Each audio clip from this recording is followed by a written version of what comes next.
All right, boys and girls, super street drivers, need you to the lanes. While you're coming, bring your cars with you. Super street needs you to the lanes, please. Minor item. Might need the car. But super street, 1090 cars, need you to the lanes, please. Round number one. Come and get you some. We'll see how good we can do. Super street needs you to the staging lanes, please. And again, happy anniversary. Number 29 for Cindy and Todd Sims. Congrats. Just think next year, number 30, going to have to do something special. This year's number 10. For you, number 29 for them. There's 29. That's bigger than 10. Is that?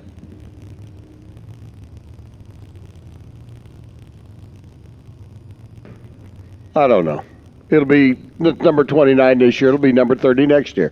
That's the important part. What's the one after that? 31. Okay.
All right, as we have most of Super Street there about ready to go, let me ask everyone to rise, remove your hats as we get things started with our opening ceremonies. Invocation with Chaplain Rich Trimmer with Racers for Christ.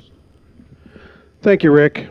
Before we do the invocation, I want to let everybody know that one of our dear friend racers, Steve Hamilton, who races top dragster in Super Comp, lost his wife a week ago today. I ask that we have a moment of silence for Renee Hamilton.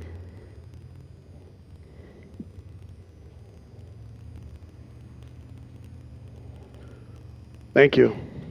Let's pray. Father God, we ask that you keep Steve and all of his family in your hand as they deal with this tragedy. So it's hard to lose somebody, but today, Father, we're going to go racing. Steve's going to be encouraging all of us to do that. So we ask for a great day of racing today, Father. We ask for a great racetrack, great competition.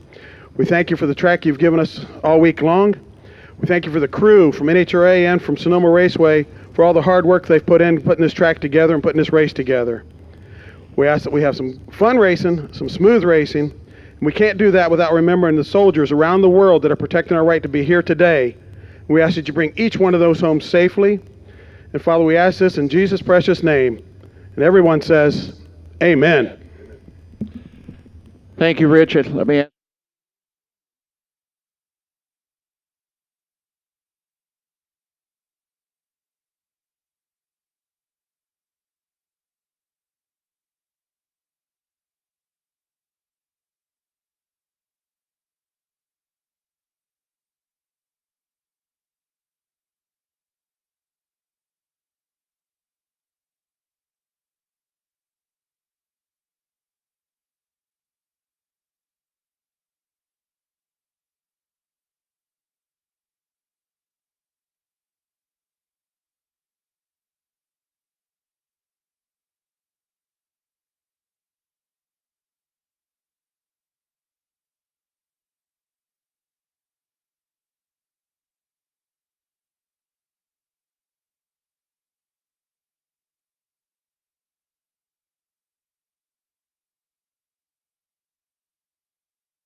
All right, thank you, and let's get ready. It's time to go racing.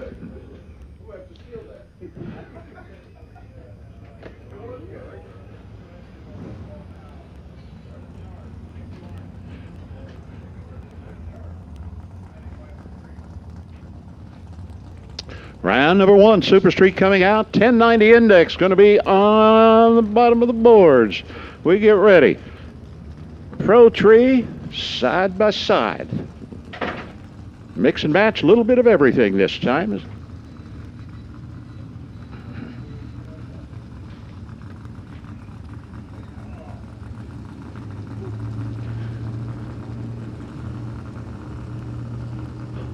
Huh. Now, Baronis and his Tahunga-based 33, I don't know if he had the hood on earlier while on the side cowls, but he does. That is just a neat looking machine. Jim Laronis from Tahunga, that 33 Ford with big block Chevy under the hood, paired with the man from 100 Mile House, British Columbia, Ray Carlson, Carpe Diem Racing. He's driving a Corvette Roadster. We haven't done our $2 and $1 deal on Super Street just because we didn't have enough money for it, so we focused on Super Gas. We're still in progress with there. Courtesy staging in effect. Both racers turn on the top bulb, then they can pull forward into the beams and lights blink and they're off.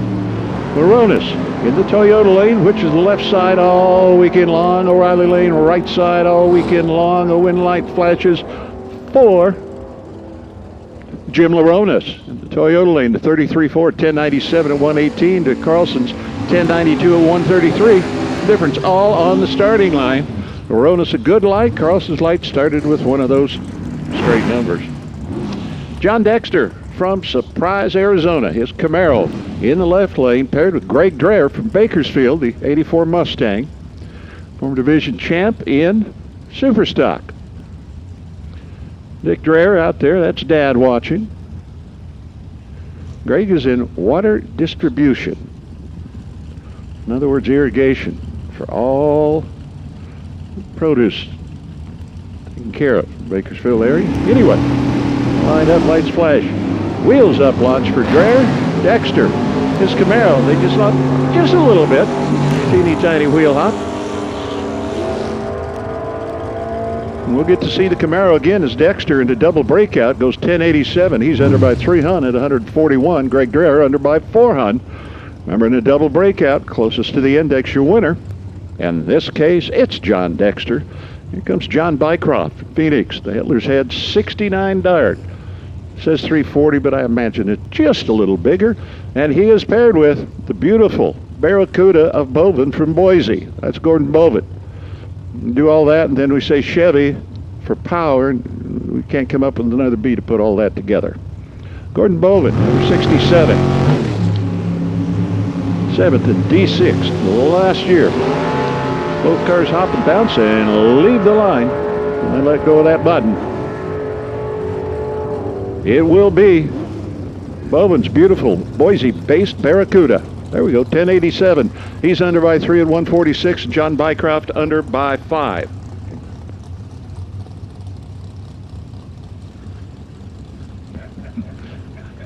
Harlan Tucker, former division champ, the retired school administrator from Miranda. His Dodge Daytona, paired with Sean Ailing, the Corvette, Haas Woodworking, all the way down from Rohnert Park. More green lights, more good racing, because they are staying close. They're looking at each other as they get from half track on. And it's going to be Sean in the Corvette, O'Reilly side, 1091 and 125. Harlan, a little farther off the index, 1094 at 131. They were only 3 thou apart when they left the line. Attention, stock eliminator to the lanes, please. Stock eliminator to the lanes, please. I know a few of you have gone by. The rest of you can head that direction. Ryan Giacone, his Thunderbird that's all Ford, defending D7 champ left side. Ted Seifel, the Hoosier Healy, that's small block Austin. That small block is way out there, and here comes that big block Ford, and he can't catch Ted Seifel. 1092 at 114 miles an hour. And Ryan Giacone goes by at 1089 with a 5 thou too quick at 144 miles an hour. 30 miles an hour difference, terminal velocity. Scott Carpenter and Brian McCullough paired this time. Scott, his 67 Camaro left side. Byron, his 67 Camaro right side. Black or blue Camaro for Scott Carpenter. Brian McCullough, it's red. Pair of small blocks. Brian McCullough, Petaluma, you winner, the O'Reilly lane, 1095. Scott Carpenter from Havasu, 1097, did not run the number. Identical reaction times. Bob Richmond, it is a neat-looking 1950 Ford, brought to you by Glendora Glass and Mirror. Big block Chevy under the hood. Paired with Ron Shield from Oregon City, the D6 racer in his Mustang. 600 cubic inches of Ford for Shield.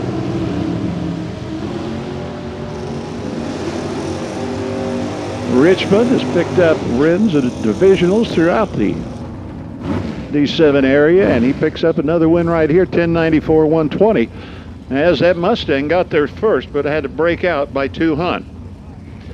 Jeff Scales from Turlock, his S10. Being the left side, right side, Ryan Harem, the Mosier FTI Goodyear and APD 69 Camaro. I think that is Yeager's Camaro, but I don't know. Can't see the side. similar color paint from where we can see it in the back. Right here.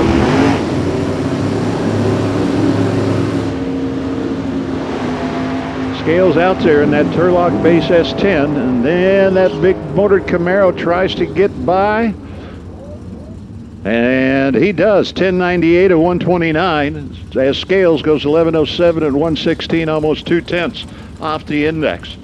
Justin Cooper, the defending D6 champion, and his white pearlescent painted Chevelle, it's a 67, and in the O'Reilly lane, Steve Wellman from Katati.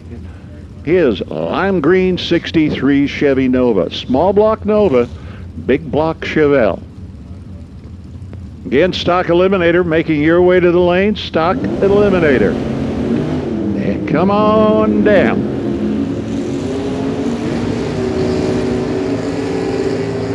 Small block Nova not on the stop. He's way out there. Here comes Cooper, going to try and catch him. Yeah, we have another breakout. Justin Cooper in that Chevelle left side, under by 200, takes the win, as Wellman was under by Foe. Scott Brown's M&M Developments Nova from San Ramon, a regular for years with this Nova. And he is paired with Chris Cannon II, Chris Cannon II, from both L. Washington, CNC Olympic Heating 69 Nova. Small block.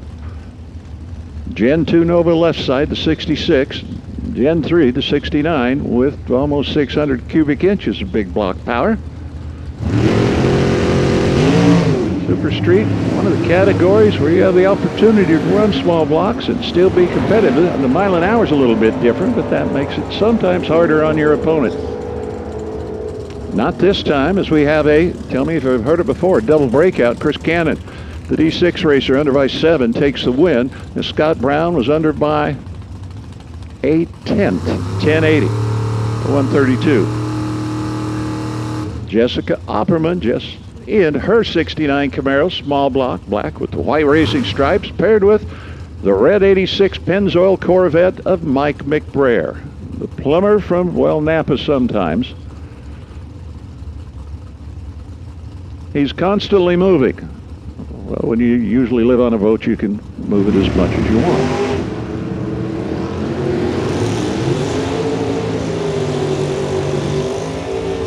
Mike Rowland just trying to catch. Can she, can he?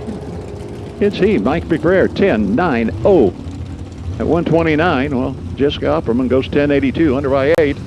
And she had a better reaction time.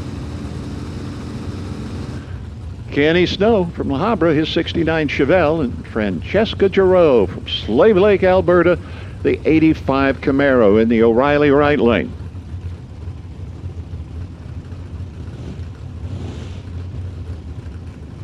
Kenny Snow, 69 Chevelle, blue that they came with. They did not come with a 600 cubic inch big block. You could get them with a 396 or a 427, but 604, nowhere on that order sheet was a box to tick for that.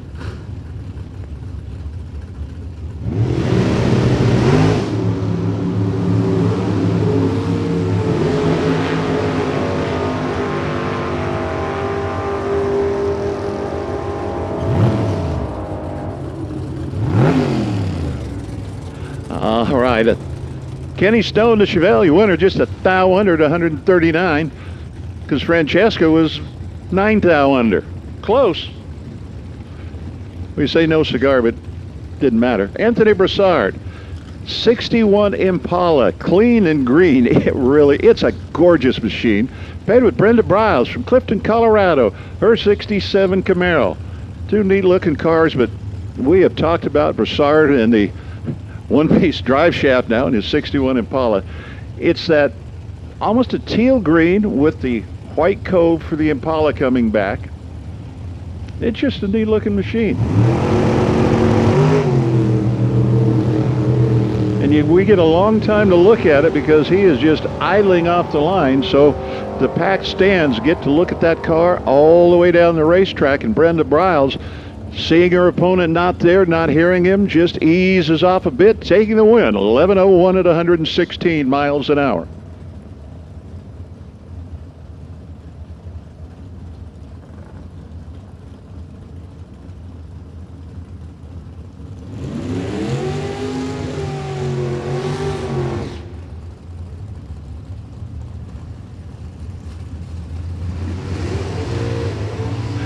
Anthony goes through 19 and a half seconds at 63. Hi, Yak. Thanks. Greg Ventura. His black 66 Nova. Super Streeter. His neat orange Nova. Well, was orange. We don't know when it comes out to shop what it's going to be. And he's paired with Eddie Plaisir from Edmonton, Alberta, in the Firebird. I think if we count up all the occupations here, there is one that stands out with the largest number of folks with that occupation, and it is retired. And that one word never covers all the interesting things that retirement brings. See, we have plenty of time to talk because, well, it's taking forever to stage. See, it's taking... Now he's there.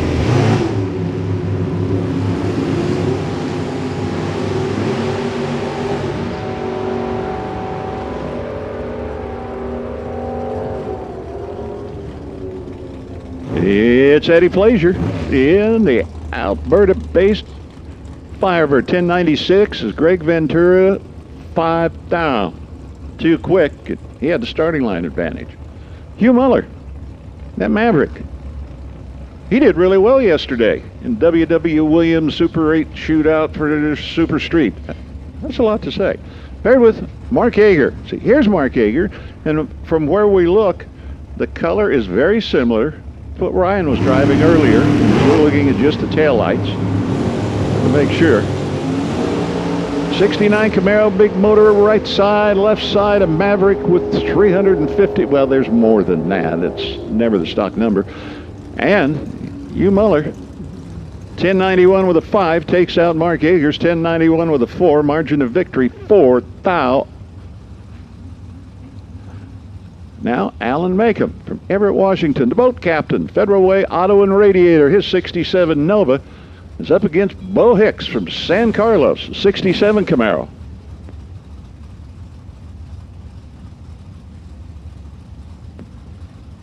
Stock Eliminator, we need all of you. No use hanging back. Get up here, let's go racing. Get paired, move on forward. Once you find your opponent, flip the coin and roll on up. Yeah, Bo Hicks not making it up there, so Alan going to take the single pass in the Nova. He goes 10.90 at 148 miles an hour. Said, I'm running my own race no matter who's over there, and even when it's nobody, I'm going to run a 10.90. If he can do that all day, he's got a pretty good shot. Dennis Paz, neat little 41 Willys pickup. Paz Performance Center in Stockton, paired with the man in that 64 low-riding Fury from Portland, Oregon, Rodney Lee. That Fury, of course, with a 600 cubic inch Chevy under the hood. Dennis Paz, it says 400 cubic inches. I know it's a small block. I don't even know if it's that big.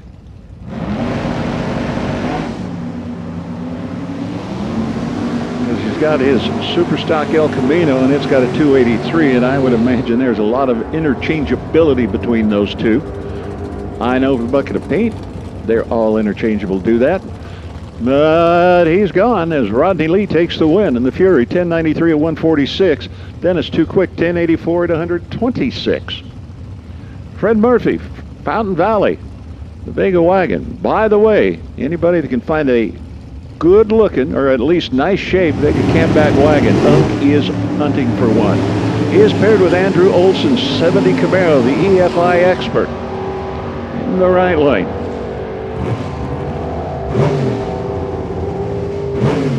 And that Vega campback wagon double breakout picks up another win. He's under by 4,000, Olson under by 7,000. So by 3,000ths of a second, Fred Murphy's Vega wagon continues. James Ernest from Bacaville, Napa County Communication Tech, his El Camino. That El Camino can sometimes pull front end. See, it did. Dwayne Daniel and his Nova on the other side. He's going to try and catch it. Small block El Camino.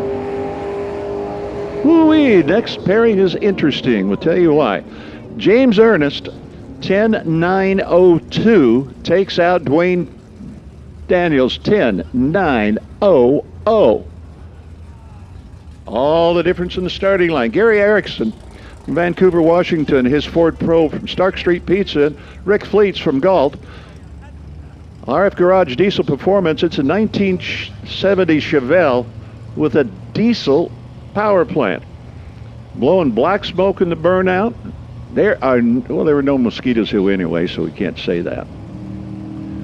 But he drives the Chevelle, towing a trailer with all the tools and everything he needs to stay at the races.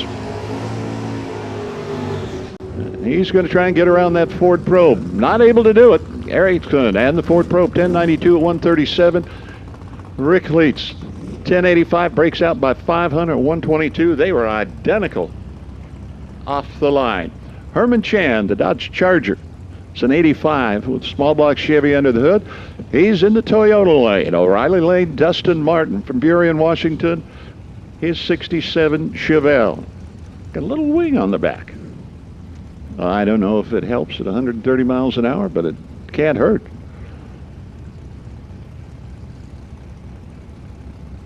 Stock Eliminator. Once you're paired, roll on forward. We are about ready for you. Don't be hanging back. Find your opponent. Do the coin toss and roll forward.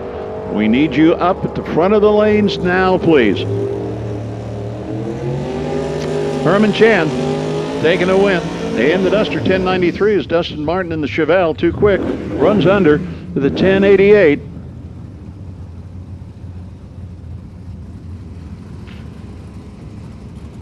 Dave Gotts, he had problems with his K&N Lucas Oil Camaro yesterday. Now, hopefully everything is going right, and he has Kevin D'Adamo, O'Reilly Lane from Napa, B&G Tire 70 Nova.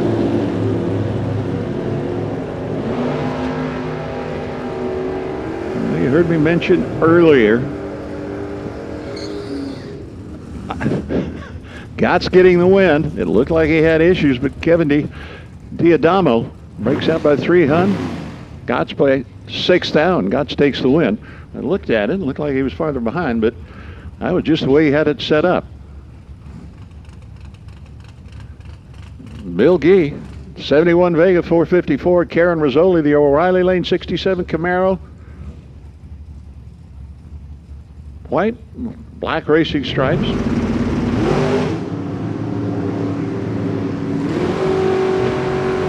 Attention in pits, Super Comp. Make your way to the lanes for pairing, please. Super Comp, to the lanes for pairing.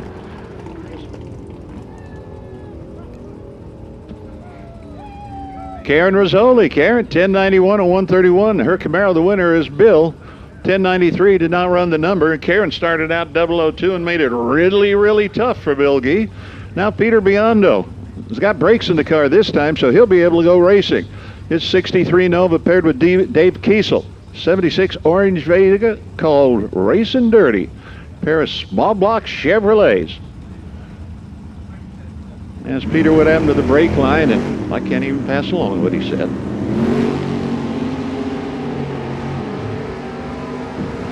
Whoo-wee.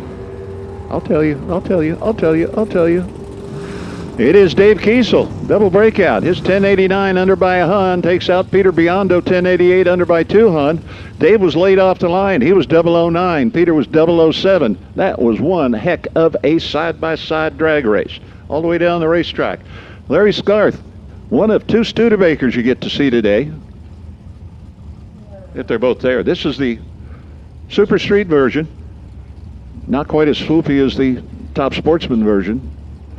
And he is paired with Don Turnbull's 67 Nova sedan from Sacramento.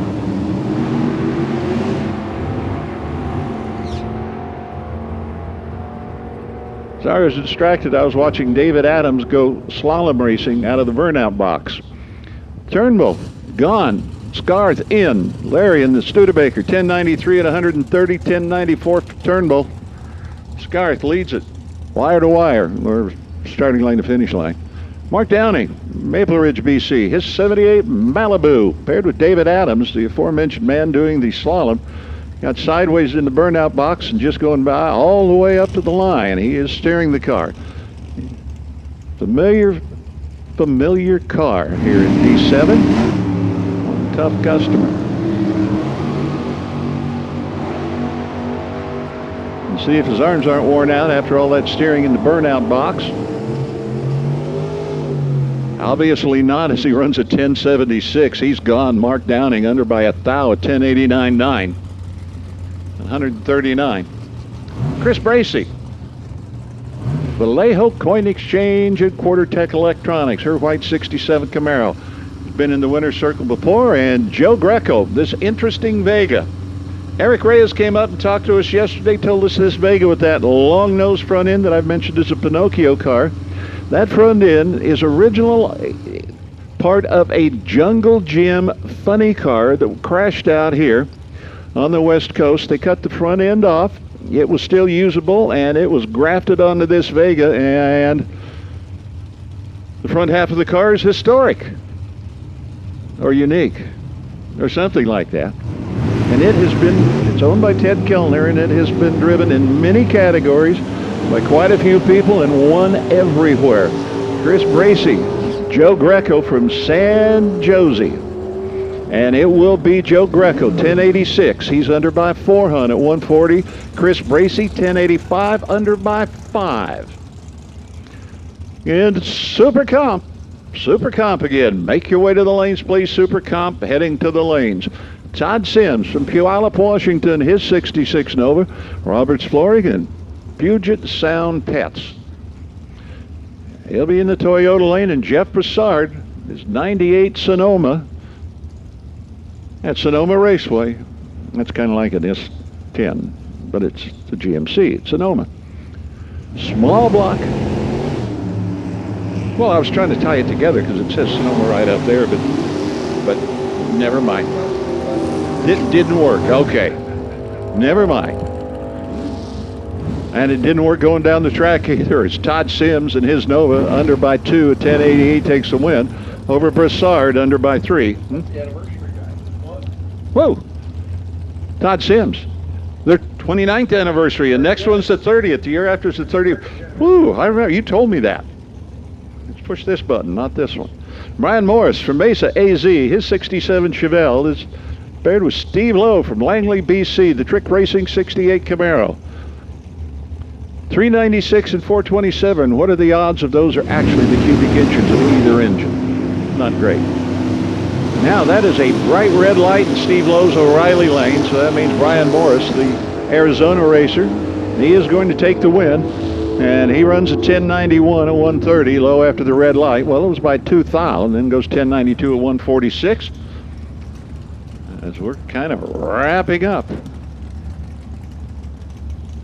R1 of Super Street. Randy Chen from Huntington Beach. That is a neat place. 69 Nova, small block, right side, left side, Mark Simonian from Sanger, that Firebird that has been there and won that. And including this round, his 004 works as Randy Chen was red, or the light was red. Simonian 10,905. The 4 lights, so they had a 9,000th package for that Sanger Firebird. Randy Chen 1089 with the 3 at 117. Rod Hartzell from Modesto, his white El Camino, triple nickel under the hood. And Gene Clark, Rand Morrison lookalike, 70 Camaro, self-serve pet spa of Bakersfield.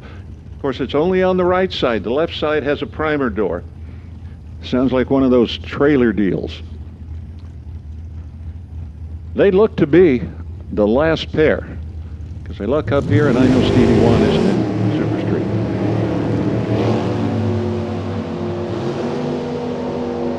Camaro and El Camino. Somebody dumped. It will be Gene Clark, 1098 in the win in the Camaro, 1098 at 107. Rod Hartzell, 1102 at 126. He's the one that got out of the throttle early and didn't do him any good. And right now it's time for Stock Eliminator. Super Comp, make your way to the lanes. Super Stock, make your way to the lanes. First 3 pairs in Super Comp, make your way. Now I'm going to hand you the microphone. Tell me.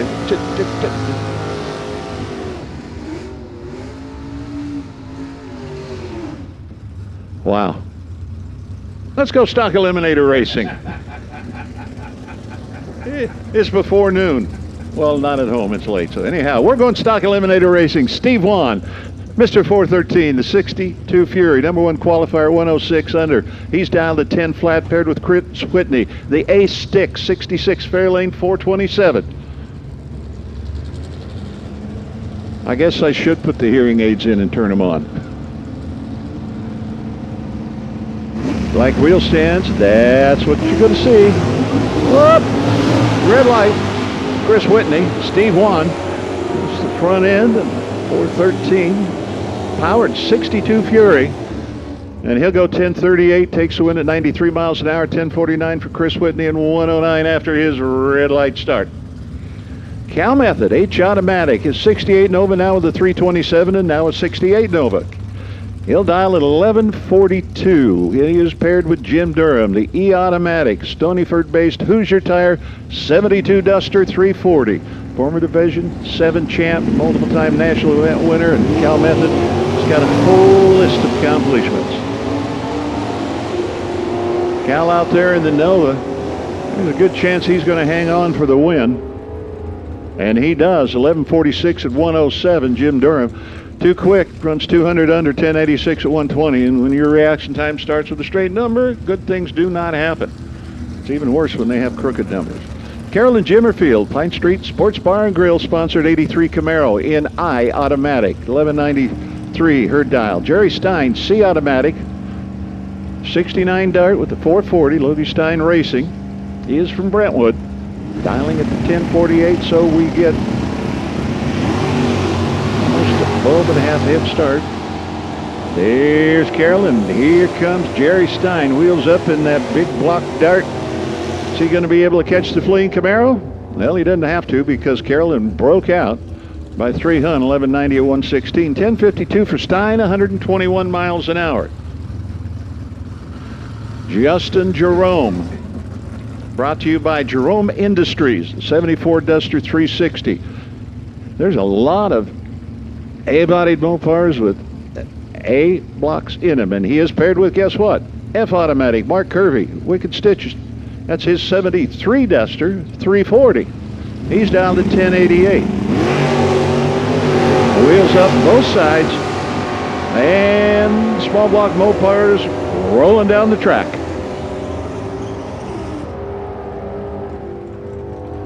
And it'll be the green car. That would be Justin Jerome. The Jerome Industries Duster, 1091 and 115 miles an hour, 1101 for Mark Kirby.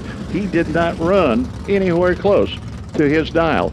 Earl Farmer, former All-Star rep, in his lime green AAR 70 CUDA, 1078 Toyota side. Scott Hilton, AA stock, 67 Fairlane, one of the Robert Pond racing cars, light wind red, and this is a cool car. We can say that about a lot of cars that come out. That one is. 1080 for the win for Earl Farmer. 200 over 118 after the red light. Scott Hilton goes 1031 at 112. Jared Jordan, H automatic, now an attorney.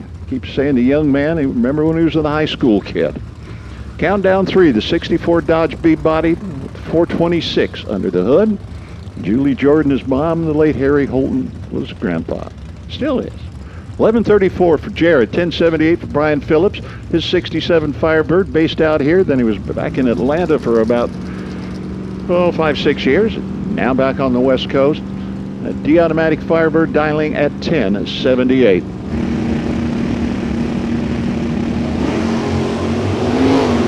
Well, it's over. Brian Phillips, red light. Jared Jordan moves on to round number 2 on that 1134 dial. Round 3. This must be round 2. Very good. All right. 11:59. I was just counting the fingers you put up in front of me. I need help. Brian Phillips after the red light goes 1074 at 120 miles an hour. Beyond Vegas.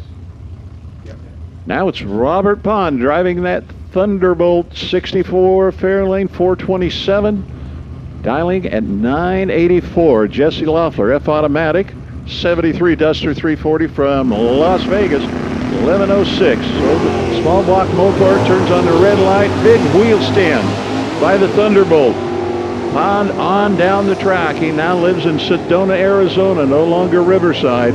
He goes a 985, 132 miles an hour. Phil Mandela Jr. driving the White Whale. It's the 69 Chevelle 396. Phil Mandela race cars. 1112 the dial. It now is a little bit more responsive, and the front end goes up in the air. And the younger John Irving, John with no H, in the I-Automatic lime green 73 Satellite 400. He is dialed at 1136.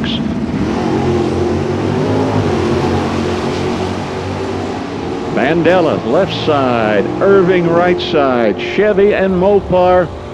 They cross the stripe with the wind light flashing for the Mopar. John Irving in a double breakout. 11:35 with an 8. He's under by 2 thou. 113, 11 with a 2. Under by 8 thou was Mandela.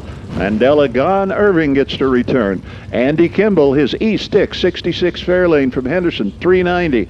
Dialing at 1083, paired with the factory Shootout C Copo Camaro.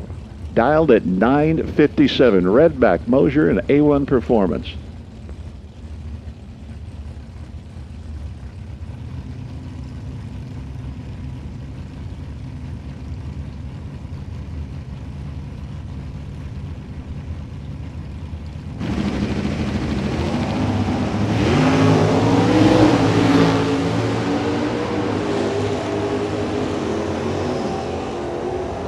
Ford's out. Here comes the Chevy.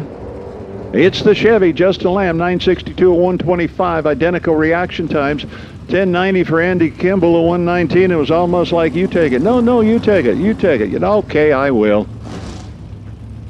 Don Keene, C Automatic 68 Mustang. Richie Polly's machine. Keene dialed at 1050, and Cliff Hansen, the A Automatic 69 Camaro. And he has had this blue 69 Camaro for quite a while. A little less than a bulb head start. Going to go to the Mustangs. Now, if everything plays out like it should, we should have a couple of good wheel stands. And we do. If you like wheel stands, you need to watch Stock and Super Stock. You will be in heaven at that time. Don Keene not able to catch Cliff Hansen. Hansen 006 light, then goes 1028 at 118. 1057 for Keene at 123 miles an hour, but Hansen already gone in the Camaro. Bill Cremo, AA stock 67 Camaro 396 from Palmdale. He'll dial at 1019 in the O'Reilly right lane. Jeff Taylor, factory stock B. Jeff Taylor Performance Copo Camaro. He's dialed at 925. Here comes Taylor. Cremo well down the track. Cremo used to run Top Sportsman with a supercharged Chevy. Well, Cremo did not run the number, and Jeff Taylor got close. 931 for Taylor in the wind, 133 miles an hour. Cremo was 003, but could only muster a 1031 on the 1019 dial. Ryan Mangus, number 9, on the window of this 70 Camaro, used by multiple people to go rounds, and he is paired with Debbie Hughes, D Automatic 71 Mustang 429. The unique body style of the 71 through 73. Some like it, some hate it. I like the fastbacks, not that crazy about the convertibles. But the 429-71 Mustang is pretty cool. Ryan Mangus skies the front end in the Camaro. Trying to stay ahead. You can hear him off the throttle at 1083 at 117. Mangus takes the win in the Camaro. Debbie goes 1091 at 120. Ryan quicker off the line. Chris Hall, his bright green 70 Camaro from Brigham City, Utah. He is dialing at 1041 in B Automatic. Doug Gibson, C Automatic 67 Camaro 396. Chris Hall, when he is on a roll, that front end will come way up. He'll carry it out 60 to 100 feet and just set it down gently. Well, he did this time. The only problem is behind him was a 001 red light, and Doug Gibson is your winner in the O'Reilly lane. 1072 at 109, while Hall goes 1068, slows at 96 miles an hour. Did all the things he was supposed to, but 1,000th of a second quicker than he needed to. Darren Summerton with this racy, swoopy 77 Malibu 4-door in K automatic, dialed at 1265. It is that pale yellow car, the color, and he is paired with Larry Gilly, that black 69 Dart E automatic.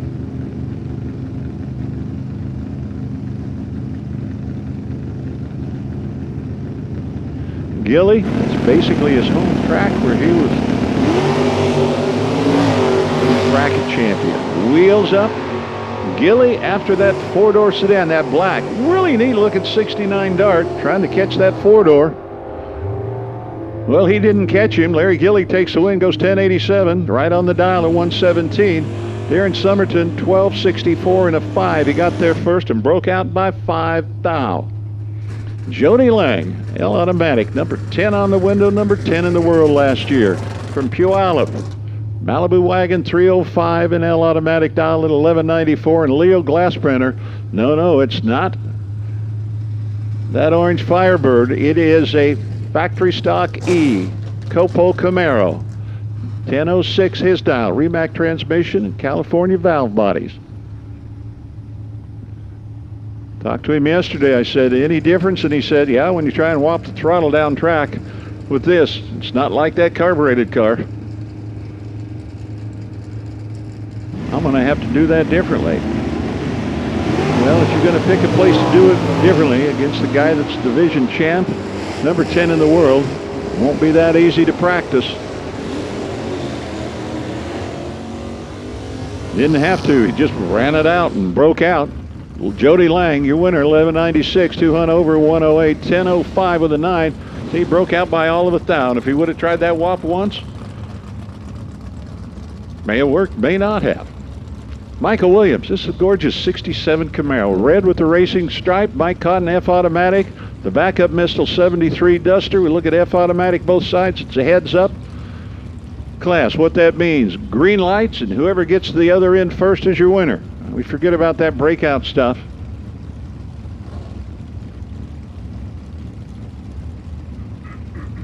I was looking at the number.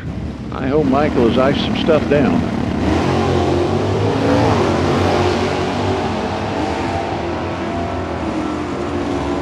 Red Camaro and dark green Duster. It's that Duster, 1090 at 103 for Mike Cotton. 1105 for Michael Williams at 115. Cotton with a little better reaction time, and he will continue on. Gary Hummerthouse, in loving memory of Fern. It's 69 Camaro 396 in F automatic.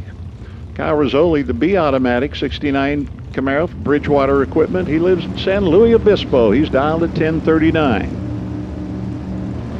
Three-time Division 7 stock champion.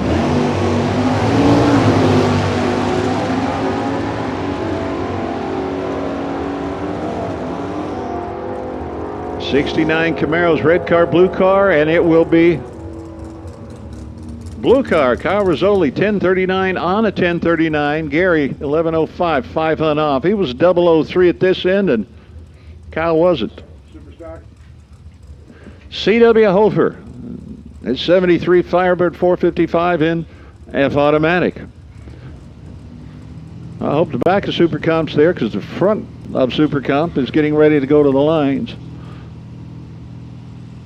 CW 1185, which is the index. His best has been a 1084. He was number 2 qualifier at more than a second under, but not much more. Bless you. Unquist 1114, 117. Now I'm gonna look and see. Now, we got Super Comp. You're gonna do Super Comp and Super Stock.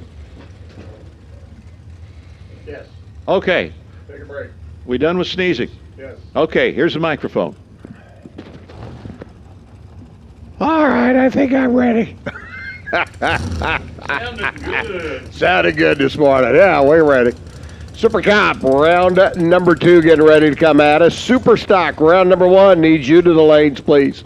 First 3 pair, Biondo and Mangus, Taylor and Panoski, Graham and Winslow. First 3 pair and Super Stock needs you to the lanes, please. Biondo and Mangus, that'll be worth the price of admission. Taylor and Panoski, that'll be worth it too. Graham and Winslow, hey, looks like it's going to be fun all the way around. Our first 3 pair, Graham and Winslow, Taylor and Panoski, Biondo and Mangus, and the rest of the Super Stock field needs you to the lanes, please. Come on down. Kenny Mostowich going to make his run down the racetrack after the first round yesterday. Mostowich threw down an 8.901 lap. Earned himself a bye run here in round number 2. Odd lot number of cars. Kenny says, hey, I got to come back and get my super gas cars, so let's get this one over with. He rolls in up here at the front of the pack. Mostowich, the full-bodied door car in a field full of long, skinny, big block Chevrolet powered rear engine dragsters.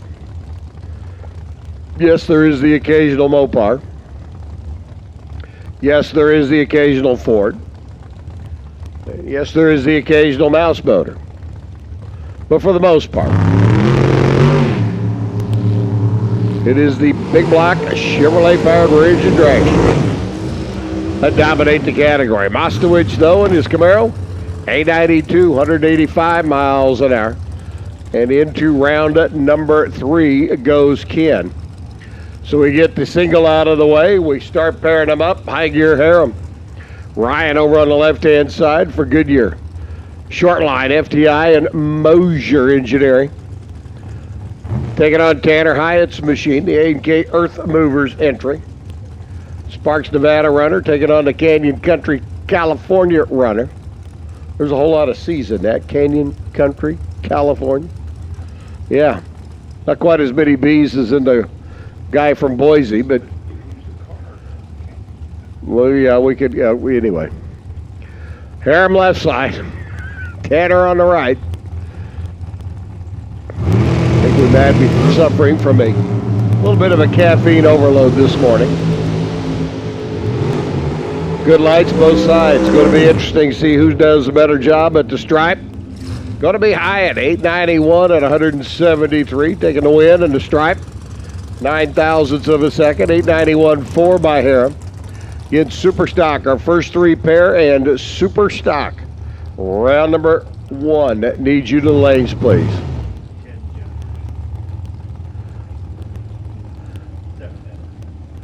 Ted and Jennifer Weens, 7th anniversary. You said 7th and you held up 6. Well, that's third count.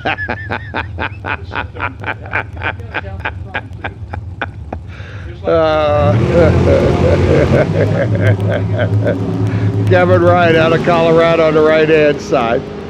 Chucky Babcock there on the left. Babcock working his way down track, but it's going to be Kevin Wright, the B&K Interiors machine. The Coloradian moving on, 894 to 164. 894.6. Kevin, though, had the much better reaction time.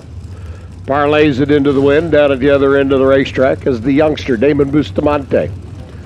His worthy chassis hot rod over on the left-hand side for the 16-year-old out of San Dimas. Taking on Parker Theobald, 3 years his senior, is the 19-year-old Utah runner. Comes up here on the O'Reilly side of the racetrack. Again, Super Stock needs you lanes, please. Super Stock needs you to lanes. First 3 designated pair and Super Stock, round number 1. Need you to lanes, please. Come on down. Bustamante left, Theobald right.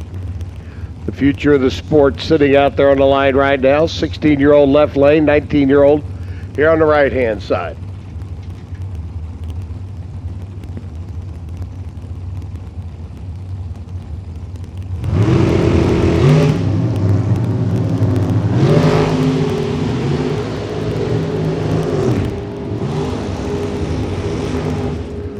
Working their way down track, 003 light by Bustamante, a 16 on the tree for Parker Theobald.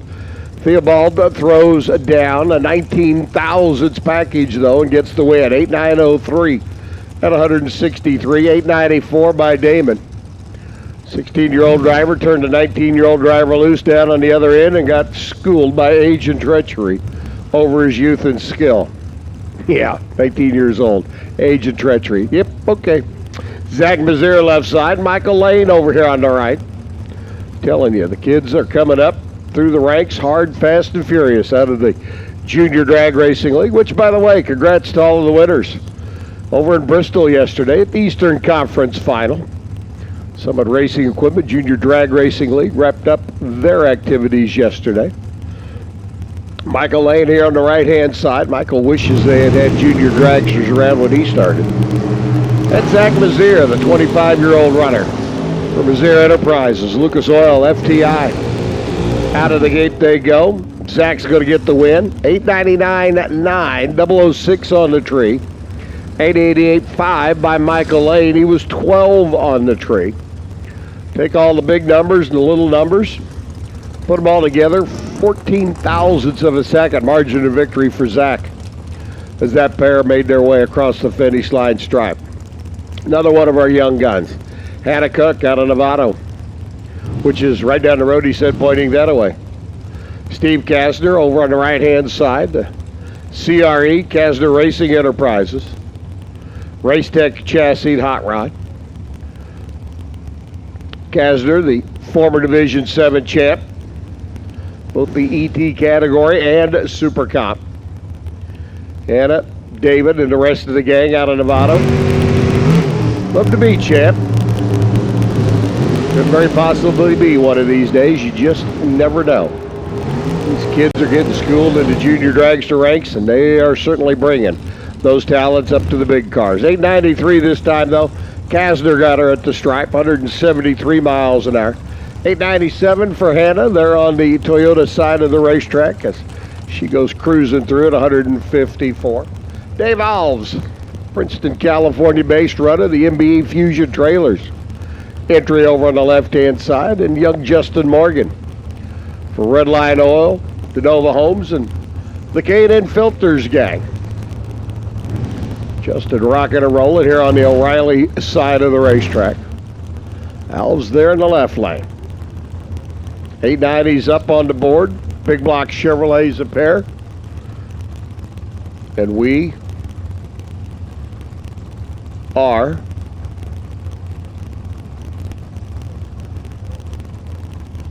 waiting patiently. Up. Morgan's in. Alves is in. Now we're ready. There we go. I knew they'd get around to it sooner or later.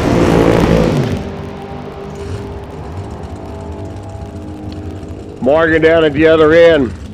You can hear some whopping going on. 887 by Justin comes up short because Alves goes 889. Let Justin have the stripe. But Alves gets the win. The red lights are flashing atop the Toyota scoreboard, and Alves will be back for round number 3. Again, Super Stock, round number 1, first 3 pair, and the rest of the field, Super Stock. Need you lanes, please. Super Stock, come on down. We need you. We want you.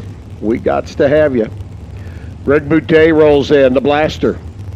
FTI, Hoosier, K&N entry. Over on the right-hand side, and Mark Potts.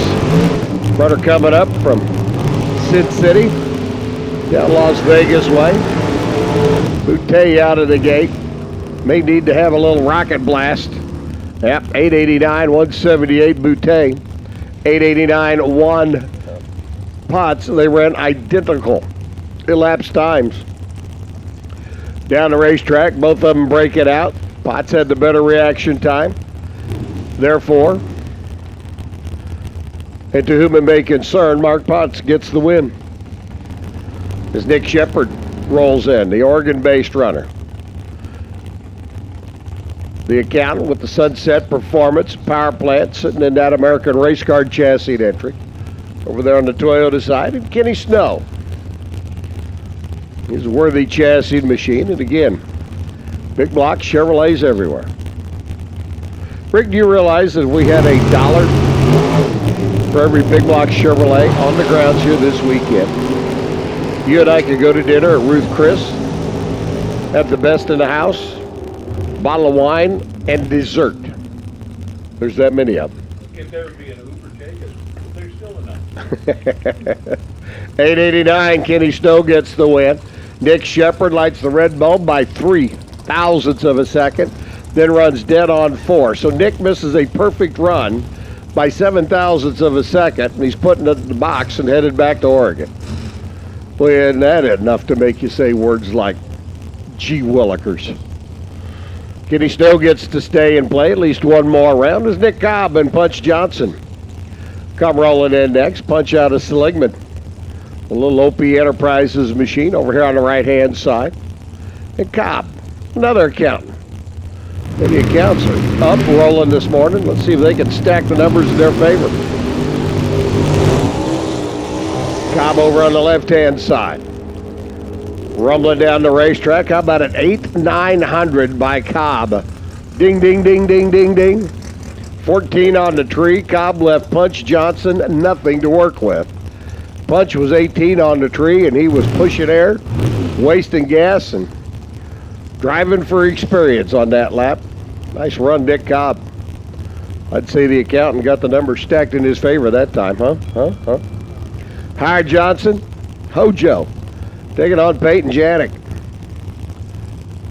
Janik on the right, another one of the young guns as the young lady comes up out of Las Vegas, the Plan B Motorsports entry. Dad looking on. See what that Racetech chassis machine can do for Peyton. Hojo over on the other side. Retired from the Oakland Police Department, and Hojo brings up the R's. Car rolls right through the beams. Peyton Janik moves on to round number 3. She cruises through with an 886 lap at 179 miles an hour. Johnson's car rolling right through the beams, gets no time recorded because, well, he wasn't on the starting line when the tree came down. And that's one of the fundamental requirements here in drag racing. You do need to be on the starting line. It's a minor item, but it's one we do adhere to quite seriously. Madison Payne, another young gun. Madison out of Claremont, 17 years young, over on the Toyota side, taking on Trey Vetter. Vetter, only 4 years her senior, the Matco Tools Goodyear entry out of Nevada. Telling you, look through the ranks of Super Comp anymore, and it's the kids dominating. Rolling out of the junior dragsters into the bigger cars, and doing a fine job of it, I might add. Trey on the right. Whoop, whoop, whoop. We're already whopping throttles. 893 at 174 from Vetter gets the win. Madison cruises through. 891 at 163. Trey was 12 on the tree. Stuffed a little bonus in his pocket, leaving the starting line. He'll move on to round number 3 as Rich Lash and Kevin Motter come rolling in next. Another one of our youngsters. 21-year-old youngster out of Anaheim. They've got an amusement park down there, don't they? That's what I thought. Yeah, it's called Anaheim City. Pretty. Motter over on the right-hand side, taking on Rich Lash. Queen Creek, Arizona based runner, the Total Lubricants Cancer chassis car coming out of Top Shop down in Arizona. Big block Chevrolet's a pair, locked, loaded, almost loaded. There we go, now we're loaded. Tree goes green and away they go. Oh my. I'd like to have a 006 light and leave second. 887.5 with a 006 by Kevin Motter. 889.3 by Rich Lash, and he's 004 on the tree.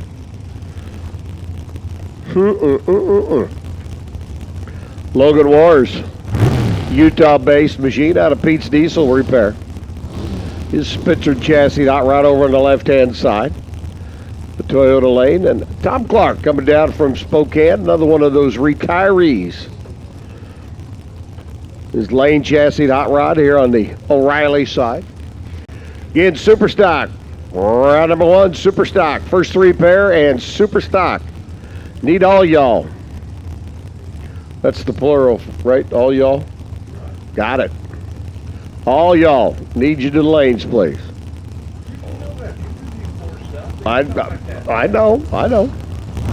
Where do you think I picked it up? Okay. Don't want to get anybody confused. Womp womp. And Tom Clark cruises through. How about 21 on the tree? Dead 3 for Clark for a 24,000s package. Logan War was 36 on the tree, and once again, an exercise in futility. As Logan War, if he had known what Tom Clark kind of package he was going to put together, well, Logan may have stepped it up a little bit. Not that he wasn't trying in the first place, but man, 21 on the tree, dead 3, 24,000s does not leave you a lot to work with. Bob Van Poppering, the Castro Valley-based retiree, taking on Bo Hicks, another one of our young guns, 23-year-old Bo, out of San Carlos, running for K&N and Mickey Thompson. Mickey T, the worthy chassis car over there on the left-hand side. How'd you like to be 007 and dead late? Ooh, but he turns it into the win. Bo goes 007, 8900. Bob Van Poppering is perfect on the tree, takes 10 stripe and breaks out by 3. Holy guacamole. 889.7 at 170 miles an hour, taking 10,000 stripe. Bob Van Poppering was triple zipple perfect, leaving the starting line, but Bo Hicks got down to the other end of the racetrack and says, yeah, well, watch this. Boom. 007, dead 0. So Bo gets to come back and play as Randy Beck, your reigning Division 6 champ, taking on Keith Winters. HRB race engines and big speed machine over here on the right-hand side. Beck, of course, carries that number 61 on the side of the car.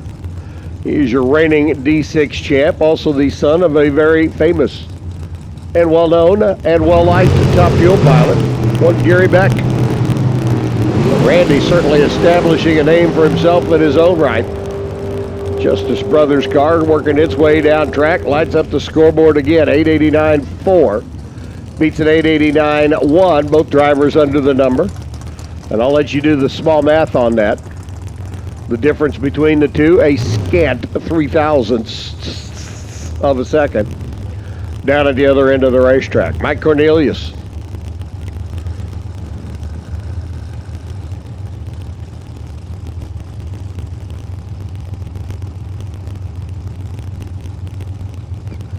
Evan Kowalski out of Riverside. That's scary. I turned around to ask Rick Carlson the question. He knew the answer immediately and had no reason at all why he knew the answer. Isn't it amazing what our minds will uncover in the Dust Bowl? Red light start by Kowalski. Lights it up too quick by a foul. Mike Cornelius gets the win, 889.4 to 173. 897 by Kowalski at 166 miles per. Eddie Cox's ride up on the left side, taking on Val Torres. Pull up alongside either Val or Gabe or, well, any of the Torres machines. You know you got your hands full. Cox out of Rathdrum, Idaho. Got to be a large metropolis community up there, Rathdrum. Never heard of it. Ed gets to hit home early, though. 006 red, Torres is 001 green. Torres moves on, 883.9 at 181 miles an hour. Cox cruises through 887 at $170 for speed, but when you light the 006 red bulb back here on this end, you're just kind of along for the ride, enjoying your last day down the racetrack. It's Justin Cooper and Ryan Diosdado. Diosdado out of Chula Vista. The electrician over here on the right-hand side, Cooper. The T.W. Clark construction entry. Former Division 6 champ, not only in Super Comp, but also in Super Street. Cooper number 2 in the chase last year to one Mr. Beck. Interesting pair coming up now as we get ready to continue our way down the racetrack. And again, super stock, first three pair. And all the rest of you. Need you lanes if you're not there yet, because we're rolling up the first three pair right here, right now. Justin Cooper goes 12 on the tree, dead 4 for a nice little tidy. 16 thousandths package. Diosdado goes 8899 at 169 miles an hour. Cooper, though, with that little 16 thousandths package, didn't leave Ryan anything to work with. Summer Richardson, after going some rounds yesterday in our shootout with the W.W. Williams Super 8 shootout, Summer now gets to take on Tom Baer's machine. The Lucas Oil entry over here on the right-hand side for the drag racing school professor. Professor Tom.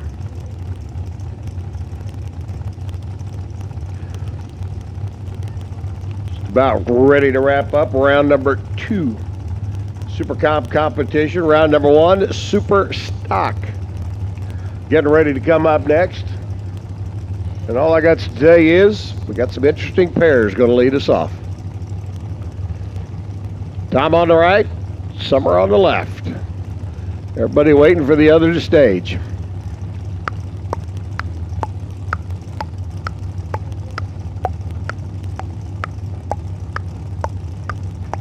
Tom goes in, Summer's in. We're off and running.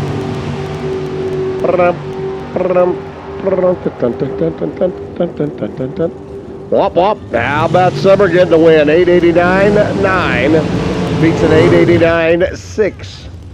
And once again, 3 thousandths of a second margin of victory. Down at the other end of the racetrack, this time Summer the recipient of it. And she will move on to round number 3.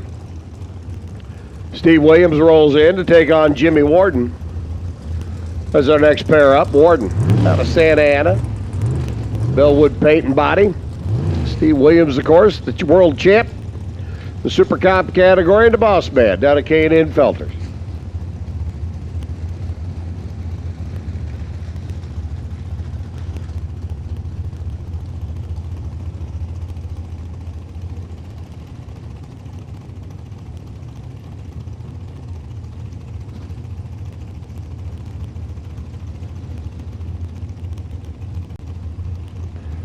So Steve up on the left-hand side for all the fine folks down at K&N.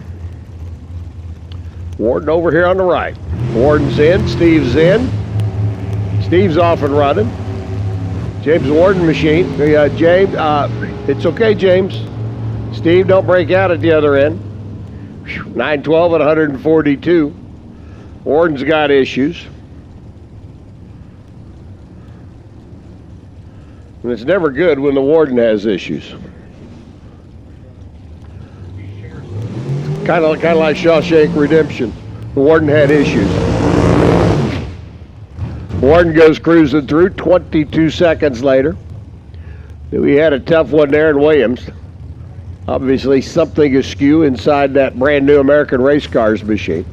But Steve gets the W and he moves on. Matt Woodard and Cody Weber. Rolling in next as we call Super Gas to the lanes, please. Super Gas, round number 2. Need our door car Super Gas contestants and all of our Roadster Super Gas contestants to the lanes, please. Super Gas needs you to the staging lanes, please. And in case you haven't heard, there's a large bounty available for a Roadster driver to win in Super Gas today. And there's a small bounty for a door car driver to win in Super Gas today. So,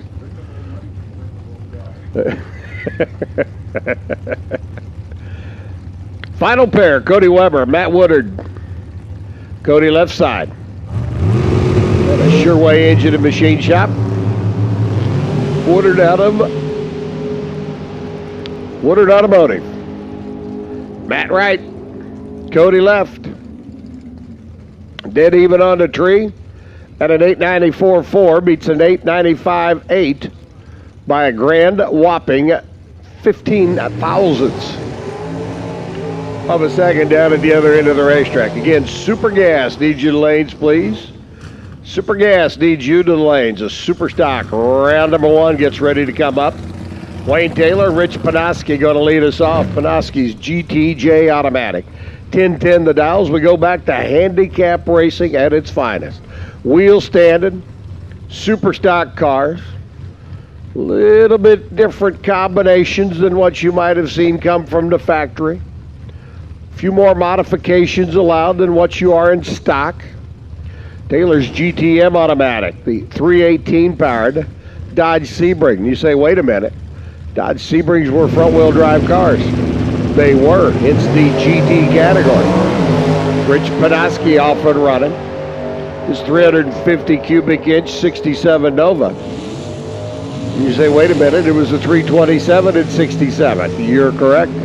It's the GT category. 10-11, 124. Panoski gets the win at the stripe by 11 thousandths of a second. Wayne Taylor cranks out a 10:56 at 125. There were 7 thou difference between them on the line. And how about this pair to draw 2, boys and girls?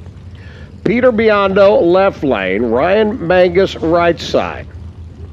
Both of them very accomplished drivers. That might be an understatement. But both of them well-known super stock, both of them just well-known drivers. Mangus right side, 895 the dial, beyond on an 856. Out of the gate they go, Mangus. Driving the Cobalt. Over here on the right-hand side, he's going to light up the scoreboard. 897, 147. As Ryan gets to move on, 854 on an 856, Biondo. Uncharacteristically, a little tardy leaving the starting line.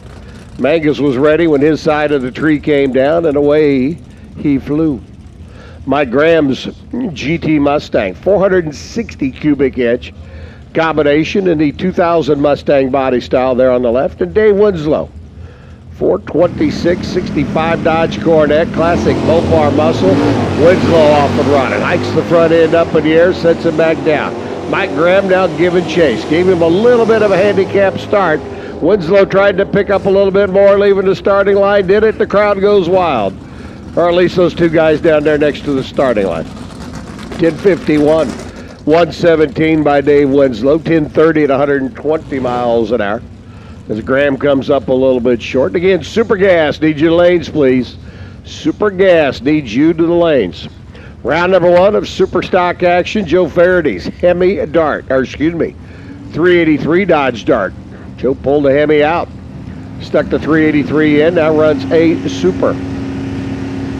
Logie Super Stock K automatic, 340 cubic inch Demon, off and running.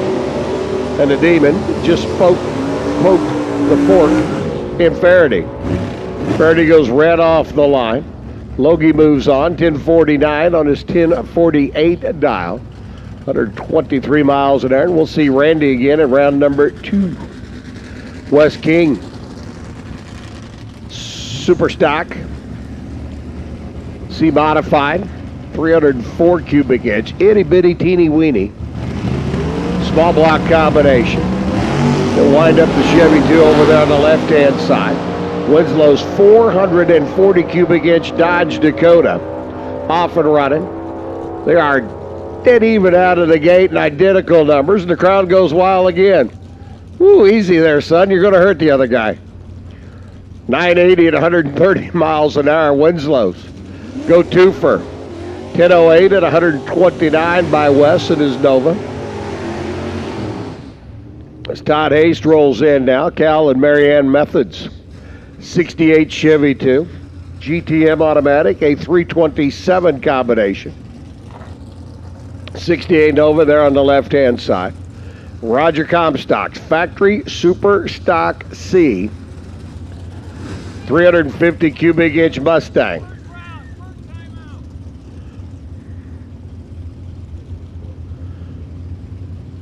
Comstock on an 874 dial, Haste on a 1060. Not quite 2 full seconds handicap start, going to go to Haste. There he goes. Roger sits, waits patiently. His side of the tree comes down, and Rogers says, "Giddy up, pony." Off and running goes the Mustang. Tapping the brakes at the top end. Comstock gets the win, 876. 143 was 002 on the tree. Haste runs down there, goes 1058, taking 10th out stripe and breaking out by 13 thousandths of a second. Haste was 30 on the tree. Not a bad number. But when Comstock was 002, just tightens up the package a little bit harder to try and get inside of. Donnie Little's 426 Hemi Challenger up next. 978 the dial for the GTC automatic machine. And Tom Ferrugia, one of the Copos. 427 combination, this time in the 2013 edition Copo Camaro there on the right. Ferrugia lights the red bulb. Donnie Little lights the green bulb.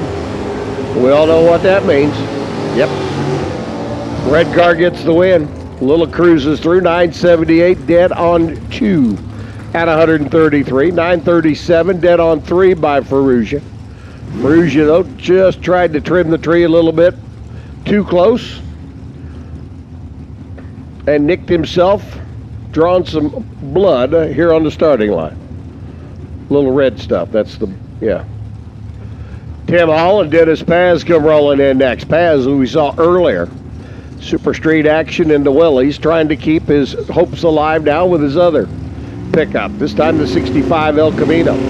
Taking on Timmy Hall's 360 cubic inch Glendora Dodge. Ooh, the wheel stands are flying this morning. Gotta love super stock action. Well, if you don't, well, I don't know. Tim Hall gets the win, 1028 at 124, 1177 by Paz. Paz now gets the option of heading home to Stockton early or sticking around and being a spectator for the rest of the day. But Hall gets the win here and he moves on. Joe Gohorst comes rolling up next. The California Moxie GTF automatic Chevrolet Camaro, the 1025. Caitlin Setters for the JT Setters and gang. Another GTF automatic. Heads up. First one to the finish line. Winner, spaghetti dinner. I'm tired of chicken. Caitlin off and running. Joe pulled the 007 reaction timeout, but he has had the slower of the two cars all weekend long, and Caitlin reminded him of that. 936 at 137. Cohorse goes 995 at 131. 995 might be a good deal at Kmart for the blue light special, but it doesn't work so well in a heads-up run against Setters. As Dave Bindig's Volkswagen comes rolling in alongside Troy Olsenowski.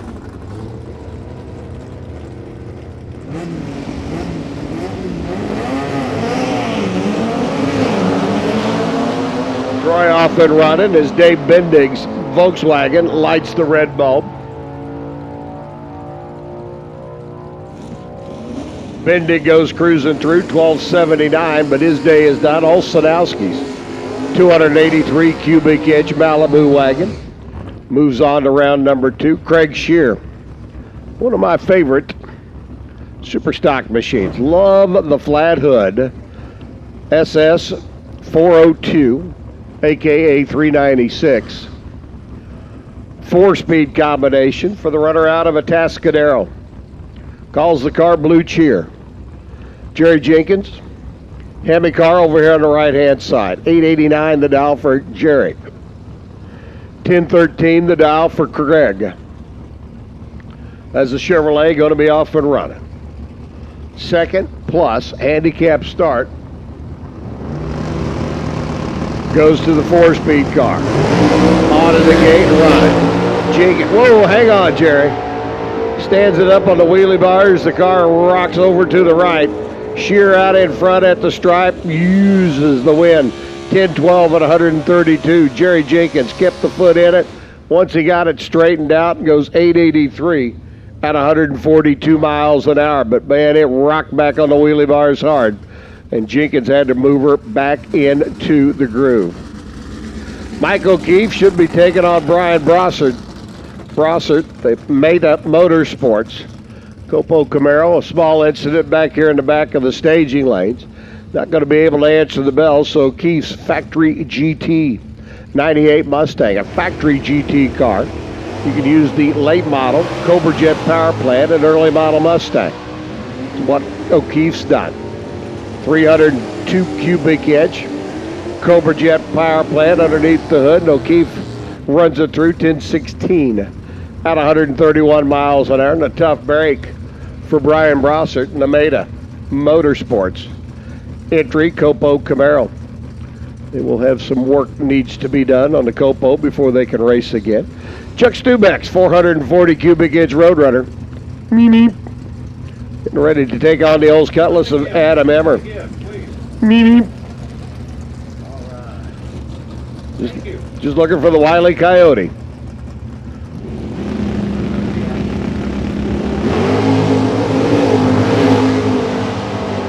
Stubeck off and running, Adam Emmer off and running, two good lights.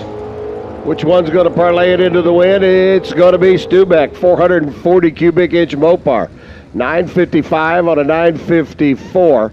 Emmer gets down to the other end of the racetrack, runs 995.3 on his 996. Takes the stripe by 29, breaks out by 7 thousandths of a second. This is Mike Ogburn and Mike Logie. Get ready to go. I'm going to go out on a real thin branch here, Rick. I'm going to say Mike's going to win this race. That's right. Mike and a Mopar is going to win this race. I mean, let's make that branch a little bit thinner. Logie's Super M automatic, 340 cubic inch Barracuda on the right hand side. Michael Ogburn, the Hemi Cuda, there on the left hand side. And watch Jerry Jenkins stand the nose of his Hemi Cuda up this morning. Here is certainly prime time out there. There goes Logie, waiting for Michael Ogburn's side of the tree to come down. It does. It did. Logie off and running. Checking the rear view mirror. Top end. Winter Picker says give it to Logie. 11:51. Dead one. 005. Dead on one. Logie throws down a 6th package. Looks over at Ogburn and says, you want some? Come and get it. Well, Ogburn tried, but he goes 880 on his 889, and well, that just doesn't quite work out so well. How about Logie, though? 005, dead one. 6th pack. Start things off. That doesn't put a smile on your face and get you primed for the rest of the day. I don't know what will. Justin Lamb taking on Dave Edgecombe. Edgecombe's 383. 64 Belvedere. Pretty good handicap start. Going to go to the Mopar car. Justin at the wheel of the A Modified. Cobalt now giving chase. Out of the gate he goes. The Henderson, Nevada-based runner. And the reigning world champ shows why he's the champ. Gets down there, takes 6th stripe for the win, running 869.9. Dead on the dial with a 9 at 153. 11:22.2 by Edgecombe. Whew. Can you say pretty good old drag race? And if you can, I'll say it for you. Edgecombe just comes up short. Mark Madison now. Another classic 65 Mopar ride, the Belvedere. 426 combination here in the right-hand lane. And Tom Armanino, the Equity Eater. Mouse-motored Super G automatic Camaro there on the left-hand side. Armanino waiting to stage. Madison's in. Armanino's in. Locked, loaded, and away we go. Oops. That does not look good for Mark Madison. The Mopar machine just did not want to leave the starting line properly. 977 at 125. Armanino takes advantage, cruises on through. 1084 by Madison, whose car appeared to be more of a bucking Bronco than it did a 65 Belvedere as it left the starting line. And Mark is sitting inside the car at the other end of the racetrack going, what the heck happened there? John Irving comes rolling in, the Irving family. 71. Dodge Demon on the right-hand side. Don Keene in the left. Heads up, Super Stock K automatic pair. Keene's had the quicker of the two. Has Irving been holding back? We're going to find out Out of the gate they go. Phew.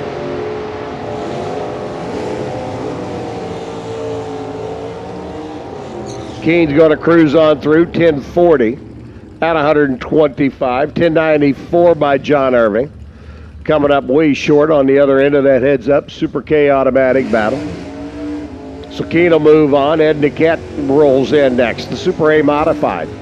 Chevrolet Cavalier on the left, and Tony Hughes. The 69 Shelby over on the right-hand side. Super F automatic for Tony, 957 to dial. Ed Niquette on an 854, so right at 2 bulbs, 1 second. Handicap start, going to go to the Ford. All the Chevy guys going snicker, snicker. See there, that Ford needs the help. Yeah, well, I got news for you. That A modified Cavalier got a little bit more potent combination underneath the hood, shall we say? That might work. Hughes, green. Ed Niquette, green. One of them's a little bit greener than the other. And 960 for Tony Hughes at 134 gets the win. Niquette runs 854.4, dead on the dial with a 4, and comes up short by 12 thousandths down at the finish line. Niquette leaving the starting line just a little bit tardy. Opened up the door for Tony. Tony took the opportunity to drive the Ford right on through as Mike Cotton taking on Jimmy Round now. The GTN automatic Mustang there on the left-hand side. Cotton Super I automatic. 383 cubic inch CUDA. Mikey's off and running. Jimmy's already off and running. Headed for the other end of the racetrack. Cotton trying to pull the Mopar up alongside. Gets her done. 996 on a 986. 1072 on a 1057. Rao well off the number. Cotton used the opportunity, back off just a skosh down at the other end of the racetrack. Get the win, move on to round number 2. Tom Marlowe, 24-year-old youngster, made the tow all the way out here from Mesquite, Texas. What's he get for his efforts? It's to take on the multi-time champ Jimmy DeFrank here in the opening round. Well, let's see what happens. Age and treachery are going to overcome youth and skill, or youth and skill going to kick age and treachery into, well, you know what.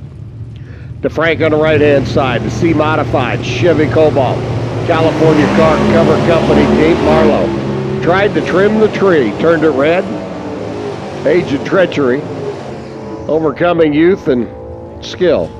Exuberance, yeah, that's a good way to put it. 878 on an 872 by Jimmy DeFrank, 139 miles an hour. 1042 at 125 miles an hour for Marlowe. This is Mark Vieira's Hemi Mopar out of Glendora Dodge comes rolling in. Check out the pair in the water box. More about that in a minute. Lindy Lindholm comes rolling in. Newport Beach, California based runner. Factory Super Stock E, Copo, 940 to the dial. And he's going to go first against the Hemi Mopar. This is what you call old school classic muscle versus new school classic muscle. One of these days, 50 years from now, we'll look back on the Copos and go, wow. Same thing for the Cobra Jets. Red light start by Vieira. Could not wait for his side of the tree to come down. Lindy Lindholm says, well, thank you. Thank you very much. He cruises through 940 at 140 miles an hour, 881, 135 by Vieira. Brad Burton and Scott Burton. Father and son, as we call top dragster to the lanes, please. Top dragster needs you to the lanes, please. Round number 2. Now, these two would normally do extremely well in not having to face each other until the late rounds. With the doubleheader event and a one qualifying run yesterday to set the super stock field, it just worked out that kid on the left runs dad on the right, and out of the gate they go.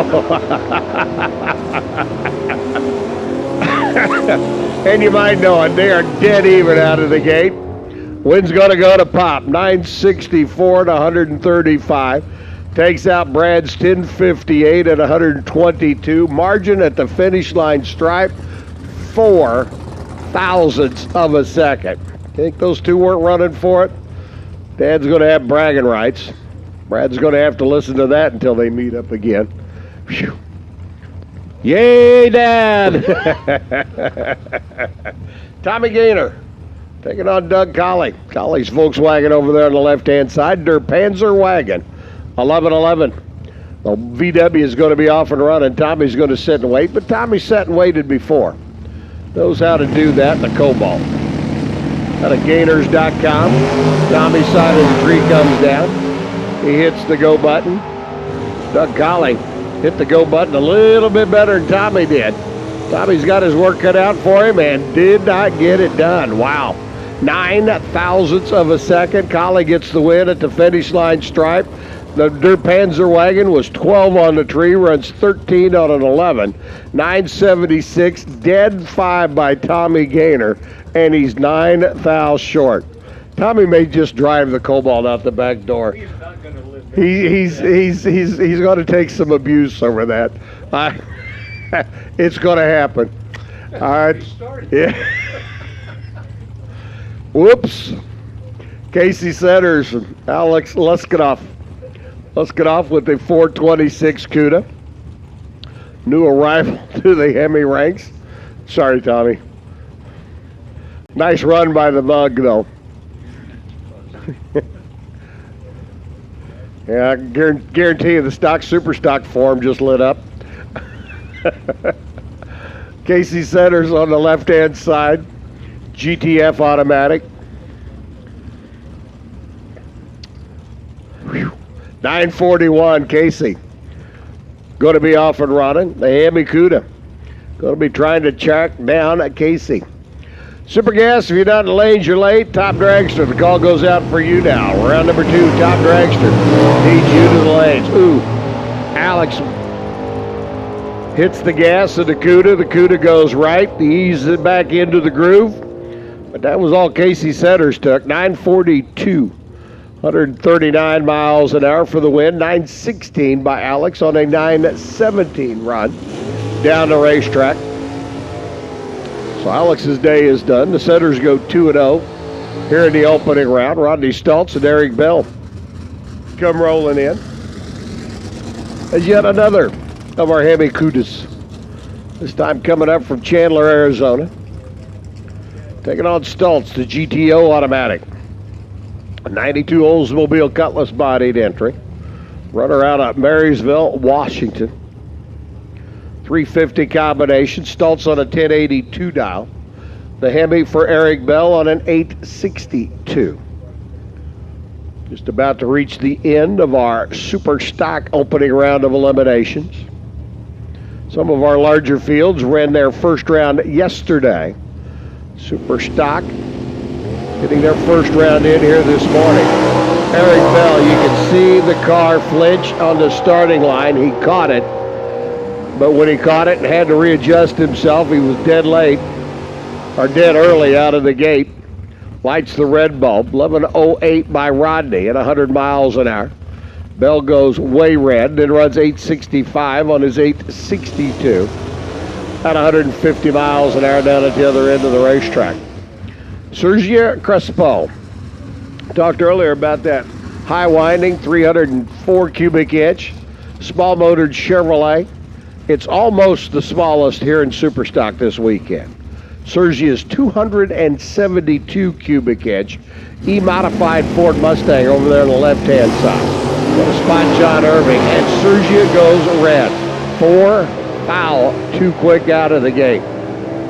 That little Mustang, though, it screams at the other end of the racetrack. 956, 138 miles an hour. 1066 by Irving. He moves on to the next round. And round number 2 for the Irving clan will be here shortly. Jody Lang, what an in-stock eliminator. Now he's got to get around Lynn Schneider. Schneider's machine already been to the final round. 84 T-Bird coming up just a bit short in the opening race here this weekend. He wants to do the same thing here in race number 2. Got to get around a tough customer, the reigning Division 6 champ. Jody Lang over there on the left-hand side. Handicap start, going to go to the little 327. Malibuski. Here comes Schneider. Front end up, front end down. 351 cubic inch Thunderbird. They're working their way towards the other end. Good race shaping up, but Jody gets it. 10.907 at a $1.19, taking 12 foul stripe for the W. Schneider goes through 10 flat on a 9.96 at 128 miles an hour. And this, boys and girls, I do believe our final pairs. We've got a single coming up to close out the session. Your number 1 qualifier. By virtue of being number 1 qualifier and an odd lot number of cars, we'll get the buy run and an easy ride in round number 2. But right now it's Kyle Rizzoli taking on Skip Loeffler. Loeffler's a heavy dart, off and running. Kyle out in front. Kyle doing what Kyle does, and that's impersonate Paul Bunyan. He chopped down the tree, goes 008, runs a 956 at 130. 872 on an 879 dial by Loeffler. Loeffler, though, was, what's the word I'm looking for? Tardy. That'll work. That word is a good word. Tardy. Leaving the starting line. And Phil Cucuzzi, your number 1 qualifier, the California Muscle Cars for the runner out of Phoenix, Arizona. Little 305 cubic inch combination. Chevrolet Cobalt. Well, he goes to California and buys them, takes them back to Arizona and sells them. So therefore, they're California muscle cars. Understood. Tax rate's a little bit lower in Arizona, so he saves the taxes.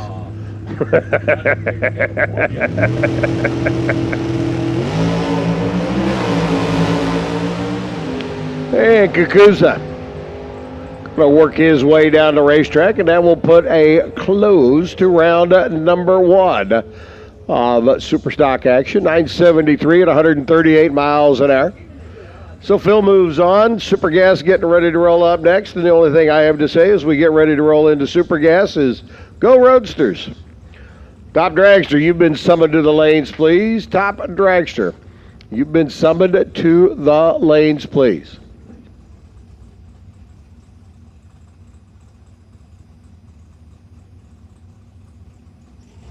Yeah, Phil might just be a little quick. He's your number 1 qualifier at 97 under. And he runs 973 on his 1080. Are you trying to do the math still, Rick? No, it's 1063. Okay. Yeah, that's an improvement. Told you the air's good out there today. It really is. Super Gas getting ready to roll in. Go door cars. Oh, sorry. Carlson's going to be rooting for the door cars. He's got those 2 wrinkly, old, mutilated $2 bill or $1 bills. For all the Roadster guys, I have the Bounty, the Spiff, the carrot dangling at the end of the day of the brand new 2 crisp $2 bills. Because you didn't give away $2 and I did. Yeah, I already gave away. Well, you already gave away 2 wrinkly old $1 bills. I know. But I got more. As we get ready to go with Super Gas. I'm right where I can ask if I can get more. Yeah, she's sitting next door. You know what? I don't got to ask. I got it in my briefcase. I'm ready. I already had. I got the advance on my allowance already. Here's Super Gas. Here's Rick. Tell you all about it.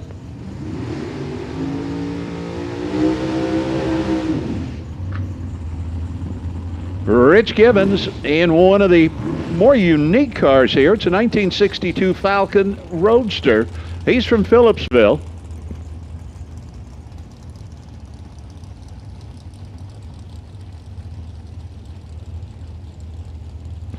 He gets to buy as he is number 1 qualifier. In the first round, he went 9.900. Right on. And even if nobody else did, he did it first, so he gets the buy run. And now we start with pairs. Rich this time goes 987, 156 miles an hour.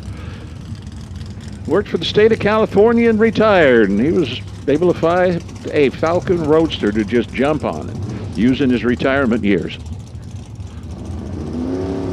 Anthony Broussard, his Opel GT, paired with Kerry Koss from Richlands, Washington, his Corvette Roadster. So we immediately, as I look at this, we're just doing door car and Roadster. We'll have a pretty good idea after this round where everybody stands. Broussard, those GTs, little tiny things, were going to be great for travel when they were going to replace the Corvette for the everyday person, but with that four-cylinder engine, you could not drive up a hill, and on flat lands, they didn't work. And if you wanted to pack for a trip, don't bother.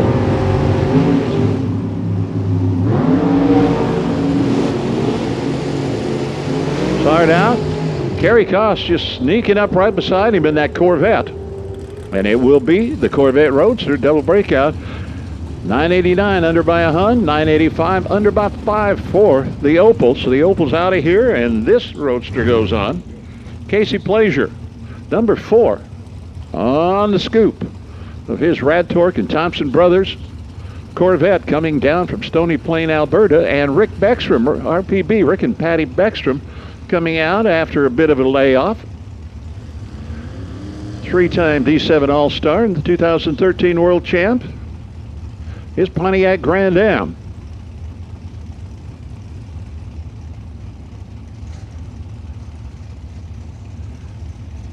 Well, we've got them both pre-staged. Now they're bumping in.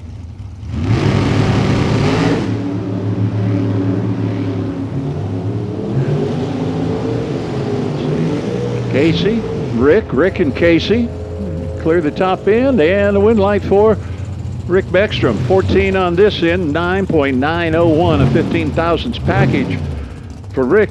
Coming back fairly strong, 992 and 153 for Casey, and he was late at this end with a 27. Mike Boehner, Lake Havasu City.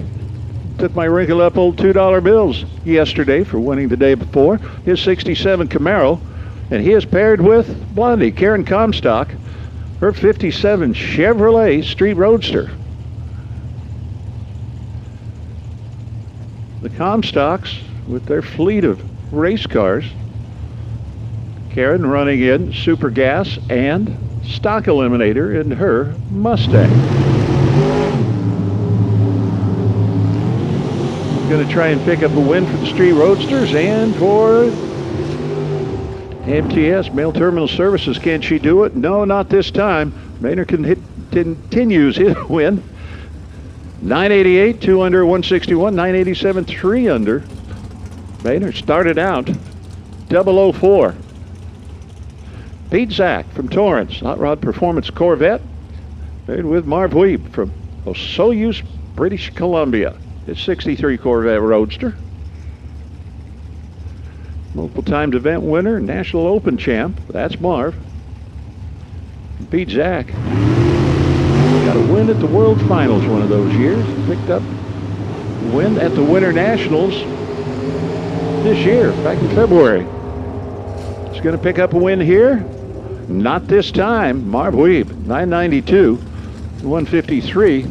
He was right on time, and Pete Zach was tardy. He goes 987, breaks out. Michael Boner from Riverside, the Thunderbird, Big Block Chevrolet, and Ryan Zermano from Alhambra, the Zermano Motorsports Lumina.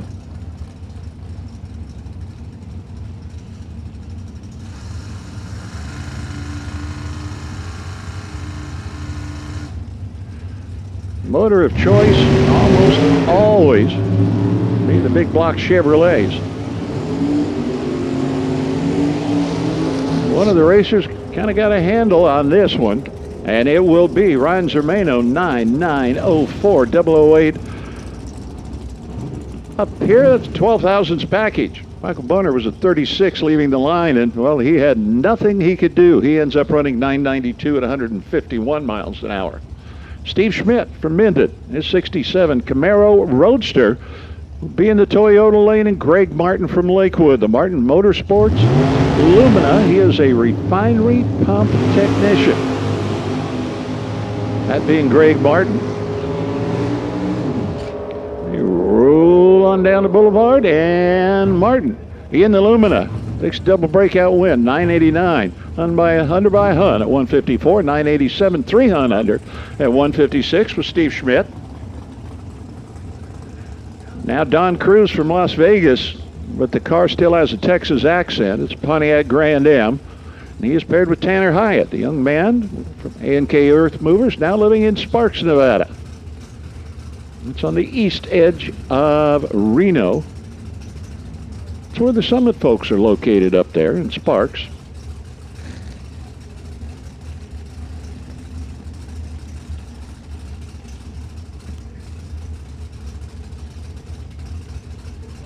Don Cruz for years had the Beretta and made the change when this car came available. The car has been quick and fast. He just wants it to go 990s. Find out how it works for him in this pairing with the young man from Nevada, and it will be Tanner Hyatt, 993 at 158. Cruz well off at 10:01 at 166. A little bit of reaction time, but not running the number. John McCone from Clovis. His Corvette Roadster. It is one of the 63 styles, and paired with Little Opie Enterprises, the Grand Prix from Seligman, Arizona, Lorene Rogers. Seligman, one of the garden spots going across Interstate 40, and Mr. Unke forgot to spend an evening there. Well, really, it was all night. And that's where they have the territorial prison.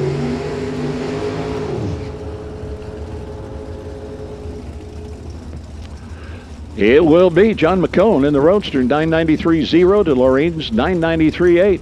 If I could have your attention over under the Toyota scoreboard, we've got a couple of people standing up on that road. That's not a viewing area. If you would please move on back, either into the stands or toward the pits, we would appreciate it. Thank you. Tom Lindemann, Curtis Gacy. Lindemann, his 63 Corvette. Split window. Gacy, his 2002 Trans Am Roadster. And a red light by the Dorcar Corvette. The crowd is going wild over Curtis Gacy picking up a win, 990 at 173. Well, one person, which is the crowd in here. 10:01 at 164 after the red light by Lindemann. Oh, starting next round, we'll have to kind of total and see who's where. Chris Cannon, 63 Corvette Roadster. Left side, Steve Parsons. Right side, the 63 Corvette Roadster. Steve Parsons, former division champ in Pro ET, won the race of champions. Been a winner in the finals, winner nationals, all kinds of things. Track champ at Auto Club Formosa Raceway.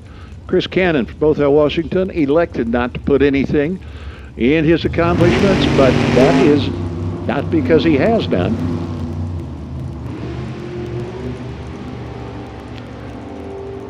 Cannon not getting in time, so Steve Parsons takes the win, 982 at 172 miles an hour.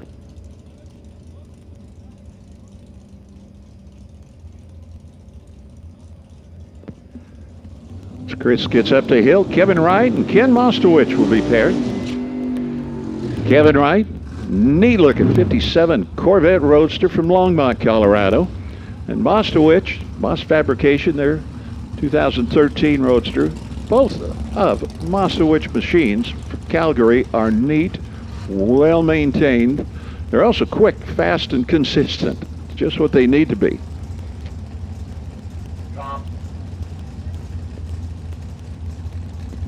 Attention in the pits, competition eliminator. Your call to the staging lanes, please. Comp eliminator. Make your way to the staging lanes, please.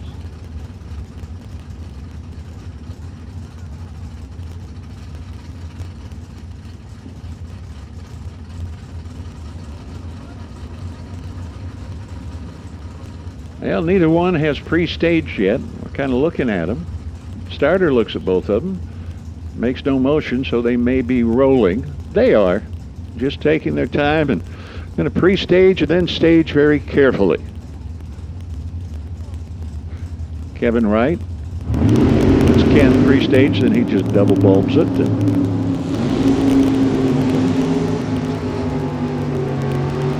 Master Witch, late model Corvette. Kevin Wright, early Corvette. Kevin Wright throws a mere 9900 for the win, 166 miles an hour. Master Witch, a little bit of starting line advantage, but runs a 992 at 148, and that wasn't good enough. Dennis Keck, his 2017 dark blue left side. Jim Schmidt, his 2017 candy apple red the right side. Small block Chevy left side, big block right side is going to be the big block. 998 at 131 takes out the 996 at 116. Add the little numbers and big numbers, margin of victory 3 thousandths of a second for the racer from Minden, Nevada. Dave Cook Sr., gorgeous 55 Thunderbird Street Roadster, 427 powered. They own they're dental technicians. Todd Barton, ToddBartonDesign.com. He designs race cars and shirts and all kinds of other things. His neat-looking 55 Chevrolet. This is one of the best-looking pairs of cars that we could find on the property for a matchup. Todd Barton's 55 and Dave Cook Sr.'s 55. One a Thunderbird Roadster, one full-size 56 Chevy.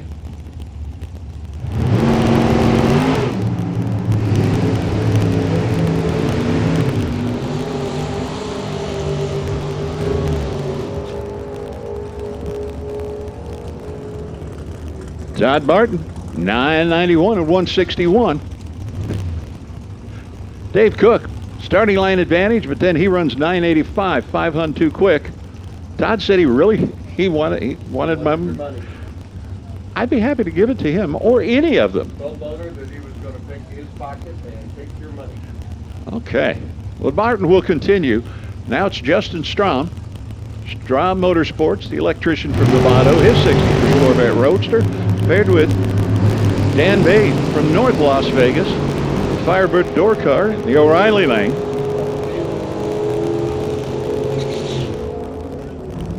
And Justin, in a double breakout, takes the win in the Corvette Roadster. He's under by a hun with 989, and Vane, 988, 200 under. Closer to the index is Justin. Evan Kowalski and Ed Olpen Jr. Kowalski's Corvette Roadster, it's an 06. He says Riverside Transmission Machine, and Ed Olpen Jr. from American Fork, Utah, his 63 Corvette Roadster.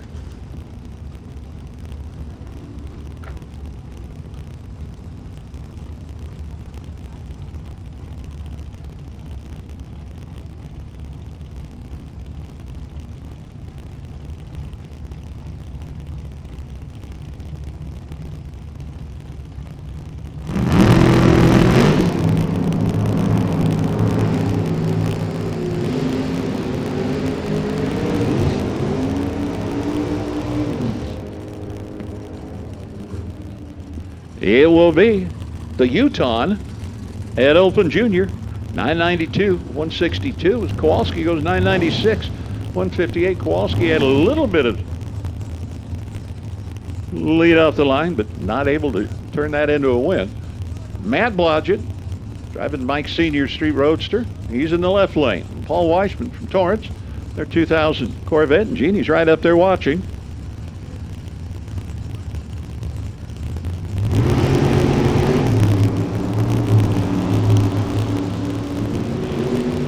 Matt just rolling out, and Paul has the front end come up and then down, and they're heading down track.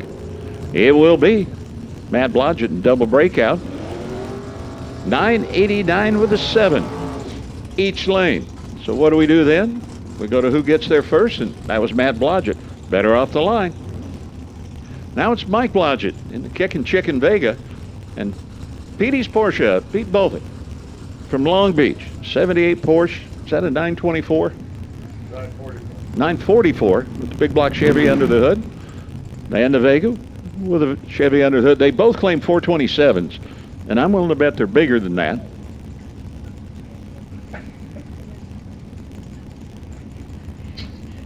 Thank you, darling. Go get him.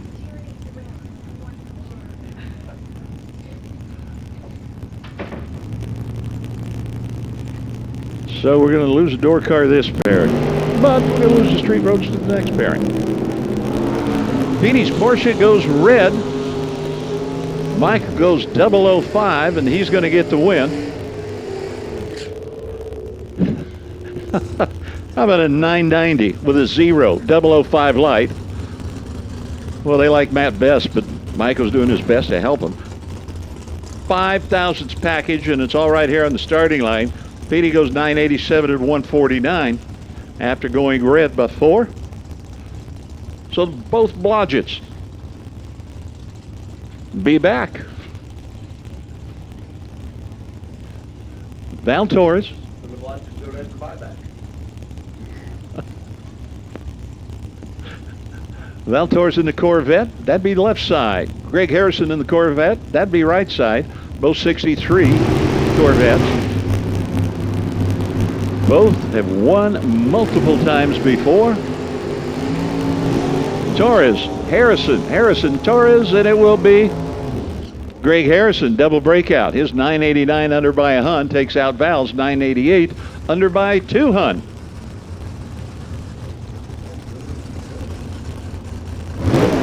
Dave Mazier, his Cavalier, left side, Mazier Enterprises, and Marco Paravaleras, his 67 Camaro Roadster, Vanilla, and Hoosier, and CRA. He has the long drive from Petaluma, while Mazier, they have to come all the way up from Escondido.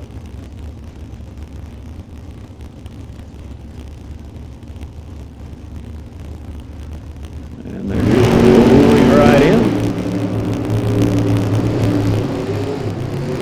Wow. And again, when we say those little words, we'll tell you at the finish line, but wow. Mazier and Paravaleras, and it will be Dave Mazier 988, takes out Marco's 987. They were both 008 leaving, so it was essentially net even all the way, and Marco took the stripe and Dave took the win. I think it's our last two pair, and it's Roadster and door car. Lonnie Wilburn, a little tiny small block Chevy powered Monza from San Bruno, will be in the Toyota lane. And Steve Williams in the K&N Air Filter 63 Corvette right side. Big motor, small motor, door car, Roadster. Now we'll see who can play at the top end. There will be a mile-an-hour differential, and it will be Wilburn. He goes 991 at 137 miles an hour. Steve Williams breaks out by 5 thou. 989 with a 5 at 163 miles an hour. It's 26 mile an hour difference up there at the big end. And this looks to be our final pair in Super Gas. Daryl Mitchell's Cavalier in the left lane. That's a Roadster. Xavier Zermano from Visalia, his Pontiac Grand Am, Zermano Motorsports in the O'Reilly lane. Daryl Mitchell, the Mitchell Motorsports car. And they will be followed by Top Dragster rolling to the water box as the final pair in Super Gas head down the track. Green lights both sides. Win light, Xavier Zermano, the Grand Am, double breakout, 986 under by 4. Well, Daryl Mitchell, 985 under by 5. Their 4th foul. That's going to wrap up round number 2 for Super Gas. And now we're going to go to Top Dragster. Long cars, most of them have big wings, all kinds of induction systems and power adders. And we're going to kick things off with Mark Yeager from Hollister, dialing at a 677. In the Toyota lane, and Mike Coughlin, the Jags.com. Top Dragster trying to get the win streak started again. He had 2, came in here. The first event did not make it. Wants to go ahead and get a new one started. He'll dial at 615, so a little more than a bulb head start. Going to go to Mark Yeager. Mike has the blower on top of his Chevy. Mark Yeager starts with 762 cubic inches of Rare and Morrison power. They qualified, put themselves on the ladder. Now they dial in.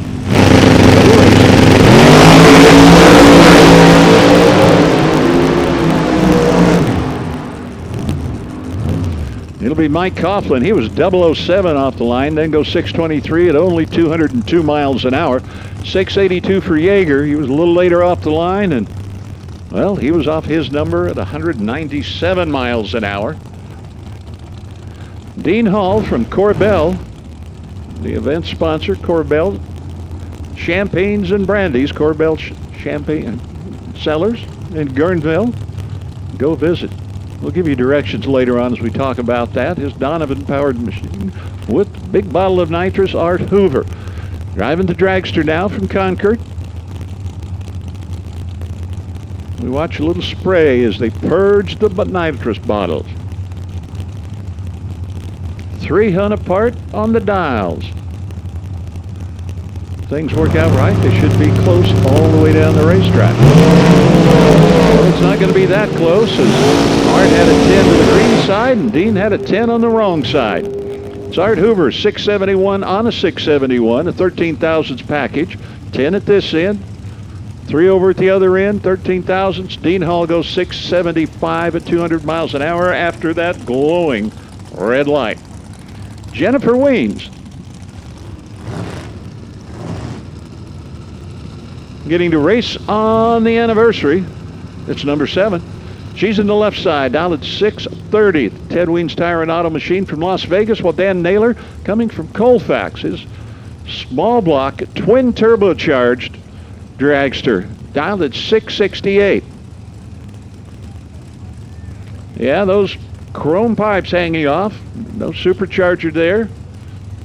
No nitrous. Just twin turbochargers. They run off the exhaust. They work as mufflers. It's a little bit quieter as a unique sound, and the electronic fuel injection is a bear to get tuned up. It runs well. It's a tough customer. But Jennifer Wayne starts out 004, then goes 635. The anniversary girl, 635 at 216 for the win. Dan Naylor, 667. He breaks out at 200 miles an hour. And that 200 miles an hour for a 398 cubic inch small block is good. Tom Baer in the left lane. Steve Kasner in the right lane. By the way, Sportsman Motorcycle, make your way to the lanes, please. This is the call for Sportsman Motorcycle to the staging lanes. Heck, let's have Top Sportsman join them. So Sportsman Motorcycle and Top Sportsman, make your way to the staging lanes, please. Thomas Baer, the owner of Tom Baer School of Drag Racing. It's always neat to have your name on the business so you know where you pull in each day. He's down at 686. Steve Kasner, CRE, Kasner Racing Enterprises. Former All-Star rep, national event winner, Tom Baer, done all those things too. Kasner, number 7 on the scoop, in the right lane, dialing at 668.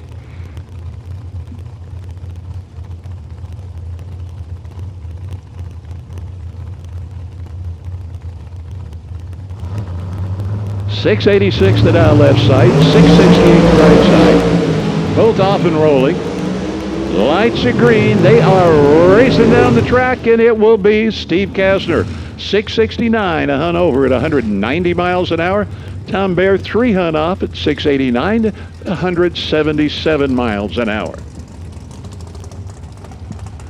Don Knobloch from Sumner, Washington, backing up in that left-hand lane after his burnout, and he is paired with Roger Comstock.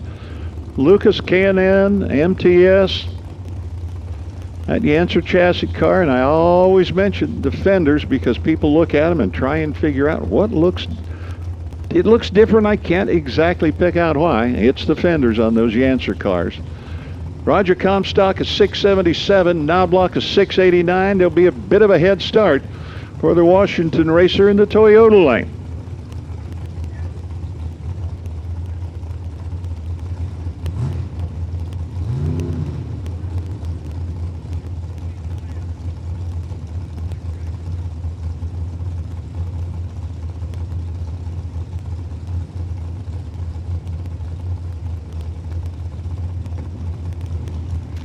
Talking about induction systems on the top dragsters. Fuel injections and blown in nitrous. I forgot the flying toilets that are on some of them.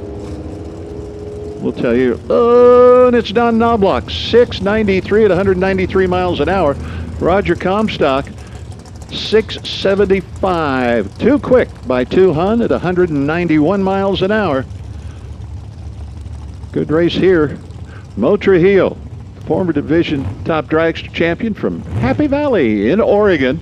Mo's Automotive, he'll dial at 656, and Ed Open, the defending Division 7 champion, funeral director from Pleasant Grove.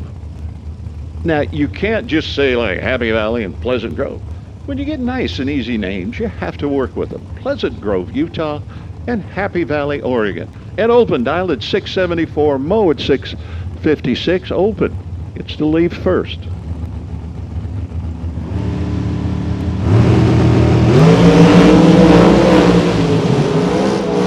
Green lights again. We are racing. Trujillo and Open. It will be Ed Open. 676, couple Hun over at 198 miles an hour. Mo Trujillo, 660. He was 4 Hun over at 204. And Ed Open will come back for the next round. Dan Provost to Ryan Pretty right now. Ryan Pretty driving the Mountain View Performance Spitzer car. He is a ranch hand in Chino. 679 his dial. Dan Provost from Abbotsford, BC. The Rad Torque Systems, Sonny Leonard powered. One of those Sonny Leonard bigger motors, 762 cubic inch. He's down at 666. Ryan, the D7 racer, will leave first, and the D6 racer, Dan, will chase it. We're doing pretty good. We're staying with green lights for a while. Ryan, a little hoo-ha on the middle of the track. That is not going to help his chances, though. Dan, 667, a Hun over at 191. Provost, you winner of the Toyota lane.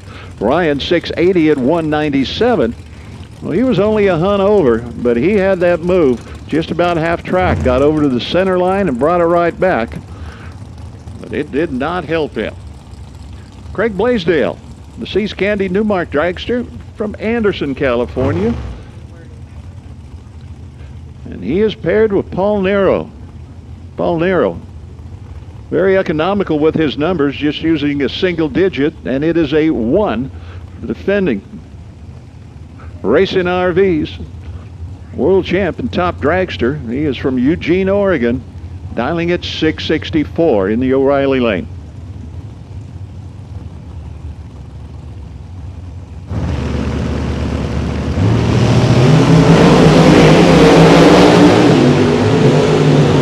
Blaisdell chasing Nero, got a long way to go. Not going to be able to do that. Nero, 664 on a 664 for the win at 197. Craig Blaisdell, 626, a couple Hun off, and that won't work when your opponent runs right on.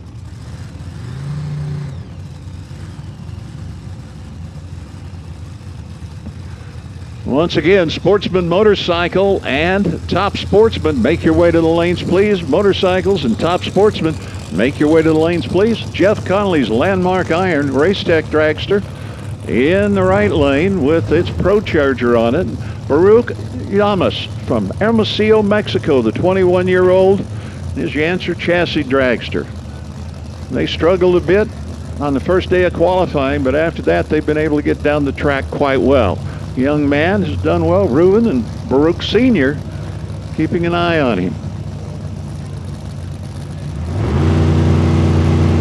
Jeff Conley is having a really good weekend, but that time I don't know if it was so good at slipping and sliding. Went to the guardrail, had to bring it back to the center of the lane, and still took the win at 628, 210 miles an hour. 659 for Yamas at 203, and a margin of victory, 8 thousandths of a second.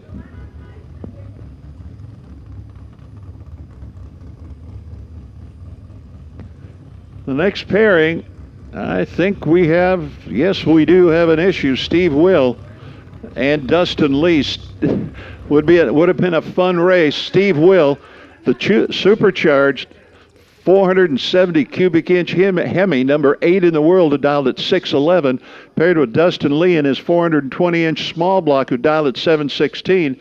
Right after the burnout, Steve Will pulls over to the wall, then hops out of the car, jumps onto the other side of the wall.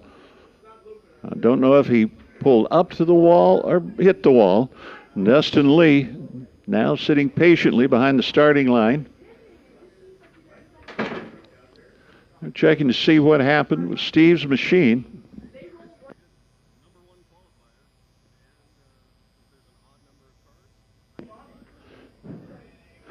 We've got the crew over there with everybody that had jumped. I had turned to look at the screen as he started the burnout. Then when I look up, the front end of the car kind of quartered into the wall, looking like what I initially thought was engine lost power, and so he went ahead and just parked it there and jumped out. But we got all the crew down there, so I'm beginning to think he may have tapped the wall at the front end when he completed his burnout. Would have been a great matchup with over a 1 second head start, supercharged Hemi and the small block carbureted Chevy.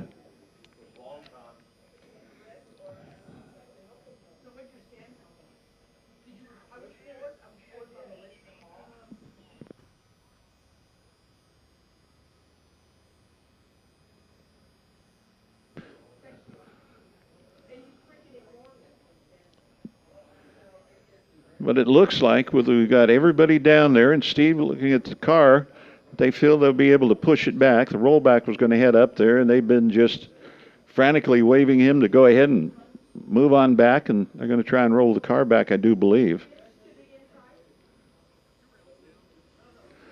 We're looking underneath the car to see if something is hung up or anything broken there. Watch and see if any stuff came out, parts or pieces or whatever.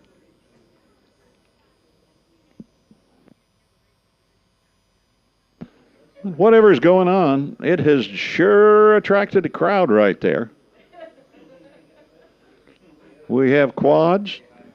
We have the safety crew, both Sonoma Raceway and the NHRA crew. Rollback is waiting behind the water box for them. And apparently they're trying to decide how they can roll the car back. While they're doing that, we've got a mop out there. There's just all kinds of activity around the car.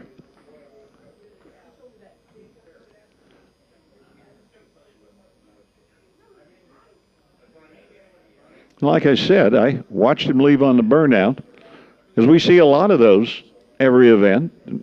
From Steve Will and his car, we've seen them for years. Never have noticed a problem before, but this time he had one.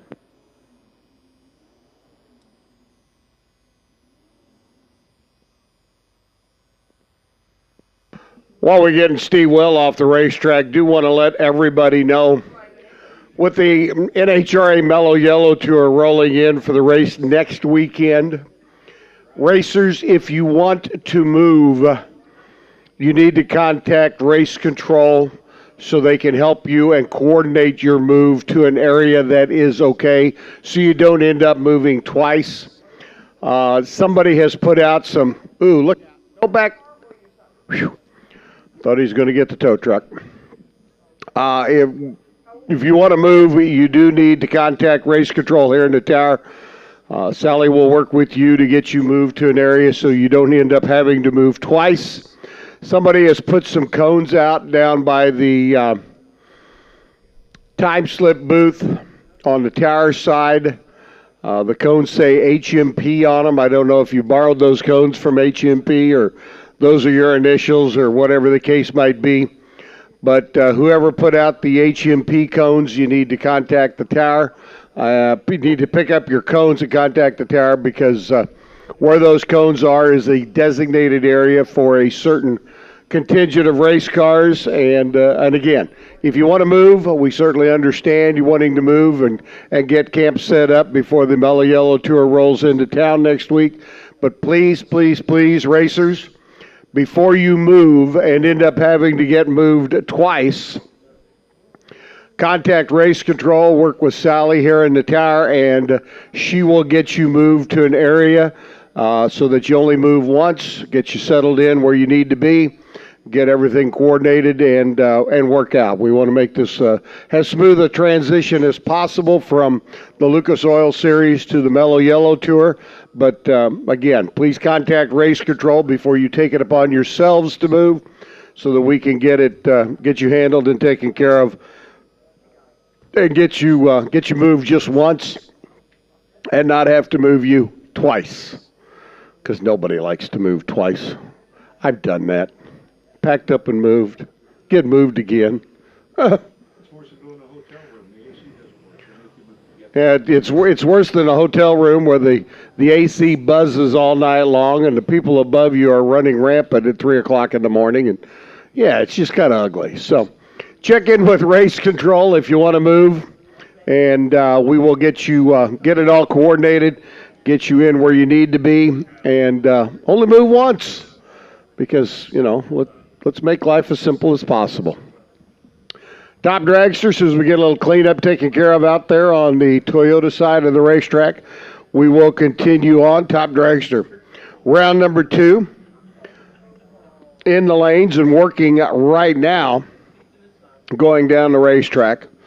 Cop eliminator should be in the lanes, as well as Sportsman Motorcycle and our top sportsman. Round number 2 competitors.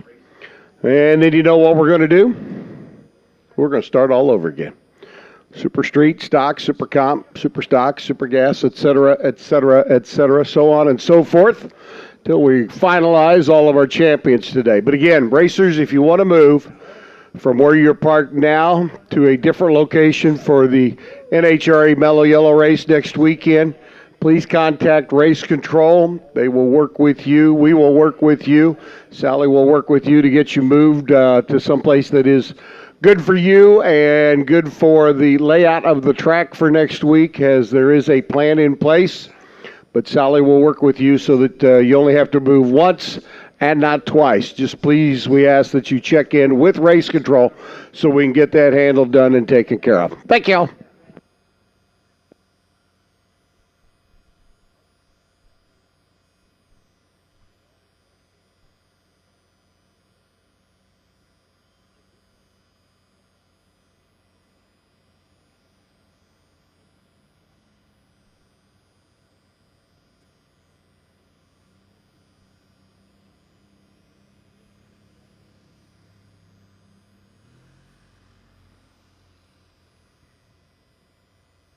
So anyhow, what happened, we had, as near as we can figure out, no one has told us, but just watching body language and where everybody's looking, Steve Will starts his burnout and something goes pop or leak in the car. He felt there was a problem and just pulled it over toward the wall, and he jumped out and did not hit the wall. Car itself looks fine, but the way everybody's looking at the front end of the engine, don't know what came off, what happened. Most everything that was leaking contained in the blanket, which should be there. And while that's going on, his opponent, Dustin Lee, is sitting now in the burnout box. It was going to be that supercharged Hemi, dialing at 611, and Dustin Lee with the teeny tiny small block in the Weddle chassis, dialed at 716, would have been an exciting run. Both good racers, both experienced. Would have been fun to watch, but now Dustin Lee's going to have to settle for making a single pass.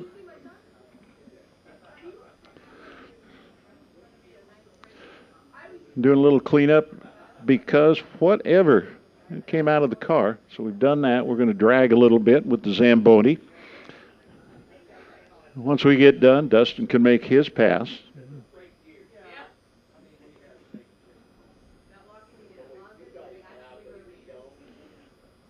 He's waiting in his car. I would try to say patiently, but he has no other option but waiting in the car. But while they get the cleanup and then let him know he can make his pass.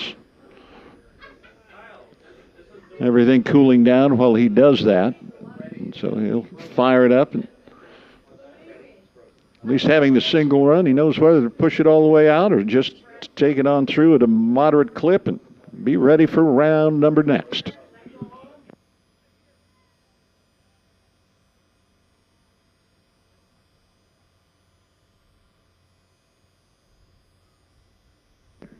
Just a reminder, racers, Devil Mountain Coffee Bar, open for business, located under the main grandstand. The Devil Mountain Coffee Bar for the absolute best high-octane gourmet coffee, fresh panini sandwiches, and pastries. Devil Mountain is also serving nitro brew, cold brew, and a variety of coffee drinks made to order. Devil Mountain Coffee, the official coffee of Sonoma Raceway. You're all ready to do something. Hunk just came in. Rub those hands together. Now everybody knows what they're going to do, those that are staying for next weekend. You gave them all those instructions. Don't do anything until you check with race control. Yeah. That's the simple version. Sally will take care of whatever you request. She'll see if it's possible and figure out a way to get it handled. Okay, the Zamboni looks like it's going to the garage. We're still walking and kicking our feet. Those people that have never been around drag racing before are not familiar with walking the track and kicking your feet. It used to be fun when people would try it in flip-flops because, well, the flip-flops would stay, and then they'd be walking barefoot, and their feet would get really dirty and sticky. And we still see that at other races. Somebody tries to walk around in a pair of flip-flops, and they walk, and the flip-flops don't.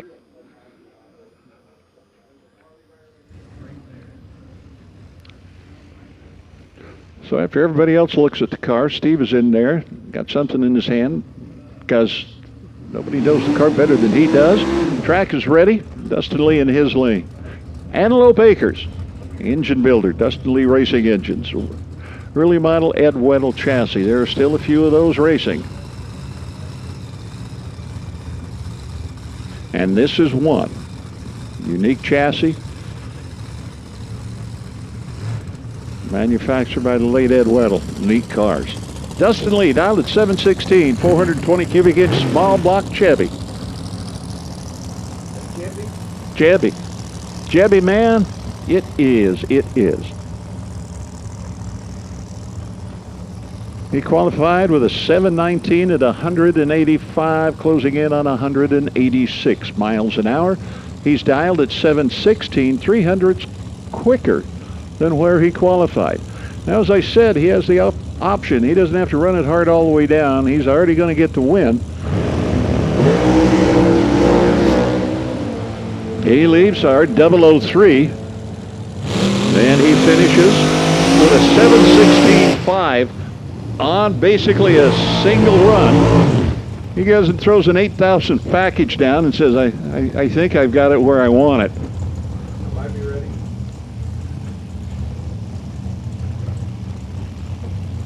Ryan Carlson and Cody Weber. Ryan from Maple Valley, Washington. Rotten Ryan.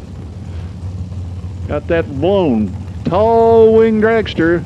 Qualified number one at a 613. He's dialed a 613. Cody Weber from Kingman, 21-year-old student in one of the Ted and Jennifer Weens machines. His 687, so we're over a bulb, just about a bulb and a half head start to Cody in the right lane, O'Reilly side. Rotten Ryan. Well, it says so on the car, so I can call him that. It also said here on the screen. Ryan Carlson, number one qualifier. Cody Weber wants to knock off that number one car.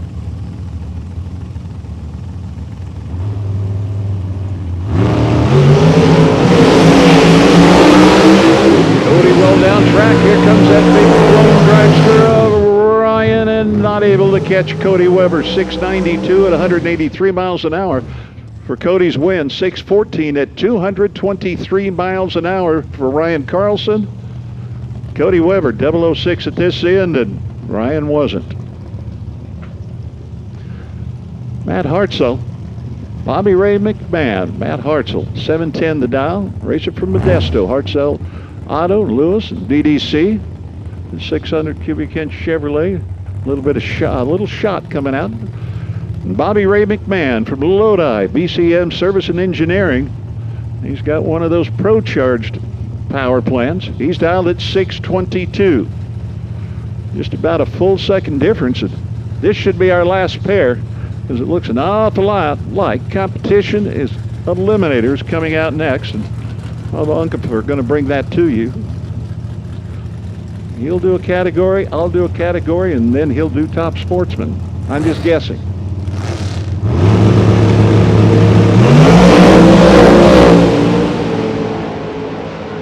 Hartzell and McMahon. And it'll be Bobby Ray, 622 on a 622 at 220 miles an hour. That's a pretty amazing task. You're running low 6 seconds, supercharged car basically, and you dial it in where you want. Matt Hartzell, 712 on a 710 right now, competition eliminator. Here's Bob. Oh, these top dragster, top sportsman guys just, I mean, they continue to impress.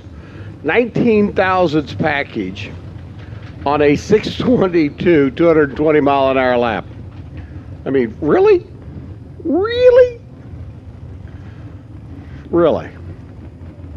Comp Eliminator round number 1. Joe Moser is up in his B Econo dragster. The Advanced Automotive. Napa entry over there on the left-hand side. Moser's 748, the index. It's all about how low you can go. Tom Metler's Pro Stock Dodge truck. 354 cubic inch Mopar combination. Coming from the boys over in Augusta, Kansas, Patterson Racing. The Elite Motorsports, Patterson Racing Engine Building Shop. One of the engine building shops. They've been known to screw some horsepower together, and they're in Wynnewood, Oklahoma, and up in Augusta, Kansas as well. But right now, Metler using that Patterson Racing mini motor Mopar. Off and running. Moser is going to try and play catch up. Joe just kind of dug himself a hole at the starting line. Yep, 735 by Tom. Good for the win. He goes cruising through, taking 66,000 stripe. Joe Moser is a 687 lap. Best run of the weekend. At 181. Just not enough to track down Metler. Metler goes 735. Let's see. Let me do the quick math on that. On a 797. Ouch. I did the math quickly. Ouch. Brian Massini, Mountain Mike's Pizza. Quick delivery service. Their pizza delivery gets your pizza to you so hot, you got to let it cool down. 2015 Chevrolet HHR bodied entry, and I do have to tell you, this is the only HHR I have ever seen in competition in NHRA drag racing. I'm going to try and track down Ryan Waters. Log Max K&N, F Supermod entry, but Water, tough customer. 878, 142 miles an hour, 837. Mercedes HHR has been consistent. Just needs to be a little bit consistently quicker. Waters machine, 878, getting the wind out at the other end. 142 miles an hour. So he runs 51 under the index, or 50 under and change. Randy Jones and Kurt Hugger. The trucks, a pair. Randy, the Alfa Omega Swiss V6 powered truck over on the left-hand side. Out of Randy Jones Racing Enterprises. Kurt Hugger's Pro Stock truck, the 358 cubic inch Pro Stock truck style combination for Hugger here in the right-hand lane. Kurt, your number one qualifier, 73 under the index. He does not, repeat, not want to do that here. 733 would be a whole lot of ouch, especially with only a 10-car comp eliminator field.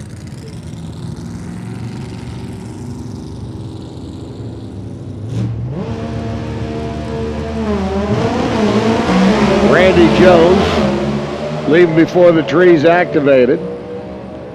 Kurt Hugger goes cruising on through, 764 at 135 miles an hour. As the wind lights already flashing brightly above the O'Reilly scoreboard for Kurt. Randy brought the R's up. Little truck just did not want to sit still on the starting line. So Randy and Phil and the rest of the gang will hopefully, at least in their eyes, be concentrating on Tony Mandela's Alpha Omega Swiss machine. Tony at the wheel of the A Supermod Automatic, number 4 qualifier, but they're taking on your number 9 qualifier and the Nostalgia Dragster of Dean Carter. Now Carter, 2-time world champ, got Craig Bourgeois, a former world champ, and a gentleman right smack dab in the thick of the points chase who all drives a likewise a Nostalgia Dragster back in Division 4 competition where we have the RBR machine. Cop Eliminator bonus fun going on that has certainly made Cop interesting this year back in the middle part of the country. But Bourgeois coming out to lend Dean Carter a little assistance this weekend. And they have been progressively getting quicker. This could be an interesting pair. Keep your eyes on them.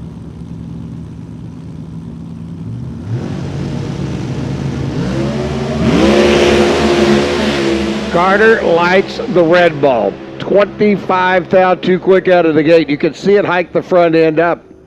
712 at 168 miles an hour for Dean. Mandela at the wheel of the Alpha Omega Swiss. Phil Mandela racing 8:15 lap, 131 miles an hour. So Tony moves on. Scott McClay should be taking on the B Nostalgia Dragster of Wayne Williamson. Williamson, though, unfortunately not able to answer the bell.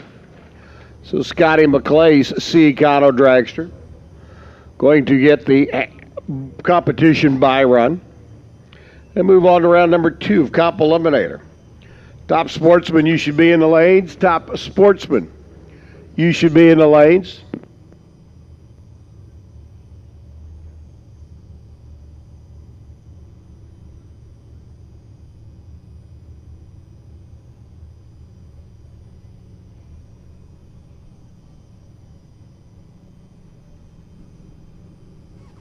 So McClay on a competition bye. Going to cruise on through in his C Econo car. Get a little tune-up to work with for the rest of the day. As the call goes out now for round number 2 of Super Street. McClay cruises through 774 at 128 miles an hour. Sportsman Motorcycle getting ready to come up next. But again, round 2, Super Street needs you to the lanes, please. And as we get ready to start Sportsman Motorcycles, one of the regular things, we remember Joe.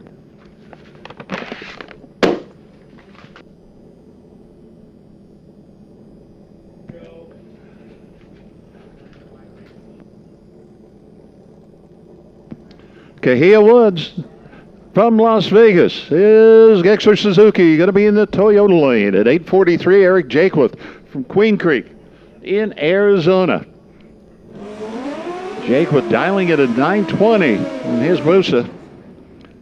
Busa being a Suzuki Hayabusa. The Gexler for Kahia Wood, we would call that a Suzuki GSXR. We've got full tree, some race on the pro tree. We've got bars with our bikes with wheelie bars and slicks, some with a treaded type tire and no bar bikes. Now it's a pair of Suzukis. Kahia, number 1 qualifier in race number 1 at reaction times of Trip Zip and 002.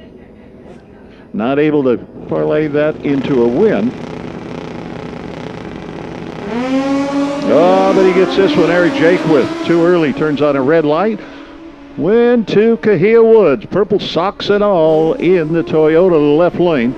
He goes 8:38, 152 he runs under. He already had a win light. Eric Jaquith after the red light runs under with a 9:17 at 143 miles an hour. Sean Connor from Boulder City. His Suzuki GSXR left side, 8:59. Clayton Howie from Lemoore. His ZX14 Kawasaki in 8:79.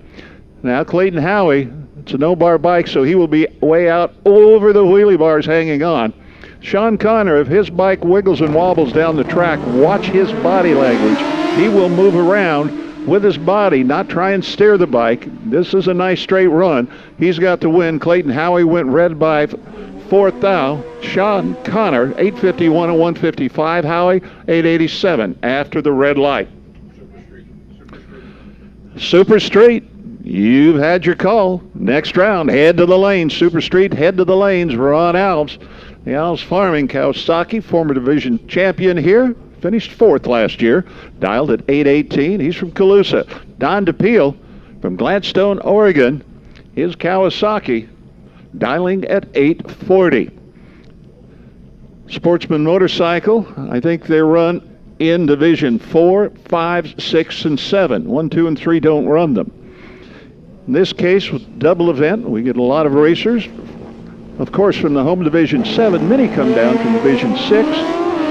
Next weekend, you're in Tulsa with a double, and Division 4 and 5 bikes will show up at Topeka double, and they will end up doing that this time in a double breakout. Ron Alves takes the win. That Kawasaki in the Toyota lane, 8:17 with a 7, 3,000 under at 156, 8:38 to Peel, 200 under. Rick Newport, Kirk Walton from Salt Lake City, his ZX14. It's one of those no-bar bikes. He finally took it off the street, but has not done more to it. Rick Newport finished second in the division last year. He's a multiple-time division champion out of Utah. The Matco Tools distributor, his GSXR, dialed at 792.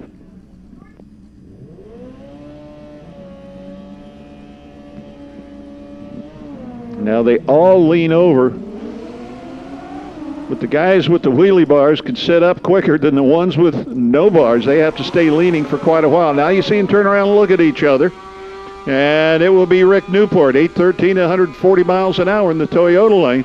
Kirk Walton just a little bit late leaving. He goes 10:31 at 150. Terry Turner from Bakersfield, his Katana, dialed at 899 Toyota lane. Don Caesar from Citrus Heights, his Gexer, right side, another one of those no-bar bikes. You can see the guy, the black with orange leathers, leaning way over the front of the motorcycle to just about half track.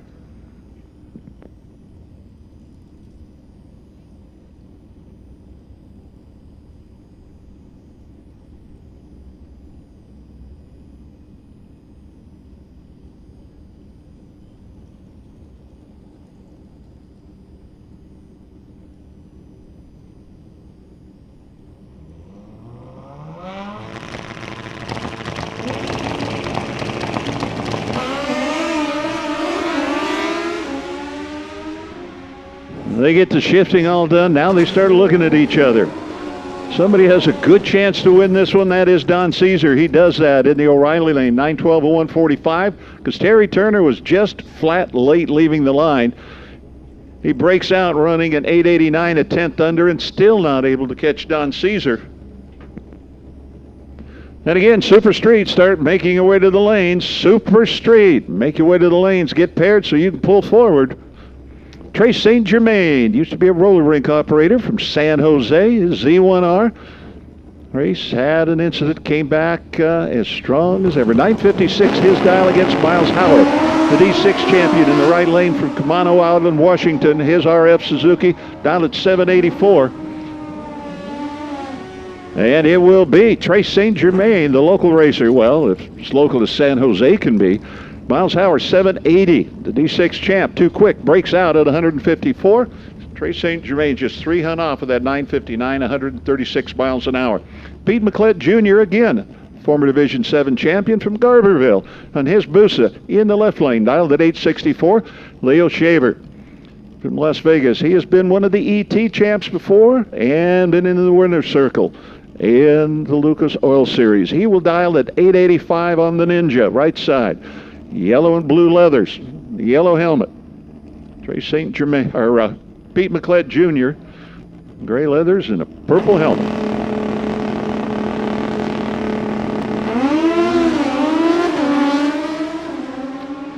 Shaver leaves first, going to try and hang on. McClett closing, not able to catch him. Leo Shaver wins it in the right lane from Las Vegas, 888 at 140, 300 over. 860 from McClett. He must have been late because he was 400ths under and still did not catch him. Now it's Denny Alves from El Cerrito. His Kawasaki will dial at 790 in the left lane. Tom Medlin, again, former Division 7 champ. That flamed Suzuki Gixxer dialing at 809. A couple of quick bikes. Medlin, a fabricator. Denny Alves, underwater welder. Something I would not have any desire to do.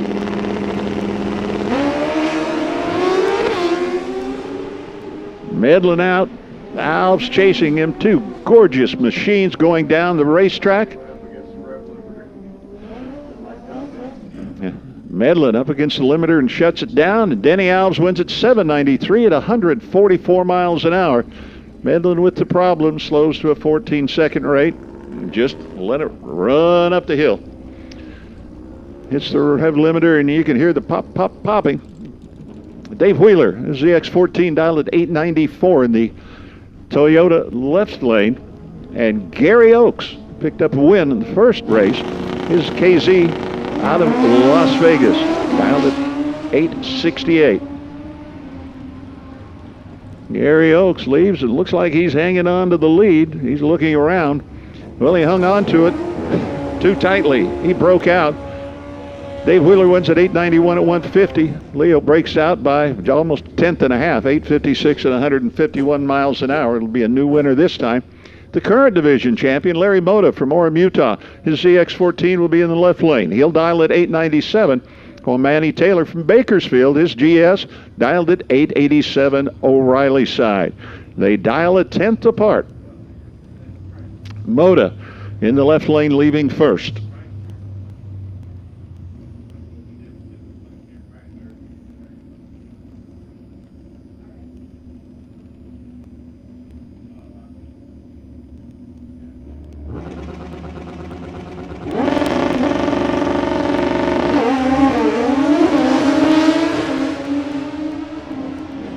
Mota and Manny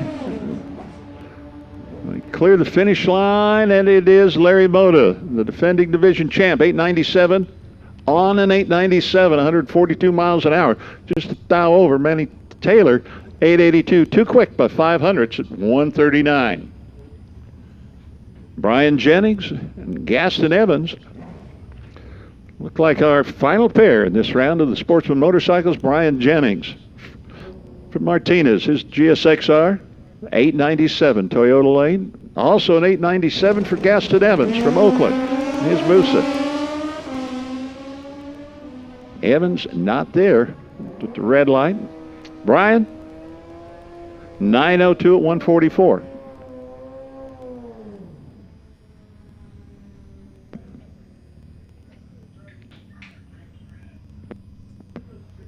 Cody Compton.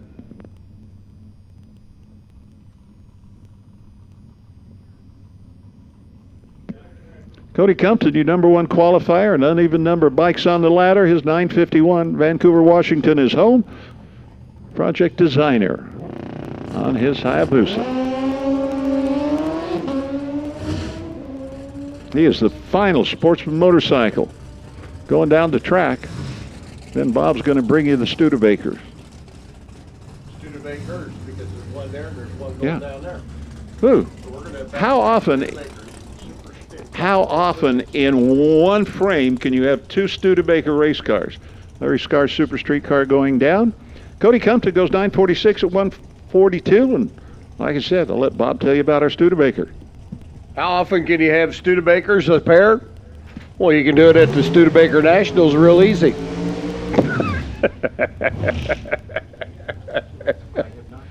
You haven't been to the Studebaker Nationals? Neither have I. But I'm saying you could. This could be them. It could be them. Ken Ratzloff out of Idaho Falls doing his burnout in his Studebaker, the 53 edition. So it's that performance power plant, big 781 cubic inch combination. We were talking about our top dragsters a while ago, 19,000s package, running in the sixes at over 200 miles an hour. You're probably going to see the same thing here in Top Sportsman. All you have to do is qualify for the field, because once you're in, you're in. You can win from number 48. You can win from number 1. Although sometimes I think it's more difficult to win from number 1, because when you've got the really quick car, you've got to really have some consistency.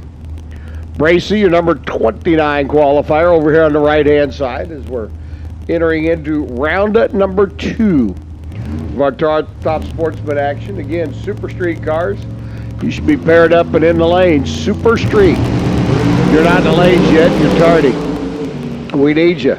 We want you. We got to have you. How about Kenny Ratzloff? 009 693.4. Gets down there, takes the stripe under by 6 thou. 719 by Doug Bracy. Doug was on a 723 dial. And if you are unfamiliar with our math here in drag racing, the further under you go, if both cars go under, if you're the furthest under, well, you just became a spectator. If you're closest to your dial, you get to stay and play. And for Kenny Ratzloff that time, he gets to stay and play. Steve Galileo and Mike Furter are going to do battle now. Galileo in our late rounds of competition. Runner-up the other day in race number 1. Stock Eliminators, we need you to the lanes now, please. Stockers to the lanes. Galileo and Dan Borg in the final round of our first race in top sportsman category. And the Ferd, the K&N Special. Long-time campaigner, wheels of his granddad. Off and running goes the Ferd. Galileo right alongside of him. Both drivers pretty much dead even on the tree. Ferd gets the win by 5 thousandths at the stripe. He runs 711 on his 710.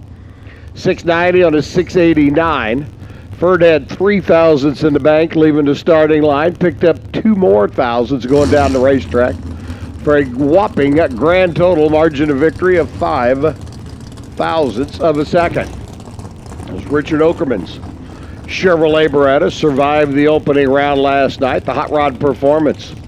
Zeke's Beretta. Steve Schmidt power plant underneath the hood and shoehorned into that Beretta there on the left-hand side. Okerman dialed in 705. Craig Blaisdell for C's Candies. Wheeling and dealing the late model Camaro bodied machine here on the right-hand side. Blaisdell on a 694, so about 1/10 of a second. Using round numbers. Handicap start going to go to Okerman. Three comes down. Richards away. Blaisdell's away. One of the drivers very good. One of the drivers more gooder. And that was Okerman. Okerman was 004 off the line. Runs 706 on his 705. Blaisdell was 22 on the tree. Goes down there and takes a chunk of finish line stripe. Runs 691 on a 694 dial. Okerman's above. Blaisdell's below. Okerman will be back for round number 3. Craig gets to go package up some C's Candies for all of his competitors.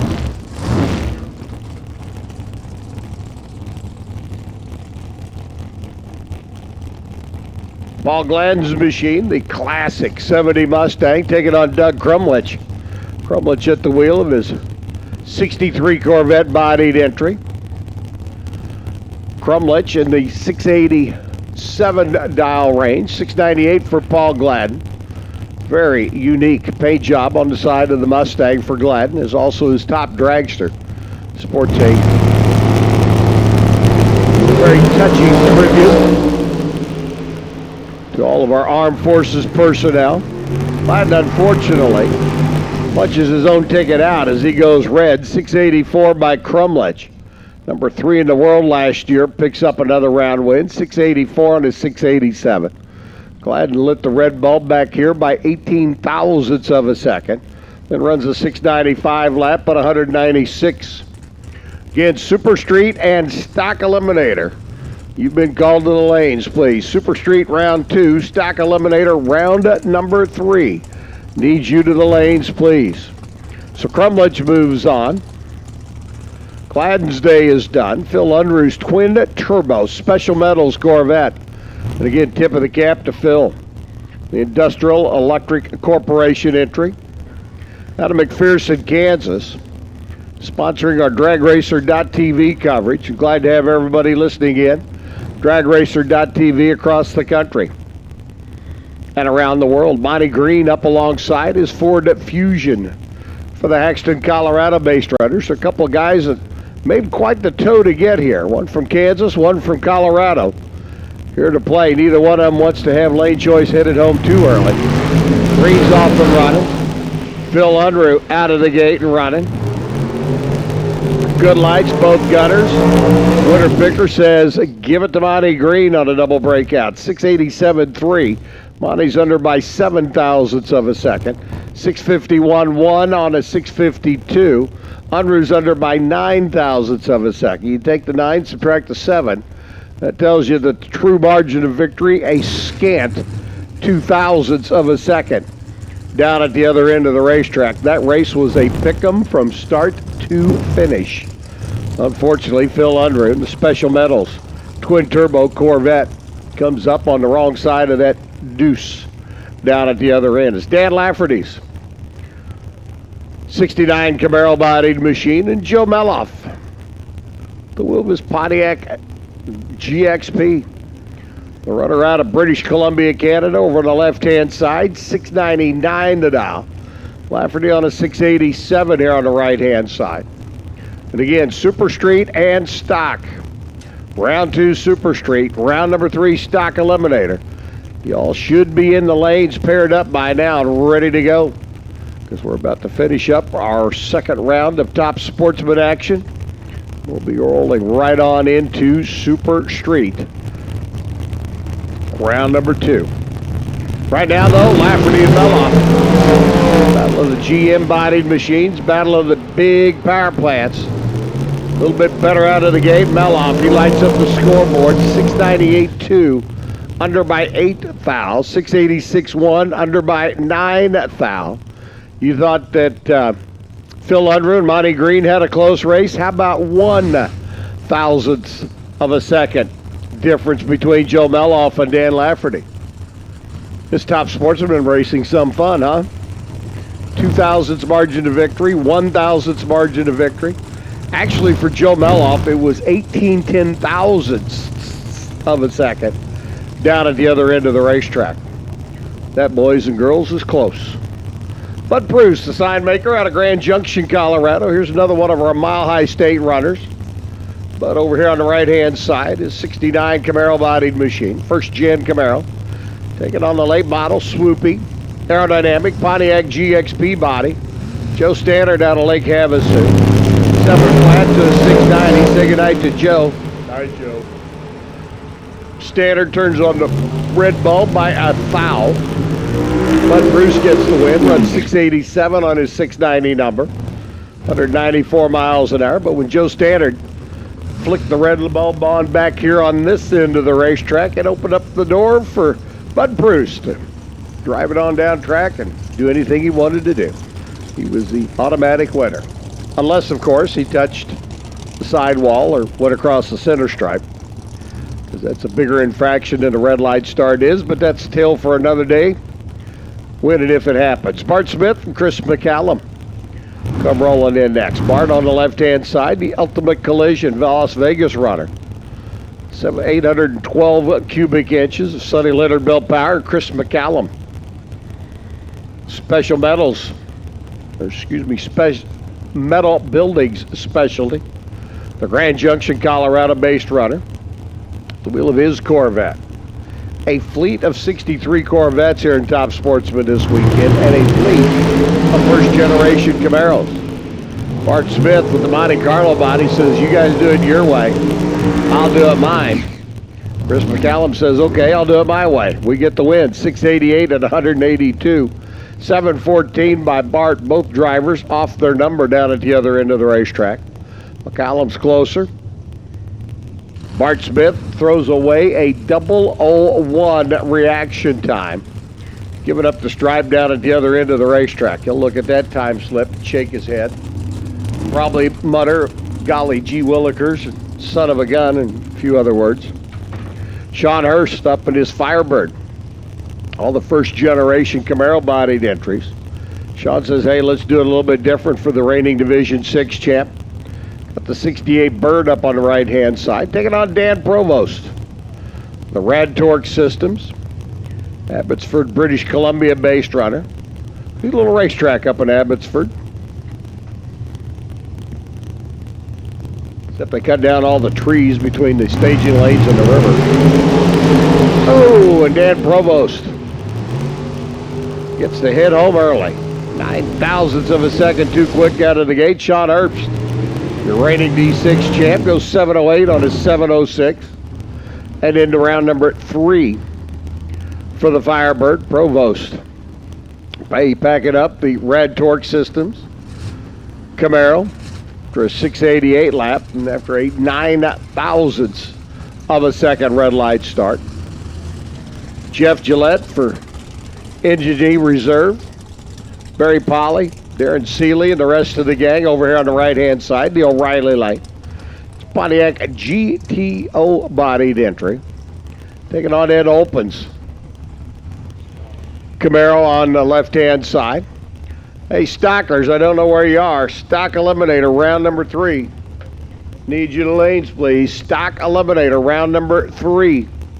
Need you to the staging lanes, please. There's 18 of you. I think we got about 15. So the majority of your compadres are here. Need you. Head open, off and running. Jeff Gillette a little bit better on the starting line.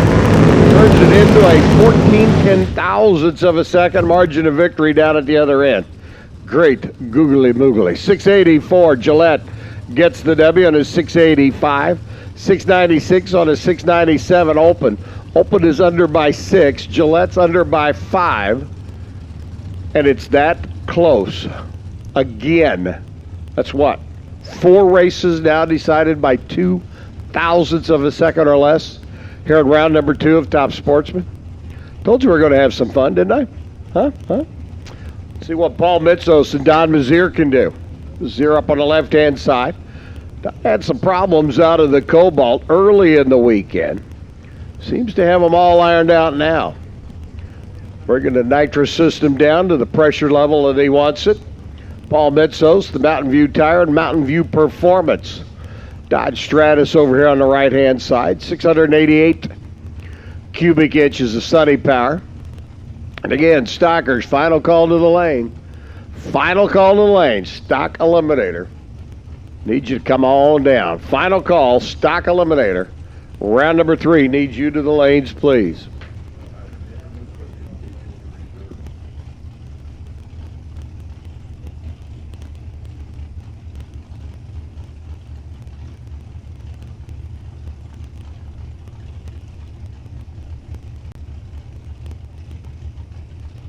So Mitzos on a 674, Mazier on a 691, and now the call goes out for Super Cop.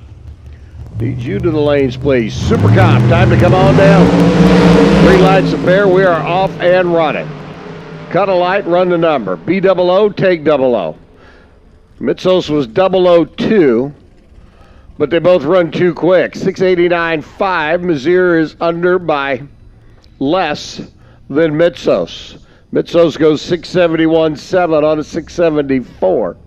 In between the two of them, if you take the little numbers and the big numbers, put them in a pot, stir them all together, Mitzos comes up short at the other end by 8,000ths of a second.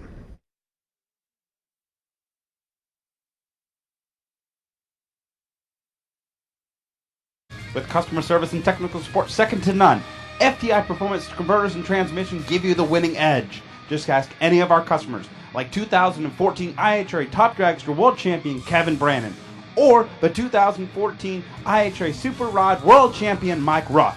We are real racers with real experience. Call us today at toll-free at 866-726-8358, or visit us on the web at www.ftiperformance.com.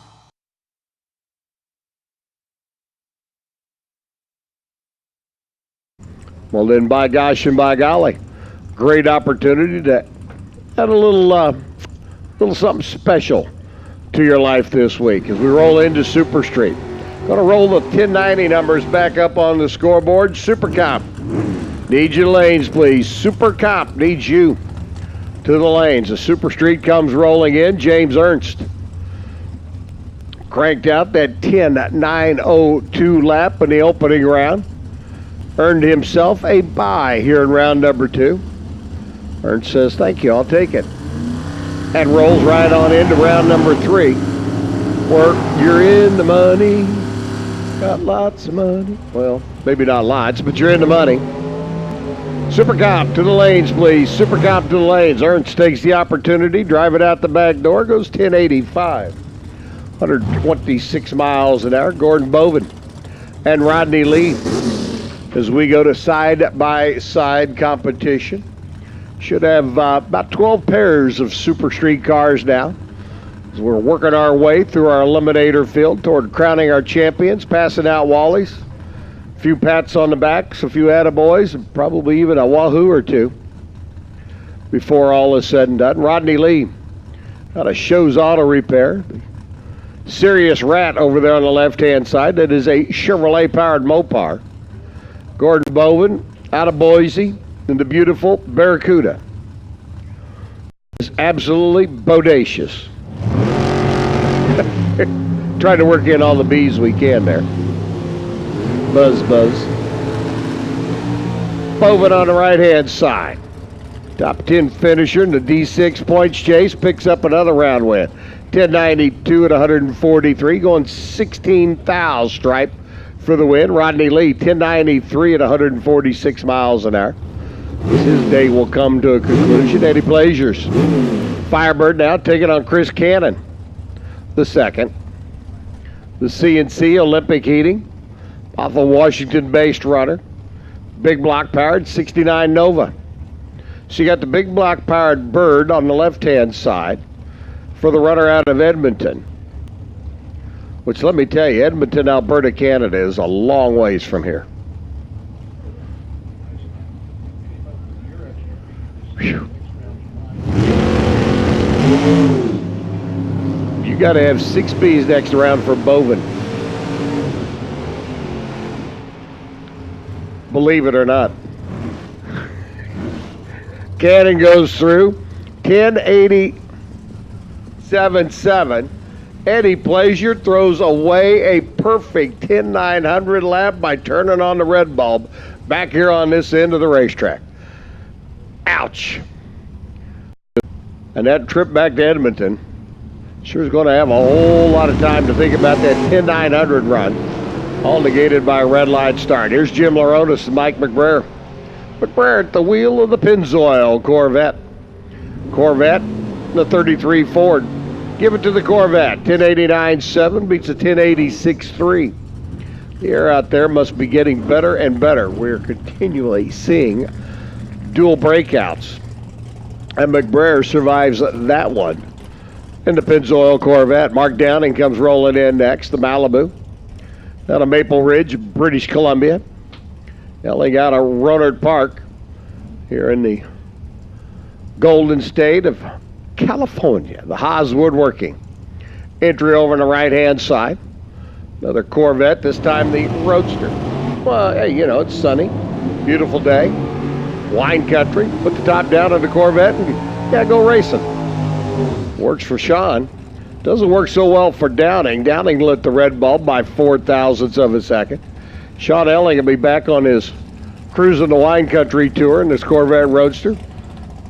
Next round of eliminations, he goes 1091.3. Downing goes 1091.6. But Downing was red. Sean was green. We'll see him next. Here's the anniversary guy, Todd Sims. Number 29, taking on Larry Scarce. Studebaker, we saw just a moment ago in Top Sportsman. He went a whole lot quicker than what Larry's is going to go. The anniversary guy for Robert, Cindy, 29 years today. Nice take home a Wally. Unfortunately, he's going to have to borrow it from somebody. Larry Scart gets the win, 1092 at 124. 1092.0 by Sims. They run identical elapsed times. Scarth, by virtue of the better reaction time, wins it on what is technically called a hole shot. 1092-0 for both. Scarth had the better light. He gets the green light, the win light down at the other end. There's Herman Chan, and John Dexter comes rolling in. Dexter, already a couple of Super Street wins under his belt this year. Bowed out in the opening round of race number 1. Survived the opening round here in race number 2. Got a hard-fought battle with Herman Chan setting up here in round number 2 of race 2. Follow all the numbers along, boys and girls. 1089-7, Dexter does get the win. He's under by 3, 1085-8. Herman's under by, wait a minute, I can do the math on this, 44. So Dexter gets the win. He'll be back for round number 3. Dave Kiesel's Racing Dirty, 76 Vega right-hand side, taking on Hugh Mueller. Mueller at the wheel of his Ford-powered Maverick there on the left-hand side. We turn on a couple of green bulbs. Ooh, both of them very pretty green. Hugh Mueller with a 006 green light. Turns it into a win light at the other end. 1091 at 128. 1094 by Kiesel. Kiesel's green light was pretty as well. It was 12 on the tree. And in most circumstances, a 12 thou reaction time probably going to get you a win down at the other end of the racetrack. Unfortunately, that wasn't one of the circumstances. Brenda Briles comes rolling in now, the Image Promotional Products. Gorgeous 67 Camaro over here on the right-hand side, taking on Brian Morrison's 67 Chevelle there on the left. So both cars, 52 years old. Brenda was born the year her car was made. She goes 1094 at 130 miles an hour, 1093 by Brian. And by 17 thousandths of a second, the 67 Chevelle takes out the 67 Camaro. So Brenda's day is done. Brian gets to cruise on. Gary Erickson and Justin Cooper. Again, Super Comp, round number 3. Needs you to lanes, please. Super Comp, round number 3. Needs you to the staging lanes, please. Super Comp, round 3. Gary Erickson on the left, the Stark Street Pizza. Wonder if he delivers in the probe. The pizza get there hot. He's taking on the reigning D6 champ, though, Justin Cooper. That may not bode well. It doesn't. 1097 beats the 1097. A little bit better out of the gate, Justin by 8 thousandths. A little bit better down the track, Justin by 1 thousandth. Take the 8, add the 1. How many does that make, Rick? 8 plus 1?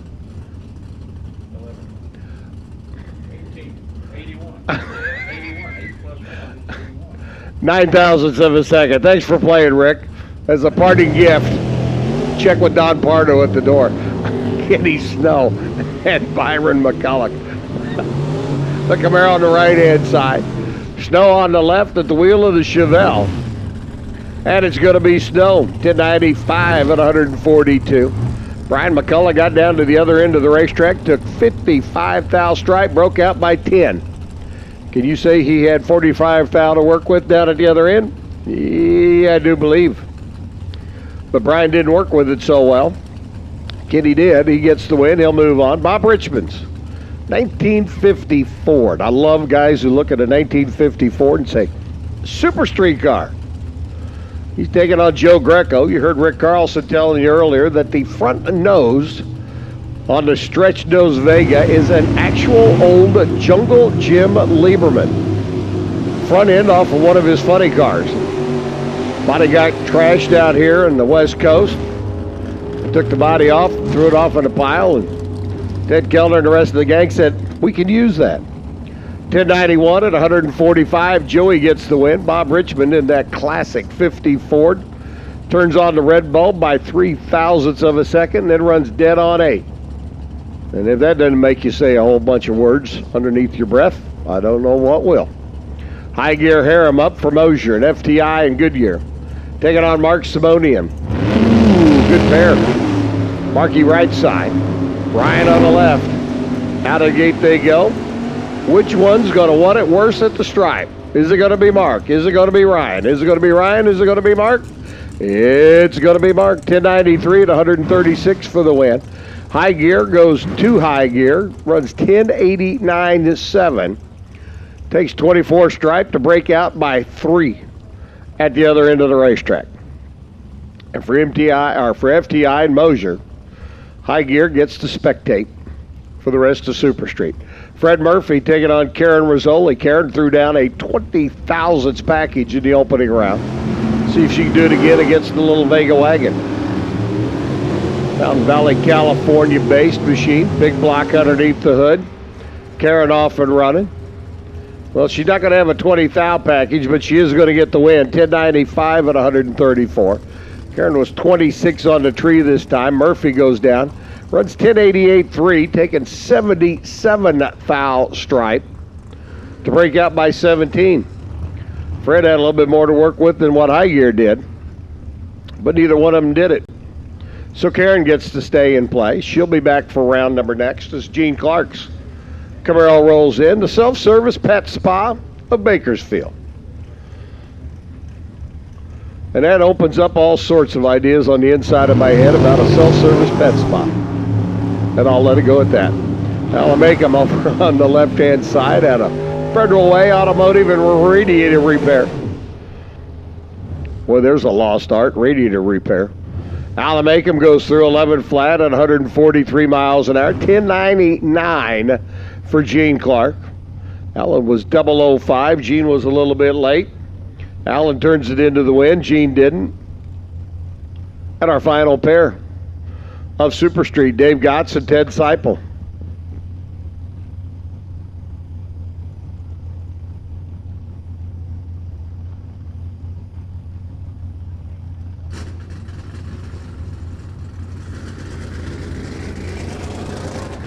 But seriously, radiator repair is the lost art. I mean, you know, finding somebody that's got the radiator tank and, you know, can boil them out. It's Ted Seipel and Dave Gotts make their way down track. Ted out in front. Here comes Dave. Big block closing hard at the other end. Gets him. 1089.6. Beats a 1089.2. Once again, you can do the math. 1089.6, 1089.2. 1, 2, 3, 4 thousandths of a second. Seipel's day comes to a conclusion. Now, he was 001 at the stripe and broke out by more. Ted made it a good race. They were 14 and 17 on the tree. Dave had the better light by 3. Steve Wan comes rolling in. Stock Eliminator round number 3. We have 9 pair of cars left. Steve Wan, Mr. 413, your number 1 qualifier, taking on Mike Cotton's Battle of the Mopars here.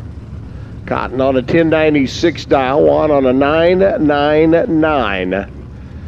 Can you say 1 second handicap start? I knew you could. Wan on the left, Cotton on the right. 2 good drivers, 2 good cars. Cotton off and running. Here comes Stevie. Mike now looking over his shoulder, sizing up the front end of that 62 Plymouth Fury. Other end of the racetrack going to be Juan. 10 flat on a 999. 1098 by Cotton on a 1096. Cotton had the better light. Juan takes the stripe and the win by 4 thousandths of a second. Whew. That was close. Cal Method taking on John Irving now. The 400 cubic inch 73 Plymouth Satellite. Super Comp, you should be in the lanes. Super Comp, you should be in the lanes as Cal goes headed down track in his H-Stock automatic entry. He and John virtually side by side off of the racetrack as we call Super Stock to the lanes, please. Super Stock needs you to the lanes, and Irving gets the win on a double breakout, 11:35 for him. Method goes through on 11:42, and again, Super Stock, round number 2. Needs you to the staging lanes, please. Super Stock, round number 2. Needs you to the staging lanes, please. Jared Jordan. Ryan Mangus comes rolling in now. Jordan on the left, 11:35. Mangus on a 1082. There goes Jared. Here comes Ryan. Classic Mopar, the 64 Dodge, 426 combination. Harry riding alongside today. At the finish line stripe, just a little off pace, 11:38 at 114. 13 thousandths the margin. Down at the other end of the racetrack, Jared had the better light. Ryan tightened it up a little bit and gets the win by 13 thou. Down at the other end, and Jared's day is done, but they gave it a good run. It's Robert Pond, a Sonoma, Arizona-based runner. 64, 427 Fairlane, up alongside the champ. Former champ, Justin Lamb. The Redback Mosier, A1 Performance, Copo Camaro. 960 to a 987. Can you say classic muscle versus late model? Pond out of the gate and running green. Lamb out of the gate and running green. Two good lights. Who's going to drive the stripe better at the other end, Pond or Lamb? Going to be Lamb Chop. 961 on a 60. Getting the win and the stripe by 7 thou. 988 by Pond. Pond was 33 on the tree. Lamb was 24. It was a pretty good race shaping up from the start. And it ended up being a 7 thousandths margin race down at the finish line stripe. It's Cliff Hansen's A stock automatic. Big block Camaro comes rolling in alongside the little 340 Barracuda. Merrill Farmer, Las Vegas-based runner. Red light start. Good night run for Cliff Hansen. This will be his parade lap, as we won't see the Camaro again. We will get to see the 340 Cuda at least one more round as Farmer turns it loose, runs 1073 on a 1081. Can you say holding a little bit? I can. Hansen goes through 1032 after that 2 thousandths of a second red light start. C.W. Hofer taking on Doug Gibson's machine. Again, Super Stock needs you to lanes, please. Super Comp, you should be in the lanes. Super Stock needs you to the lanes now, please. Super Stock to the lanes. Gibson, 1064 the dial, gives Hofer's Firebird an 1118 handicap start. And here they come, closing in on the finish line stripe. Gibson goes 009, 65 on a 64 for the win. 1114 by CW on the 1118 dial. Down at the other end of the racetracks, the Firebird's day is done. Gibson will be back with the 396 Camaro. And how do you like your Dodge darts? 340 combination, that's Larry Gilly over on the left. Or do you prefer the 440 GS style? That's Jerry Stein over here on the right. The 440 going to give the 340 about 3/10 of a second handicap start. Tell you what, you take your pick. Whichever one of these darts you want, I'll take the other one.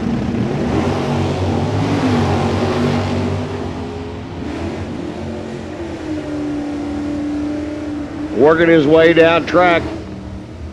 Pretty much dead even out of the gate. It's going to be the 340 getting the win. 1087.4.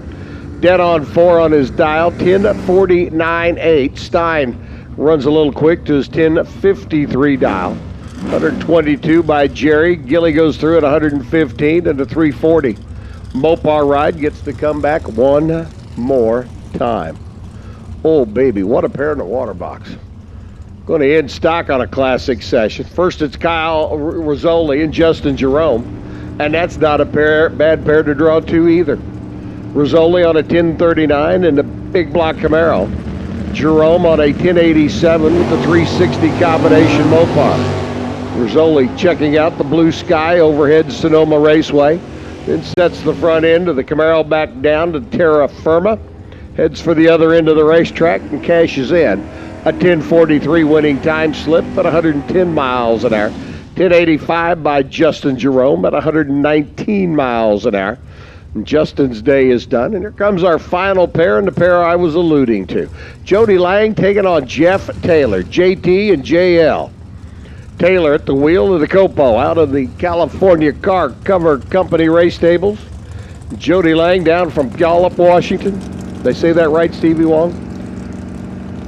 305 cubic inch, 81 Malibu wagon over here on the right-hand side. Jody's going to be offered, and Jody goes red. 9 thousandths of a second. He knew Jeff Taylor he was going to have to be ready for, and trimmed the tree just a little too close. JT's 13 on the tree. Shuts it off at the other end with a 943 at 121 miles an hour. And stock eliminator. We're down to 9 cars left for the next round of elimination. Supercom getting ready to roll up. We will turn the microphone over to Mr. Carlson, the one, the only, the legendary announcer here in Division 7.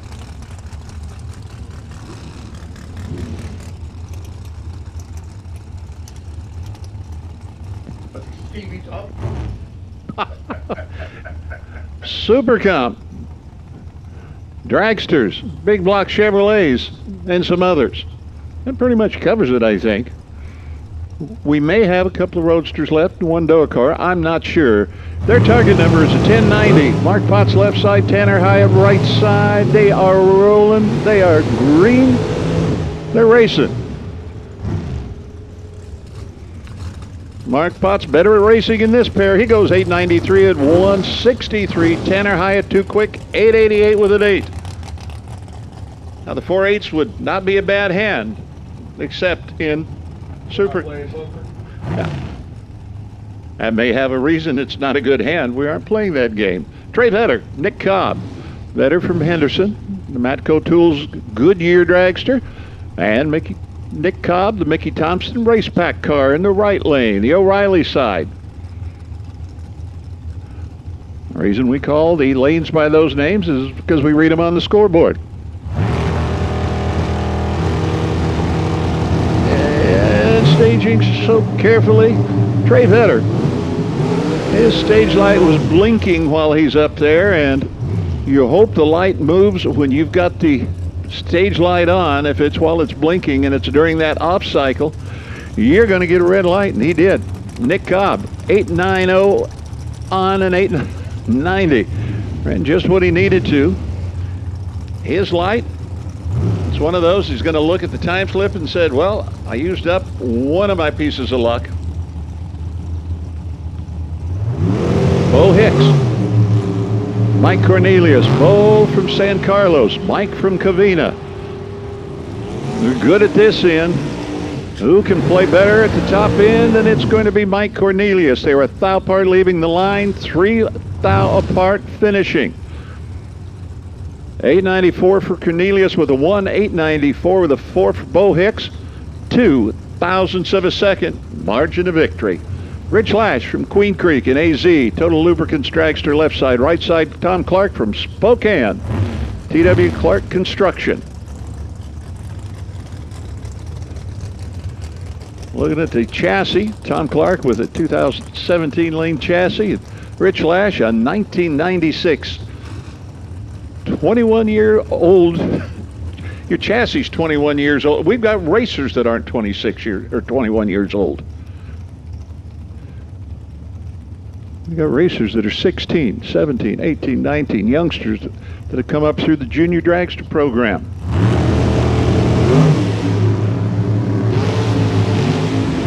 Neither of these racers are among those who did that.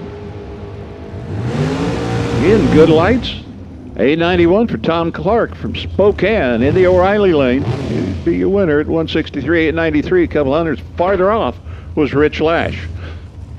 Summer Richardson from Castaic. Again, gorgeous park. Great lake. We used to be able to go drag boat racing there. And she's paired with Steve Kasner. Kazman, CRE, Kasner Racing Enterprises. Be in the O'Reilly lane. One of those Riolo big blocks behind him. Both of them well over 600 cubic inches. That's a lot of cubic inches to run an 890. But, like that mile an hour, because different miles an hour make it tough to play at the top end when you don't know what the closing speed of the other racer is. I mean, you've watched, you've written it down, you've kept your logbooks, you know what they do, but still, on track, it's totally different. Difference in mile an hour makes it very tough to figure out how to work that top end of the racetrack. Whopping the throttle, touching the brake, what you gonna do?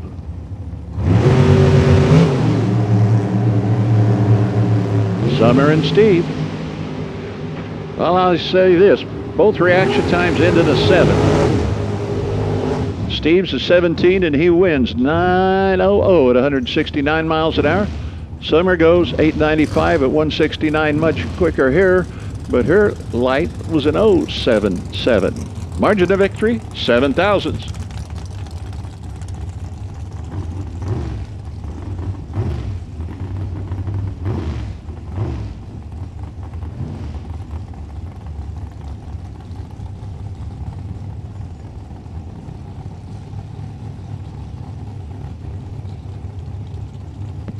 Randy Beck, Division 6 champion, Toyota side.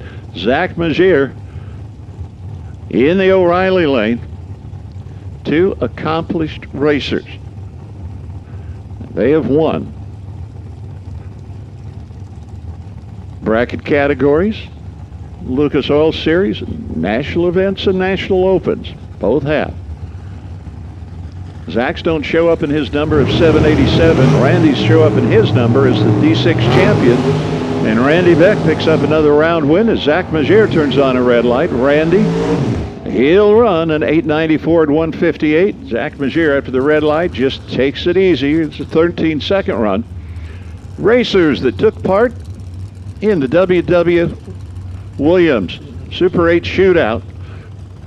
Winner, runner-up, and semifinalist in each of the 3 categories. You need to come to the timing tower and get your payouts. Yeah. W.W. Williams Super 8 shootout, Super Street, Super Gas, Super Comp. If you're the winner, the runner-up, or a semifinalist, you have payout up here in the timing tower at the Racers for Christ table. Come on up. Kenny Snow and Parker Theobald now. Kenny from La Habra, I believe he took a win in his Super Street Chevelle, now up in the dragster. Toyota side, Parker Theobald Motorsports from St. George, right side, and it will be Parker for the win as Kenny can put the dragster away. He went red. Parker, 888 at 167 for the win. Kenny Snow, 888 after the red light, is gone. Dave Alves from Princeton, the NBA Fusion Trailers car, paired with the Can-Am Filters car with number 1 on the scoop, Steve Williams, your champ.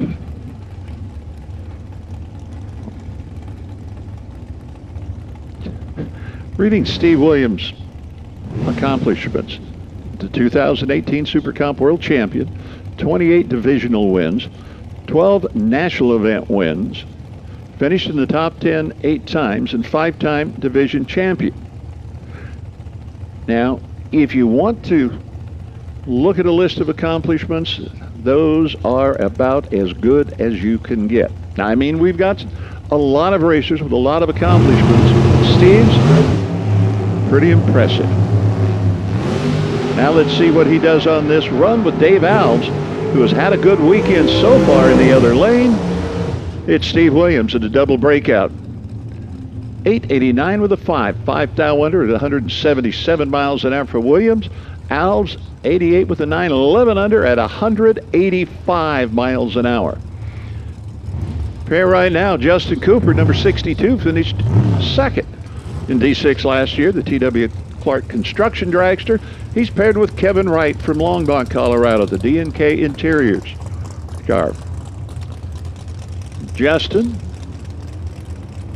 former D6 Super Street champ, former D6 Super Comp champ. Kevin Wright, winner last year in Las Vegas.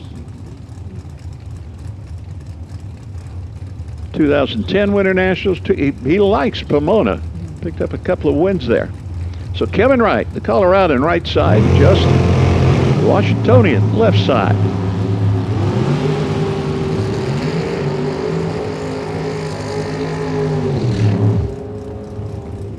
It's Justin Cooper, 8901 at 166. Kevin Wright with the starting line advantage, but takes way too much of the stripe. 887 with a 4. He had a 5,000 advantage leaving the line. Matt Woodard, Ken Mostowich. Ken and his 68 Camaro. Calgary, Alberta is home, and Matt Woodard, he made the long tow from Petaluma, which is you go right over there and turn that way, and you're going to come up at Petaluma.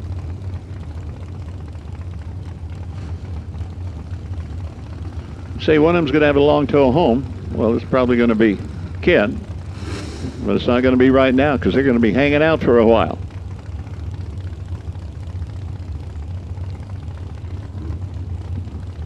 Then we go Volkswagen racing right after this. Volkswagen and Duster racing. Super stock is coming out. This is the final pair in the water. One pair on the line. A lot of time to talk because they are staging very carefully. Super Gas, tension in the pits. Super Gas, make your way to the lanes, please. Super Gas. It's a gas, gas, gas. Come up and play. Matt Woodard, his 893 with 1, takes out Mosowich. 893 with an 8 by 7 thou. They were 3 thou apart, but Matt Woodard, he is your winner. Final pair, young lady from Las Vegas, Peyton Janowicz. Plan B Motorsports dragster, and Val Torres. Contractor, Val Torres Construction and Racing from Valinda. Super Gas to the lanes, and Top Dragster. Top Dragster, you can make your way to the lanes also. Super Gas and Top Dragster. We are rolling. Val Torres, the grizzled veteran. Peyton Janowicz, the youngster. And it will be the grizzled veteran, 897 at 177. Peyton goes 8.90 at 176. Reaction time, Val was 003. Margin of victory, 7 thousandths of a second. We'll change the tree, change the category, and go to Super Stock. Tim Hall, his wheel standing, Super J Automatic, 74 Dart. Glendora Dodge Performance Cylinder Heads, and Doug Cawley, Super Stock Volkswagen from West Linda, Oregon. Der Panzerwagen, 63 Beetle, all 139 cubic inches of it.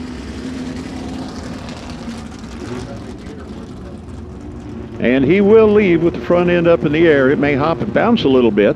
Tim Hall will leave with the front end up in the Duster. See, it bounced a little bit. Wheels up for Hall. Now let's watch the other end and see which works out better. The Volkswagen, the Mopar. It will be Tim Hall in the Mopar, 1035 at 117. 1124 for Colley in the Volkswagen at 116. He was a little bit late getting off the line. Troy Olszanowski, love the 283 wagon. He's from Federal Way, Washington. 1124 the dial, left side, right side. Randy Logie, Super K Automatic. Demon, bright yellow, he's dialed at 1049. Olszanowski, that great big long Malibu wagon, a little tiny 283, it propels it up and out. That means wheel stand.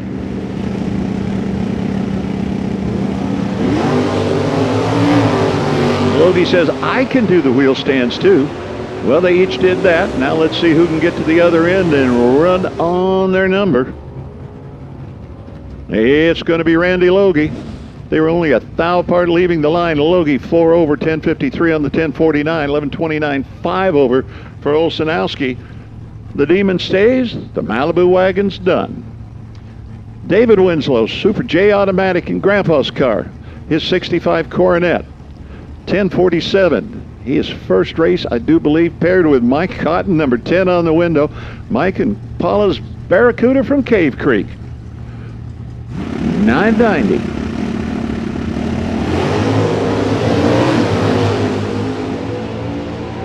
So can the youngster take out the veteran Mike Cotton?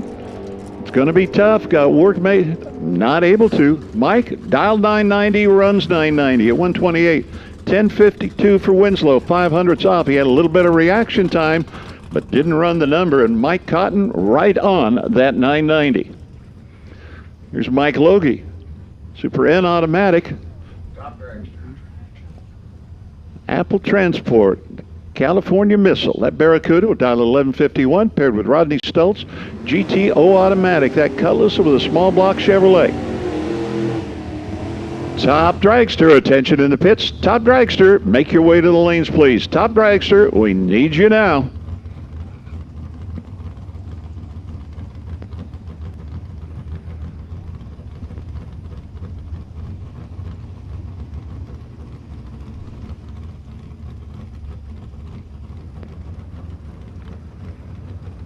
They are moving. They're rolling forward. Logie is in to the pre-stage. Rodney is moving. Rodney is in the pre-stage. Now they can bump forward. Logie. Stultz. Lights blinking. Logie out. Rodney Stultz in the Cutlass. Gives chase. Now they're looking at each other. And it will be Mike Logie. He had a 10 at this end, 10.52 at the other end, a hunt over at 112. Hunt over at the other end was Stultz at 114. He had a 20 light, 11 thousandths of a second margin of victory for Mike Logie. Oh, we got more Superstockers coming. Here we go. They had pulled out. It's going to be Justin Lamb. A super modified Silver State Madcap Goodyear Cobalt. Number 1 on the side, dialed at 871, paired with Casey Setters, the GTF Automatic 2010 Cobalt from Red Deer, Alberta.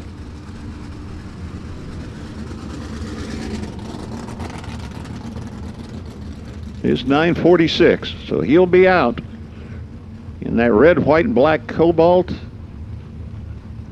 And then that's be chased by the orange, yellow, silver Cobalt of Lamb.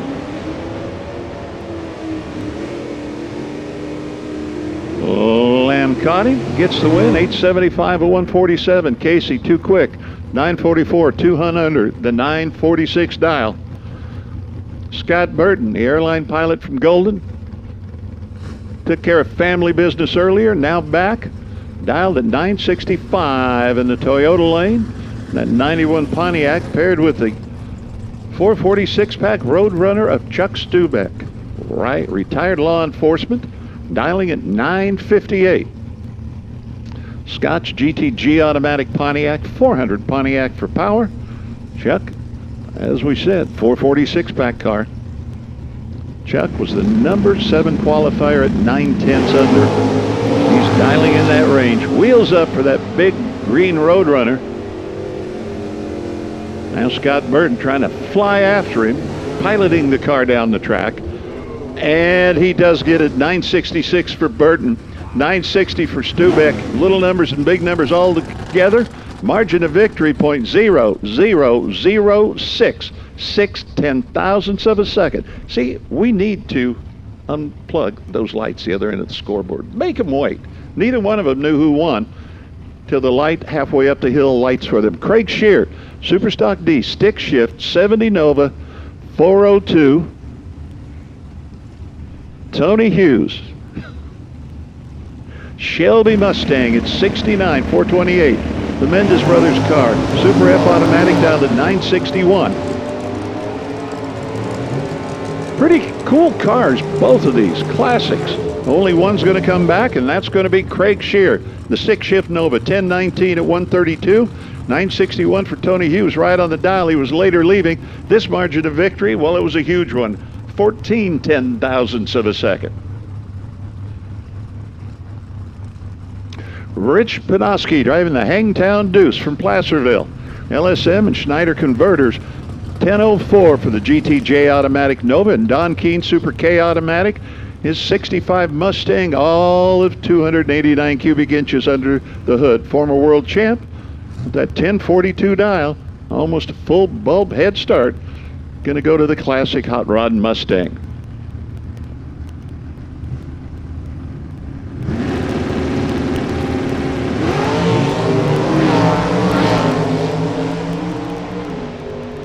Now, Keene won the wheel stand contest. Panoski, for a while in the Hangtown Deuce, was able to do that, but has readjusted the suspension And it must be wheel stands of win because Keene gets the win in the Mustang, 10:45 at 121. He was 3 over and 10:09 for Panoski, 5 over at 128. Don Little, former world champ, GTC Automatic, 70 Challenger 426, 979 the dial.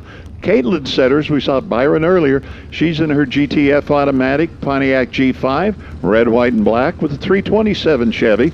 She'll dial at 938.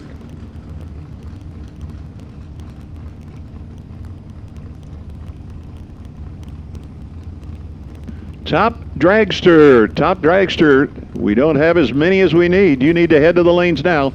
Top dragster to the staging lanes, please. Don Little, Caitlin Setters. Don in that red 1970 Dodge Challenger. Way up in the air, and Caitlin Setters, bright red light. So red light for the red, white, and black car. The red car gets a win light. 992 at 117. Don not running it all the way out. Caitlin 940 at 138, but 8 thousandths to the red side did her in. Ryan Mangus, factory GTC, Cobalt, Chevy 427 from Rialto, 898 the dial. Mike O'Keefe, factory GTI, Caltrax 98 Mustang, 302 under the hood. Well over a second head start. Going to go to O'Keefe's blue Mustang. Ryan Mangus. Quick. Machine, well, he can do like he wants because O'Keefe turned on a red light.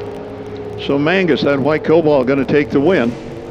Phil Unruh and Justin Lamb. Cobalt goes 897 with a 9. A thou under at 149. He dialed right. 1017 for O'Keefe, but again, red light ruins his day.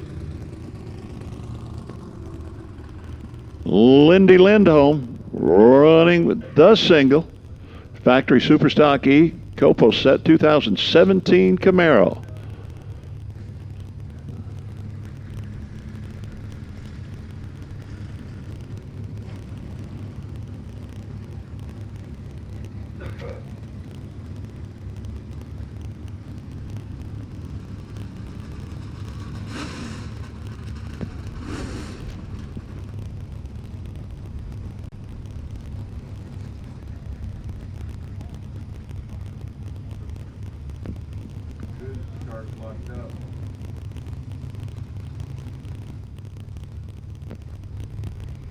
Everything clear. Lindy pulling into stage.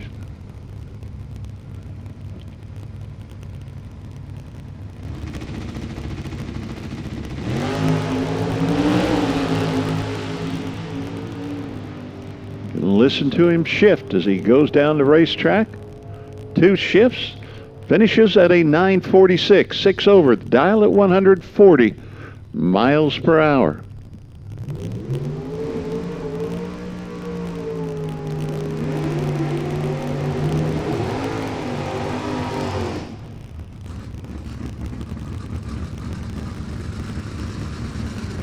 Well, we saw these two paired up in stock eliminator. Now Jimmy DeFrank, C modified, California Car Cover Company, and K&N Cobalt. He's down at 873, and John Irving, Super K Automatic, 71 Duster. Their stock eliminator cars matched up, and John Irving picked his pocket. Now is he going to be able to do it again in Super Stock? There goes Irving, and here comes Jimmy. A lot of ground to make up. Irving, that fleeting Duster heading down there. Here comes the Cobalt, and it will be John Irving. Doubles up on Jimmy DeFrank in the same day. 1042 on the 40 dial, 124.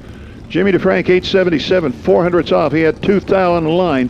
153 by 18 thousandths. John Irving gets the win.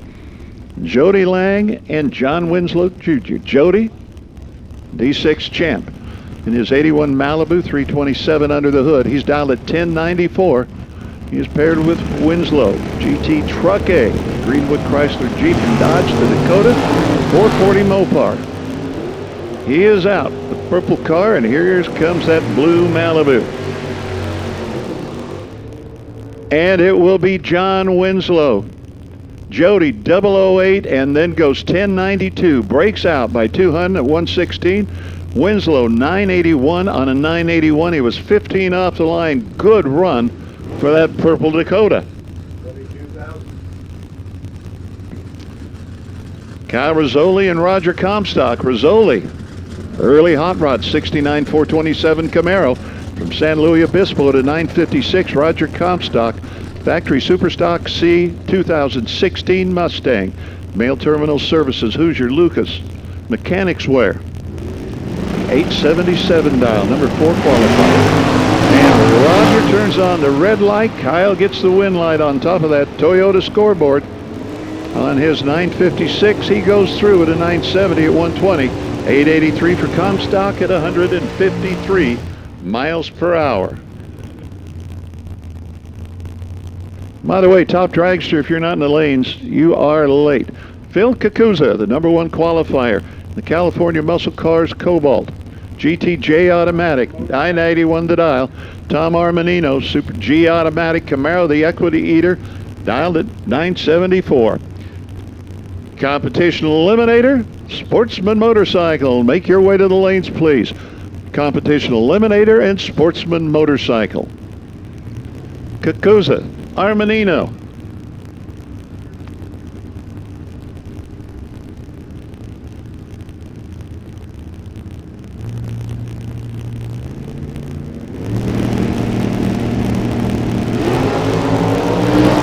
Armanino, neat wheel stand, but in doing so, he had a red light left behind him.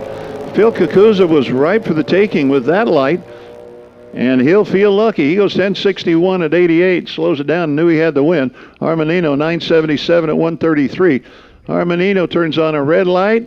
Kakuza had a snoozer, but still got a win. And that will wrap up this round of Super Stock Eliminator.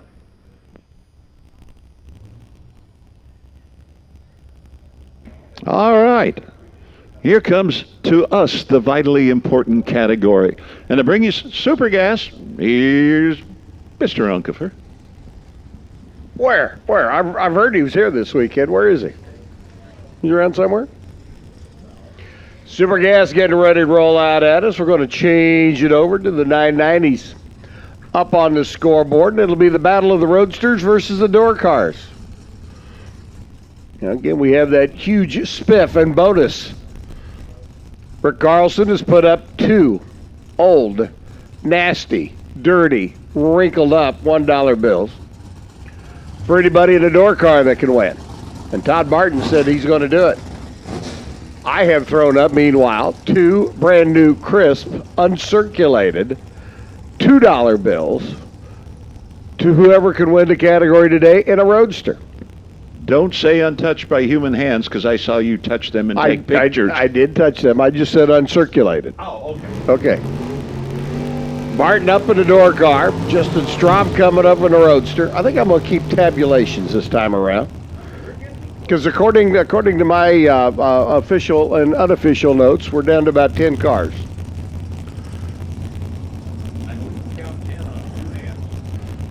Well, if I can borrow yours, I can. Justin Strome comes in. Door car versus Roadster, door car versus Roadster, and it looks like a whole fleet of Roadsters after that. I like my odds. Yeah, well, I liked them yesterday, too, and it didn't work out so well. But anyway, here we go. Strome on the left side, up in the 63 Corvette. 990's the target. Set down there on the Toyota and the O'Reilly scoreboards. And again, top dragster, cop eliminator, and sportsman motorcycle. Need you to the lanes, please. Top dragster, cop eliminator, sportsman motorcycle. You all should be in the lanes. Todd Barton off and running. Justin Strome off and running. Is the Roadster going to get the win? Nope, it's going to be the door car. 9909, 1/10,000th of a second. Todd Barton gets the win. Justin Strome was 001. He let Barton have him back in down at the other end of the racetrack, and Todd, by a hair on his chinny chin, gets the win. So the door cars get one. Now we'll see how the Roadsters fare. It's Tanner Hyatt getting ready to take on Xavier Zermano. Xavier over here on the right-hand side. Tanner Hyatt, the A&K Earth Movers Corvette there in the left lane. And it's going to be Tanner getting a win. 991 at 156. Score one for the Roadsters. Xavier goes through 986 at 161. Down at the other end of the racetrack, Jim Schmidt and Kerry Cost come rolling in. The Roadsters are going to go two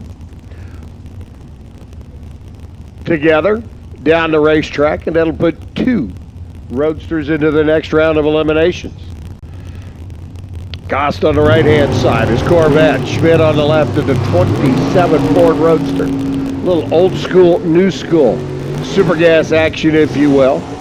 Schmidt doing it the old-fashioned way. 27 Ford Roadster. Cost gets the win, doing it the new-fashioned way. 990 with the 3. 148 miles an hour. So Cost moves on. His C5 Corvette playing into the next round of elimination. Schmidt's day is done. Dave Mazier rolls in alongside Kurt Geese. Geese last night, he and his wife out walking the dogs.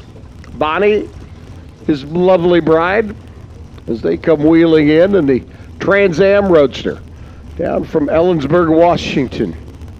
Dave Mazier up the Mazier Enterprises Roadster, the Cavalier. Chopped off rooftop machine over there on the left-hand side.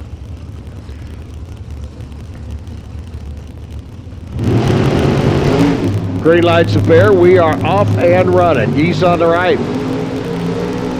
Mazier on the left. One of the Roadsters going to the next round, and it'll be Dave Mazier, 9902. 19 thousandths package at 167. Kurt Geese goes through 989.6 and trailed by 2 thousandths of a second as they crossed the finish line stripe. So right now it's Roadsters 3, and we'll give door cars 2. Because either Mike Blodgett or Mike Boehner are going to win this round. Now Mike Boehner and Todd Barton have both said that they're going to take Rick's money. They got to get through this field of Roadsters to do it, though. I'm telling you. Wish the guys in the staging lanes quit pairing them up. Door cars a pair, Roadsters a pair. We need some door car Roadster confrontation. Top Sportsman needs you to the lanes now, please. Round number 3. Top Sportsman needs you to the lanes as we continue working our way through. Yes, I know they're laddered at this stage of the game, but hey, hopeful wishing. Blodgett gets the win. The kicking of Vega, 991.0. Beats a 991.1. Blodgett had the better light. Boehner's day is done. So much for Boehner. Picking Rick Carlson's pocket. It's going to be all up to Todd Barton now. Todd Barton's going to look at Mike and go, nah, nah, nah, nah, nah, nah. And open. That comes rolling in. No, I'm just saying that between Mike and Todd, they had that little spiff going between the two of them. Mike's out, Todd's still in. Of course, my Roadsters are still in, because here we go with Marv and Ed. Corvette Roadsters a pair, 1963 editions, as we continue to rock on. And for Marv Weeb, a 993 comes up short against Ed Olpen's 9902. Olpen moves on to the next round, taking 21,000 stripe and margin of victory. Steve Parsons' Corvette Roadster taking on Greg Martin's machine. As Martin up on the left-hand side to run around on Lakewood. Wheeling the Luminant door car. So this is a Roadster door car confrontation. And it's going to be the door car getting the win. Parsons lights the red bulb by a bunch. I mean, it was so red it clashed with his Corvette Roadster. Greg Martin goes cruising through 11:48 at 102 miles an hour and says, man, you got to serve it up on a silver platter. I'll take it. So Greg Martin gets the win. The Lumina comes back. Score 1 for the door cars. It is Roadsters 4, door cars 3. Make that Roadsters 5 door cars 3. As Rich Givens and Kevin Wright come rolling in. Kevin out of Colorado. He'd love to take those brand new, fresh, crisp, uncirculated $2 bills back to Colorado with him. Rich Givens, Falcon Roadster, standing in his way though. The 557 cubic inch, big motored Ford, and a very rare and unique Ford Falcon Roadster. But it's going to be Kevin Wright getting the win as he goes cruising through at 156 miles an hour. 991.9 beats a 993.9 down at the other end of the racetrack, and Kevin will be back. Rick Beckstrom's Grand Am taking on Ryan Zermino. Door cars 4, Roadsters 5. That means the pair in the water box really going to come into play, huh? Beckstrom on the right-hand side. Good to see Rick and Patty back out after taking a little time off. Rick off and running. Zermina over on the left-hand side. The Lumina out of Alhambra working its way down track, and it'll be Ryan getting the win. 992.8 beats a 992.6. A little bit better out of the gate was Ryan. Rick's day is done. Patty goes, golly gee, son of a gun. Lonnie Wilburn for the door cars. John McCone for the Roadsters. This will either tie it up or give the Roadsters a commanding lead. One of the two. McCone over here on the right-hand side, the motorcycle dealer out of Clovis. Corvette Roadster, and the Roadster goes red. What is it in these Roadster door car confrontations? My Roadsters are going red. I just don't understand. Lonnie Wilburn gets the win, runs dead on 1, 22 on a tree. Nice little 23 thousandths package for Lonnie.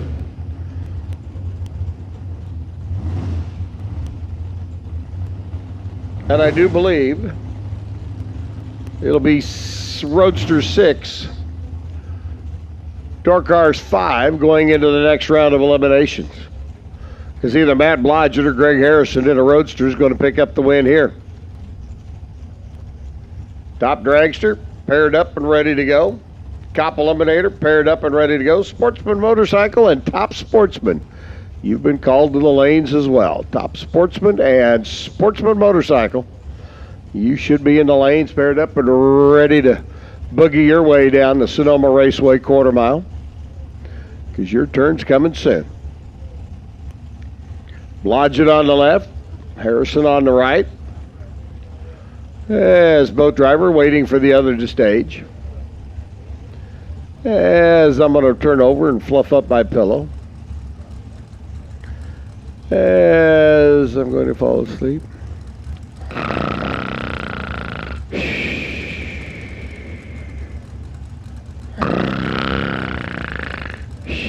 Yep, here we go. Harrison's in, Blodgett's in, and quick as a buddy, we're off and running. And they're running for the money. Blodgett top end, 993 at 143. Harrison, no, runs better, 9908 at 159 miles an hour. And after all that delay on the starting line, waiting for one another to stage, they were separated by a scant 5 thousandths of a second going down the racetrack. Top Dragster coming at us next. 12 cars left. We're going to whittle it down to our 6 quarterfinalists. That means that when we get to the semifinals, somebody's going to have a bite of the finals. Do you like the way I calculate that out real quick? Dan Provost, Mike Coughlin.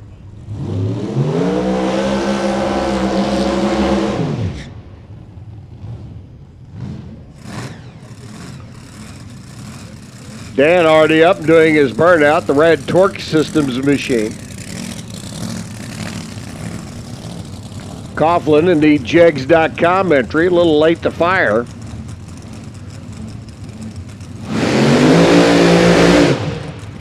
Does a short burnout, a chirpy if you will. Provost over on the left-hand side, 667. Going to get a half a second handicap start against Mike Coughlin. Now, Mike Coughlin, Dan Provost, McMahon, and Weber are all on the short side of the ladder. So there's 4 guys vying for the bye run to the final round. This is our first 2 to do battle for that. Provost left, Coughlin right, jegs.com. Dan Page chassis car over on the right hand. Out of the gate they go, virtually lockstep. 005 to 006, and it's Provost moving on. How about dead on 7, 005 for Dan Provost. 12 thousandths package. Coughlin was 006, but then run 619 at 217 to come up 27 or 20 thousandths of a second short down at the other end of the racetrack. So Provost moves on to a coveted spot in the quarterfinals. Jennifer Weens and Ed Olpen going to do battle next. These 2 cars are down on the highly loaded side of the ladder, where there are 8 cars left in competition. Jennifer up on the left, the Ted Weens Tire and Auto Machine. Again, I do believe the 2nd anniversary we were informed of being celebrated today. Jennifer and Ted. Open on the right-hand side. Wishes them the best. Jennifer says, thank you, Ed. Appreciate that. 637 on the 35. Jennifer gets the win. She moves on to the quarterfinals. She'll be one of our 6 final contestants. 687 Ed Olpen on a 677 dial at 193 miles an hour. So Jennifer celebrating the anniversary and marches right on in to the round of 6. Steve Kasner and Jeff Connolly come rolling up next. The Landmark Iron Entry Race Tech chassis car. Skagadicky Performance Center Big Block Chevrolet over here on the right hand side. And for Kasner, the CRE Enterprises machine. Kasner will be dialed in at a 668. Conley on a 619. So again, right at a half a second handicap start. Going to go to Kasner there on the left-hand side. 12 cars left in competition. We'll link it down to our 6 quarterfinalists.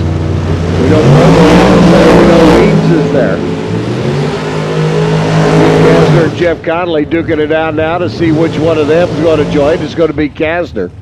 668, dead on 7, 18 on a tree, a 25 thousandths package.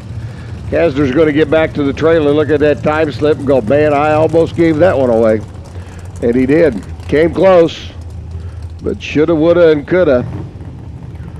Well, Kasner gets to move on. Conley's day is done. Cody Weber and Bobby Ray McMahon. Now, the winner here is going to come back and run Dan Provost in the quarterfinals for the bye run in the semifinals and a twofer into the final round. Cody Weber, left-hand side, 21-year-old youngster out of Kingman, Arizona. Part of that Ted Weens group, and Bobby Ray out of Lodi. TNT chassis car here on the right-hand side. Bobby on a 623, Cody on a 688.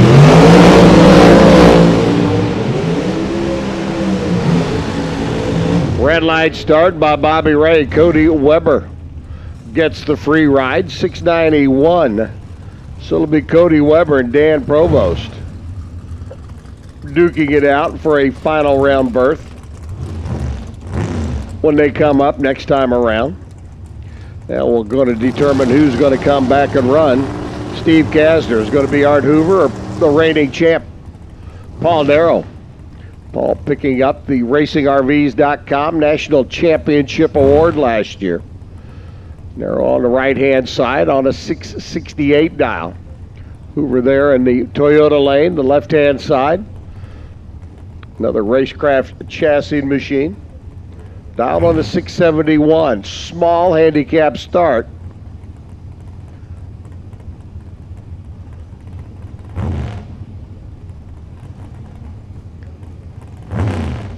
Narrow head chain catching is dialed to a 666. So minor adjustment. But let me tell you, when you're running 19 and 10 thousandths packages here in Top Dragster, minor adjustment can make the difference between a win or a lose. Narrow off and running, Hoover off and running, both sides green. Paul getting the window down at the other end, 667 on his 666. Puts together a 29 thousandths package, and it'll be Paul Narrow, Steve Kastner, the next rounds of elimination. And we're down to our final pair in this round. Don Knobloch taking on Dustin Lee. Winner here going to come back and run the anniversary girl, Jennifer. That next round of eliminations.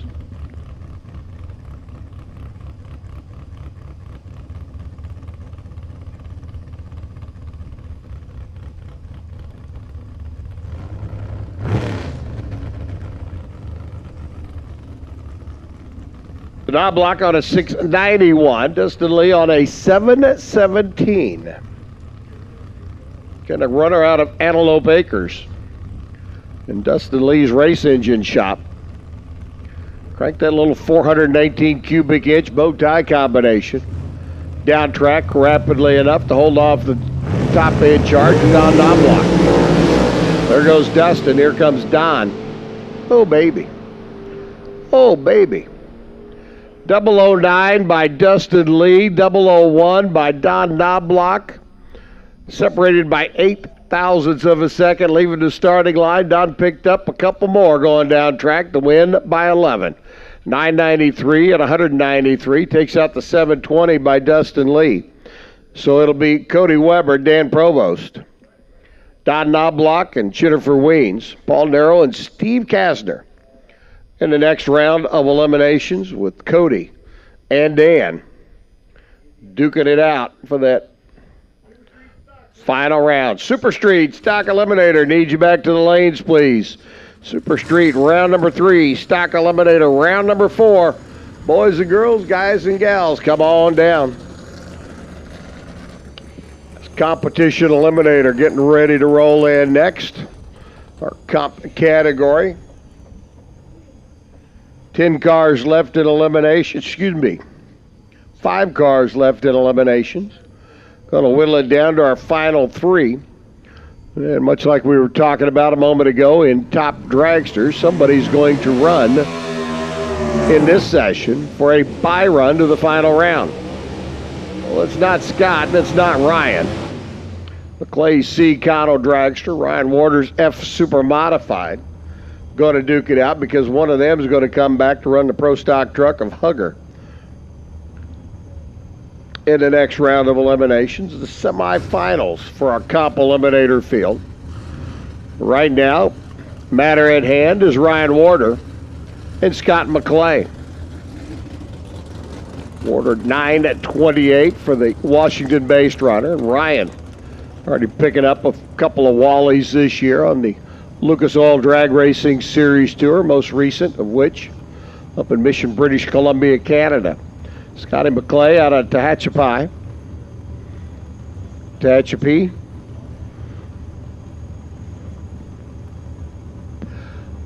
Scotty over on the right-hand side, working his way down the Scott McClay engineering entry, 782. Okay. Surprising what a simple word will do for somebody. Warder off and running. Scott McClay alongside. Both of them tripping the lights fantastic. McClay gets the win. 7:25.2. Putting in 5,600, 181, 873, 154. So it'll be McClay going into the next round, the semifinals of Comp Eliminator. We talked moments ago about a twofer. Big round win here. You win this one. At 3 cars left in eliminations, you have the bye and a free ride into the final round. Tony Mandela left side, Tom Metler right lane. The Patterson Racing, Dodge Dakota powered, or Patterson powered Dodge Dakota Pro Stock truck of Mettler over here on the right-hand side. Out of the number 2 qualifying spot, Tony Mandela's a Supermod automatic Alpha Omega Swiss entry. Out of Phil Mandela's race shop and Randy Jones Alpha Omega Swiss. Over there on the left-hand side, and Tony qualified number 4.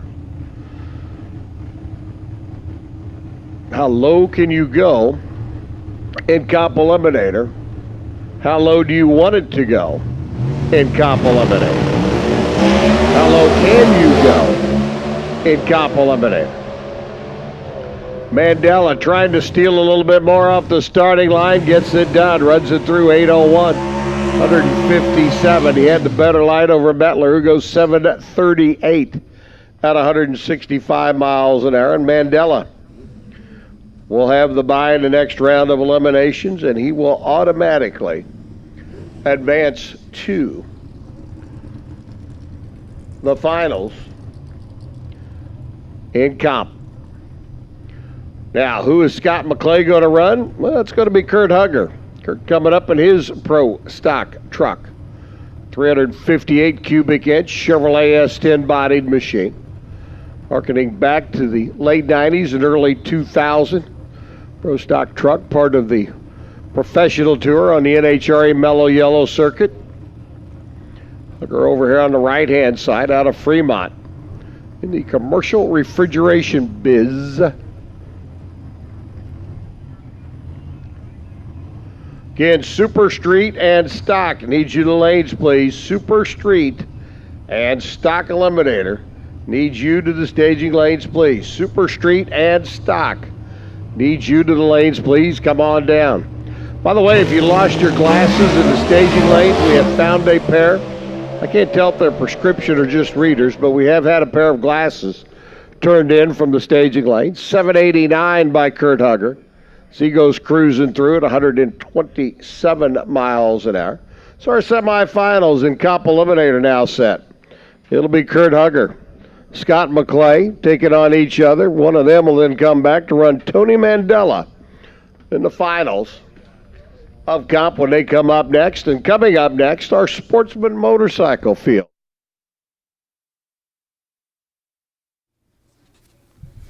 Racing is a risky sport. Don't take risks with your racing operation. On or off the track, protection from LODRS Motorsports Insurance is not a risk. Get your quote today at LODRS Motorsports Insurance.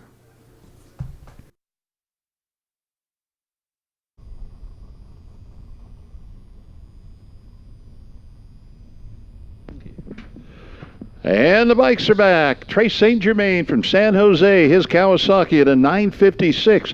Toyota side, right side, Ron Alves. As soon as we get everything clear, we're taking a look at the track, making sure it's fine. Ron from Calusa. Alves Farmick, 814, his dial. So a pair of Kawasaki's going to start things off. Got wheelie bars behind him. Trace St. Germain in the black leathers. Ron Alves, red helmet, red leathers.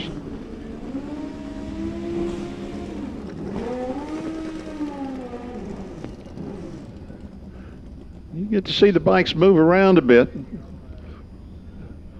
2 tires instead of 4. Sometimes it's a handful. Sometimes it's a little bit more than that. There is not a rookie left in the group that's out here. A really good turnout. Division 6, Division 7 racers.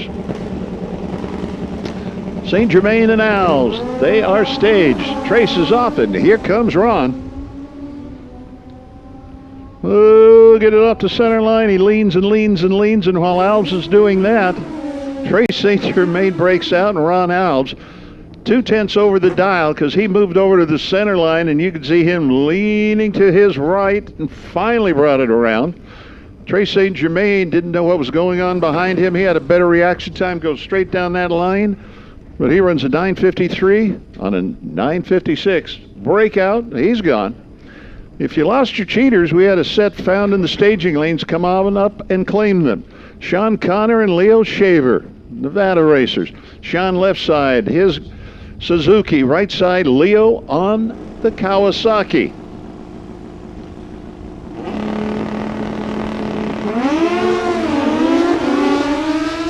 Leo out, those yellow and blue leathers, and here comes Sean. Sean not moving around on the bike. His is a nice straight run, but not a very quick run. Leo Shaver takes the win.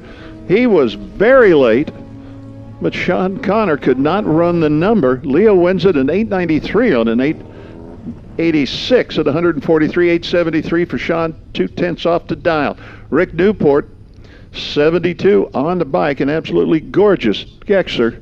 The Matco Tools distributor in the Toyota lane, left side, 790, while Cody Compton from Vancouver will dial 949 on his Hayabusa Suzuki, or Suzuki Hayabusa, or the Busa, whichever way it comes out.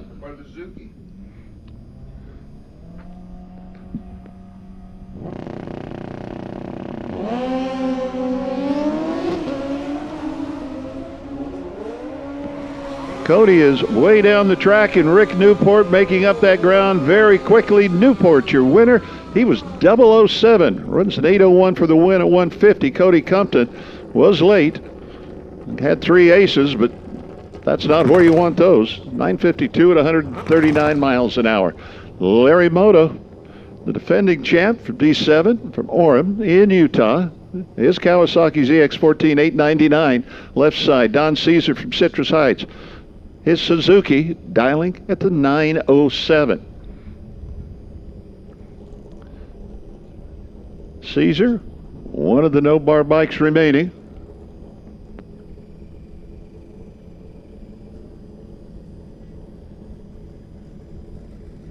Wheeler from Murray, Utah, 891 in the right lane. Kahia from Vegas, 840 left side.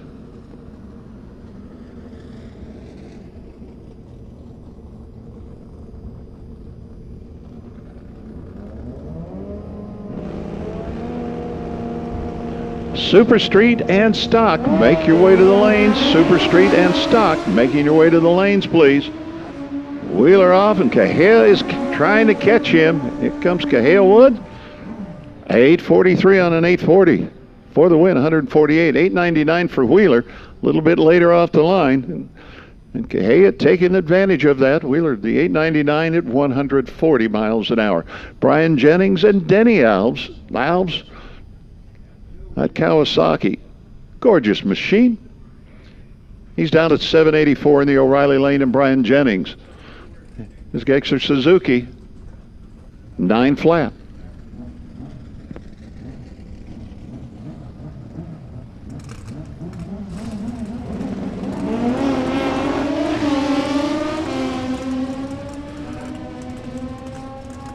Jennings out. Alves right there now. And it will be Denny Alves, 791 on the 784 at 154. He was 004 off the line. Jennings, pretty good for one of the reaction times on the bikes at 19, but not good enough. He runs 906 at 140, and Denny Alves will continue on. That wraps up this round of Sportsman Motorcycle. Now we go to Top Sportsman. Doug Crumley, his Corvette.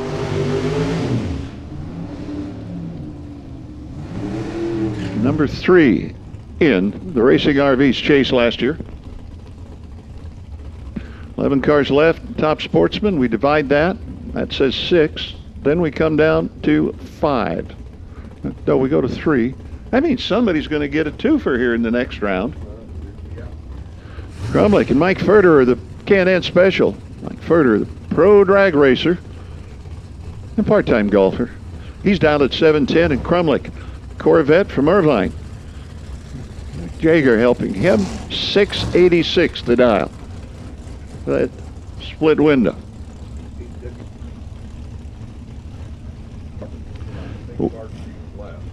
We need W9s for Nick Janik, Kim Parker, and Robert Pond. We do not have your W9s. If you expect payouts, ain't gonna happen until you get up here. Complete your W9s, please. Crumlick and Furterer. It is Doug Crumlick's Corvette on over. 817. All right, 17. 687 on the 686 at 199. Ferd too quick by 2 thousandths of a second. 709 with an 8. Here's your orange Studebaker, Ken Ratzloff, the retired fire captain from Idaho Falls. 694 his dial, and he's running that Fusion from Haxton, Colorado, with Monty Green. GRE, that's a green racing engine. I think it's got black valve covers and it's kind of silver. Ken Ratzloff, 781 cubic inches of Studebaker performance engine. They are on the short side of the ladder. That is a good place to be. I didn't know there were that many Studebaker performance engines that big. I think that total is about at least 2.5, maybe 3 times the size of the original Studebaker power plant. And the Studebaker will continue on a hunt over 695 on the 694 at 198 miles an hour. 690 for Bonnie Green. Big numbers and little numbers. Margin of victory, 12 ten-thousandths of a second.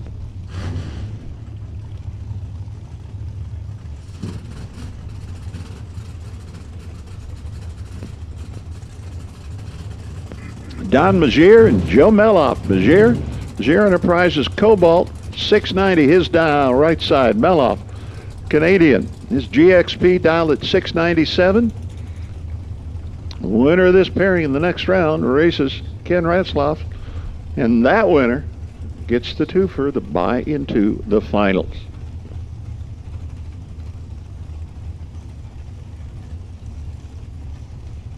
And attention in the pits, Super Comp, make your way to the lanes, please. Super Comp, make your way to the lanes, please.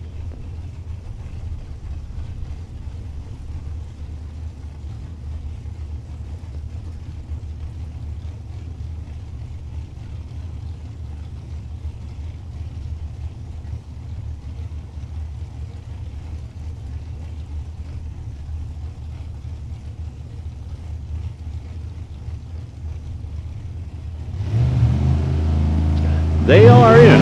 Lights blink down. Mazier left side, Meloff right side, Cobalt and GXP. It's going to be that Chevy from Escondido. Don Mazier, 690 on a 690, 90 with a 4. Then on 4, 23 thousandths package. Meloff a little bit late, then he goes 697 on the dial, but those numbers weren't good enough. Mazier wins it by 13 thou. Rich Okerman, his Beretta on the left side. Hot Rod Performance and Zeke's Automotive. 707 to dial for Rich and Nancy. Well, Jeff Gillette, Barry and Darren of the gang from Benicia, their GTO in the right lane, dialed at 686. Indigene Reserve. Apple ciders, fruit vodka. I had to look it up. I did not know what Indigene Reserve was. They do have a tasting room and a picnic area in the apple orchards.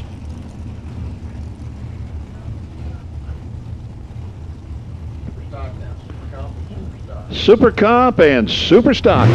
Make your way to the lanes, please. Super Comp and Super Stock. Oh, yeah. Woo. I'll make that noise. Woo. It will be Jeff Gillette. He was off first with a 004. Rich was late. It was 009. 687 for Gillette. 709. 2 hunt off for Okerman. 11 thou margin of victory. Nice tight race. Bud Proust, number 6 from Grand Junction on the western slope. He's left lane in his Camaro. That red, that is a 69 Camaro, dialed at 687. Chris McCallum from where else but Grand Junction.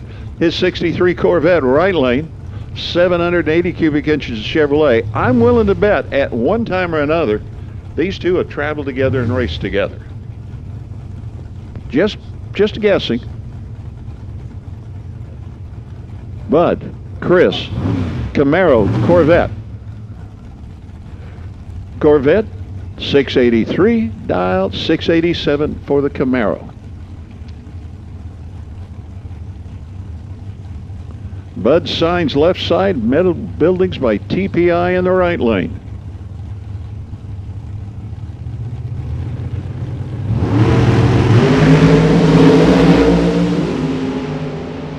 Green lights, good uns.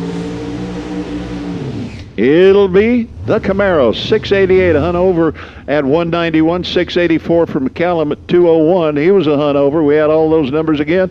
This time, margin of victory slightly over 2 thousandths of a second.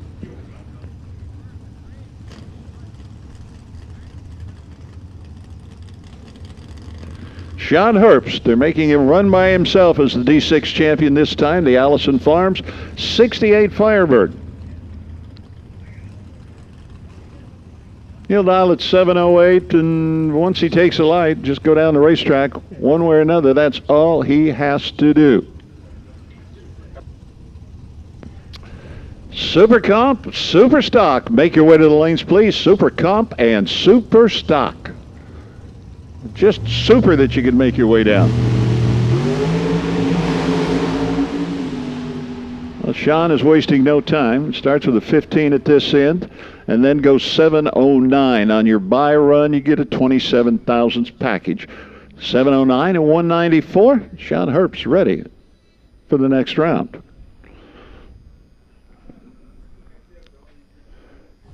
Now we've got Super Street going to be out next, doing a little roomy, putting a little gold dust down on the track and a little sticky stuff on top of that. Unk's going to tell you about what they're doing. Just want to remind everybody that don't be moving on your own today. If you do want to relocate your position in the pit area in preparation for the NHRA Mellow Yellow event next weekend, please check in here at Race Control. There's a lot of cars going to be here next weekend, and the pits have basically already been laid out. We will help you and assist you in getting you moved to an area where you will only have to move once and not twice. And again, don't forget Vienza Sonoma. Private wine tasting going on tomorrow from 4 to 6. Sample some local wines, a little cheese board with you, and your own private wine consultant to help you out through your wine tasting. Check in with Kyle Seipel here in Race Control. Vienza Sonoma, right down the road from Sonoma Raceway. Super Street coming up, and here's Rick again. Justin Cooper, Mark Simoni in this pairing. And I'll say it again, this time Justin Cooper, the D6 champ. And you know, a lot of those double-digit cars that have like their division and a one after it, they keep coming back to race again and again. Maybe that's how they get to that one. Mark Simonian from Sanger, the Firebird, and he had many years ago going to the bracket finals. The weekend before here at the racetrack, he had an incident. He and the guardrail got together with the entire group of racers up here, helped him put it back together. He went back and picked up the wins at the bracket finals. But he's got Justin Cooper in the other lane now. Got to work with him, and it will be Cooper. Simonian, 14 light, normally not too bad. The 1090 with the 2, that's a 16 thousandths package. Go to the other side, Cooper 004, 1090 with an 8, that's a 12 thousandths package. So by fourth thou, yeah. It said so now, I just read it off the screen. Okay. Not a bad drag race at all.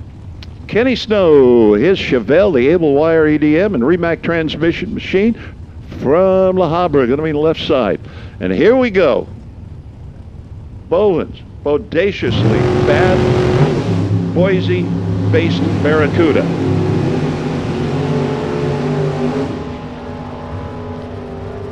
You got to have 6 of them next round. Bovin 006, 1090, 2 for the win at 140, 10.904 for Kenny Snow, but he had a 45 light.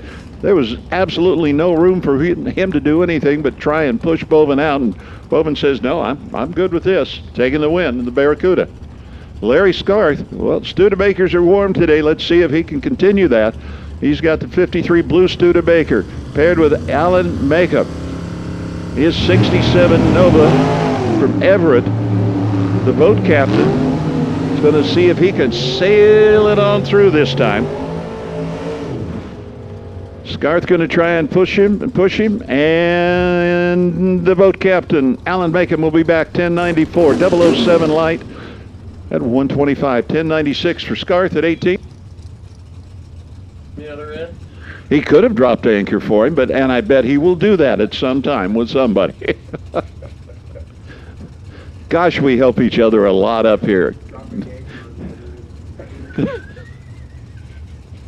Dave Gotts.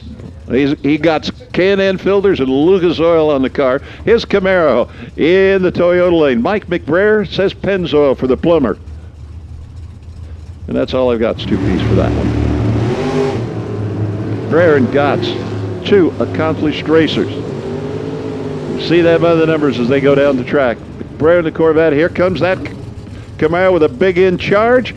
And he'll take the win. 1088 to double breakout. He's under by 2 at 141. He being Dave Gotts in the Camaro. Rick Brayer in the Corvette. 009 at this end, but he's under by 300. So, 100th closer to the dial, or the index. Gotts is your winner. Chris Cannon II, or the second. His CNC Olympic Heating Nova be matched with Sean Ayling. The 91 Corvette Haas Woodworking from Rohnert Park. Sean would be, I guess, a regular, this being his home track. Since it's a short drive, well, it's a short drive depending on what time of day and what day it is, getting here from Rohnert Park. Chris, that's a long drive no matter what you do coming down from Washington.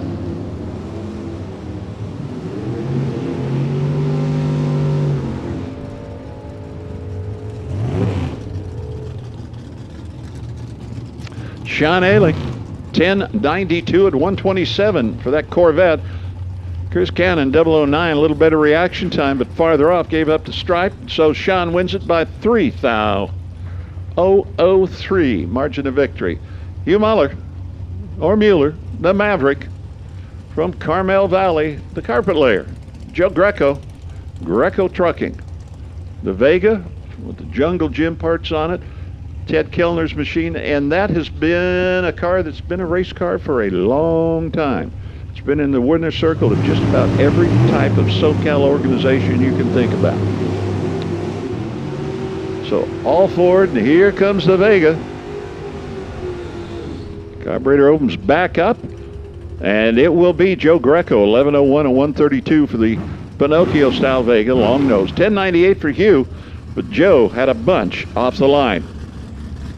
James Ernest from Bacaville, the El Camino that will lift the front end straight up and drop it right back down, paired with Karen Rizzoli from San Luis Obispo. Jim getting her straightened down in the lanes. Can Karen get another round, or is it going to be that El Camino?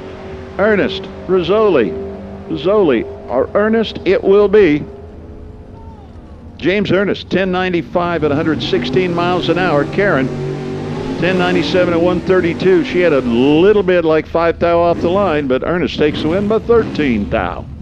John Dexter and Brian Morris. Dexter from Surprise. The car that's been on the roll, that Camaro, paired with Brian Morris, the Chevelle from Mesa. They're both in the Phoenix metropolitan area and trying to drive from Surprise to Mesa. Even on a good day is an hour 15. Wow. You're going to be there. Like driving from here to Vallejo on the 30. It's not that bad on a weekday evening or a weekday morning. Nothing is as bad as 37.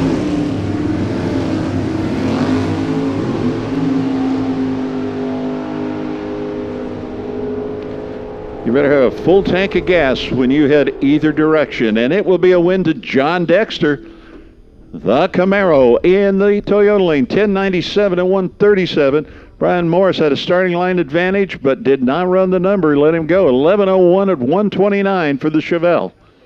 Super Comp and Super Stock should be in the lanes. Let's call Super Gas. Super Comp, Super Stock, you should be in the lane, so it'd be a good time for Super Gas to make your way here. Getting ready for Stock Eliminator? 9 cars left. Keep rocking. You're good. And lime green cars, John Irving. They make him run alone this time.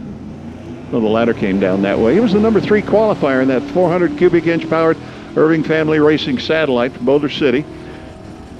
Young John with no H, has a trailer building business, and he said business is a little bit slow, but he has just started. So that's somebody to talk to. I know they've helped transport cars and trailer across the country for folks as they're picking up things. He takes it on through with a 14-second pass, and we'll go on to round number next. Larry Gilly and Justin Lamb. Oh, here's a pair to watch. Larry Gilly, accomplished racer, picks up the wins at his home track. He and that 69 Dart 340 will dial at 1091, but in the other lane, former world champ Justin Lamb, factory stock C, Copo, 19 Camaro, Redback, Mosier, and A1 Performance. He's dialed at 965. Second and a quarter a head start, going to go to that little black Dart, and that bright white Camaro will chase him.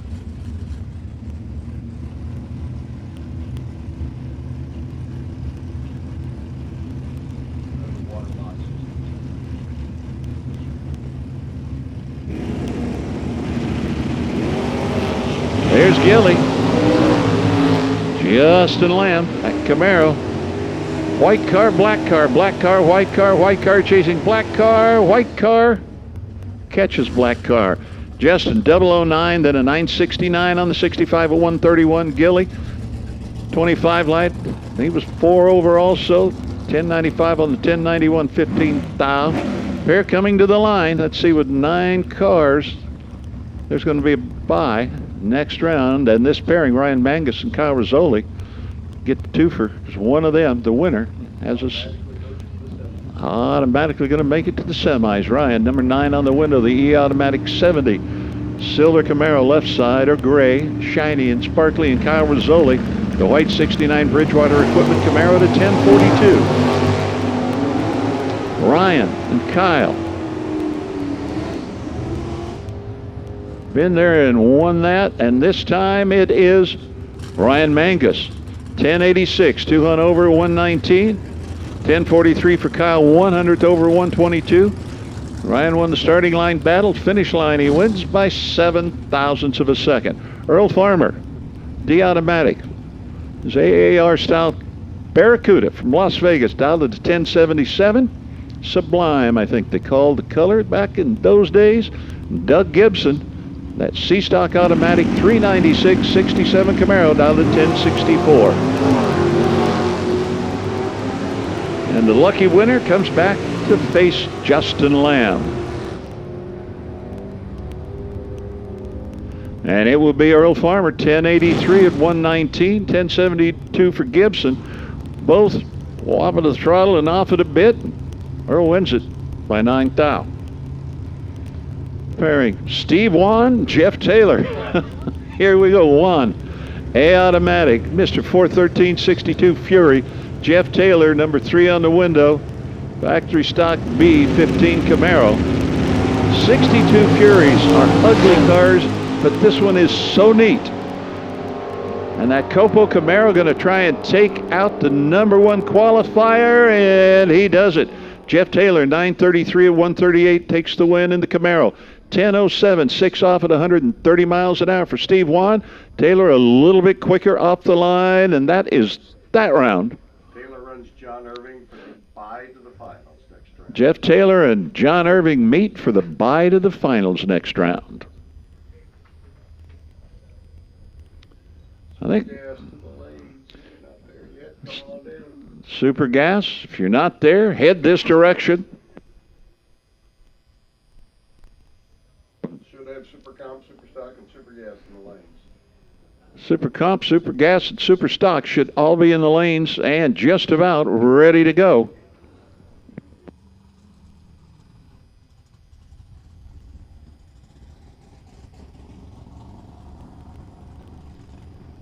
Now, those of you hanging around for a week, you've got something to do tomorrow. Vienza, Sonoma. Vienza, Sonoma. That's the visit tomorrow. But later in the week, visit our sponsor, Corbel Champagne Cellars in Guerneville. Just take 101 up to Highway 12, which is on the north end of Santa Rosa. Turn left. You'll have a beautiful drive there, and when you pull in, you will like it. Take the tour. It's absolutely worth it. Take the tour, find out about champagne and brandy, how they make it, a little bit of history of the area of the champagne cellars. It's fascinating.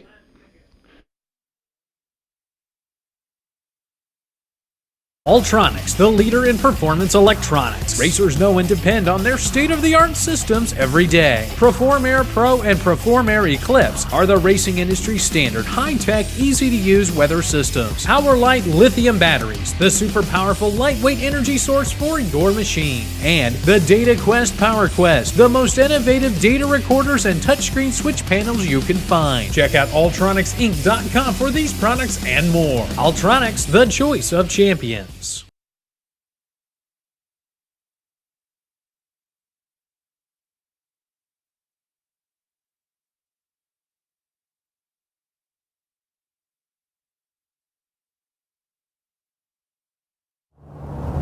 Hey y'all, Emily Volkman here from Service Department Solutions to talk to you automotive dealership principals, service, and parts managers. Service Department Solutions is an automotive consulting group who can help you maximize your service and parts operations and your bottom line. We will submit a factory warranty request to your OEM for reimbursement of labor and parts markup according to your individual state statutes. We've dealt with all manufacturers and know how they will treat you. No dealership is too big or small. We handle them all. Maybe your guys need a little extra training and some new processes implemented. We've got them and can provide that extra push to help your winning team. Stop by the trailer and see us. Visit our website or call 412-651-2356. We're here for you 24/7.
They're long, they're skinny, they got big block Chevrolets in the back, and they go 890. Okay, back to you, Rick. Thank you. All right, Justin Cooper, Parker Theobald. We are down to 11 cars. Going to whittle it down to our 6 quarter finalists. Justin on the left-hand side, Parker on the right. So we continue to rock and roll. Super Gas, you should be in the lanes. Super Stock, you should be in the lanes. If you're not, you're late. Top Dragster, get them ready. Sportsman Motorcycle, get them ready. Top Sportsman, get them ready, because we're going to be ringing your doorbell here in a moment.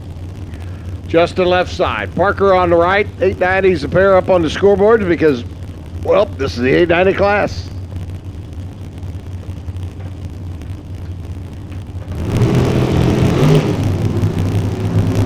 Green lights off and running for the pair of them. A little bit better off the line is 1, and that would be the youngster Theobald. A little bit better at the stripe is 1, and that would be Justin Cooper.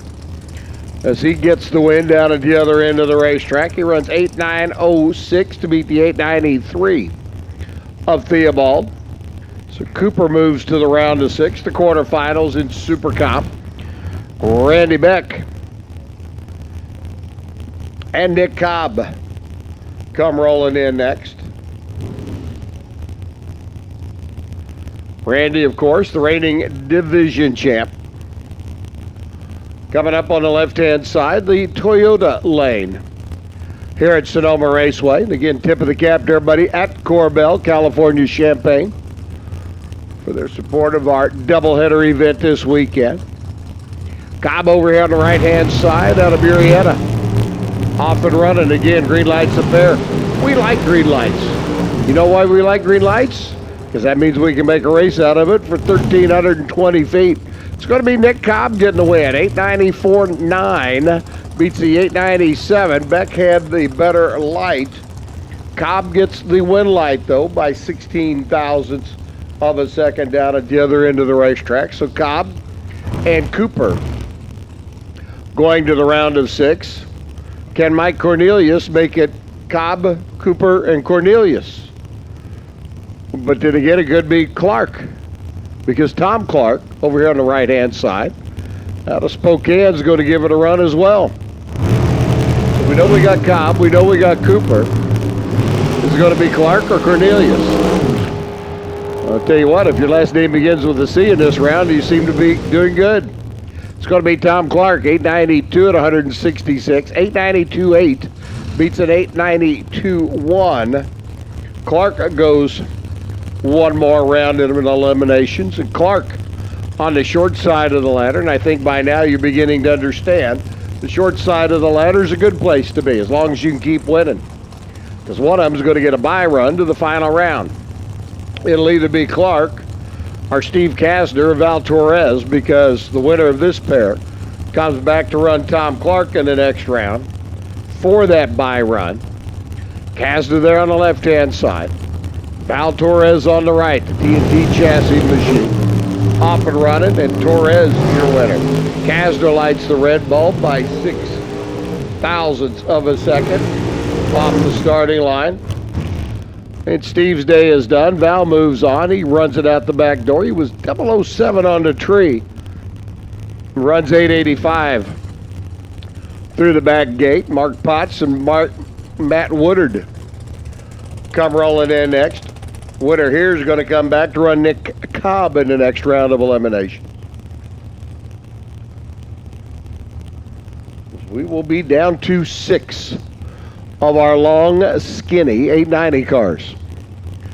Not a door car, not a roadster to be found. Potts on the left out of Vegas.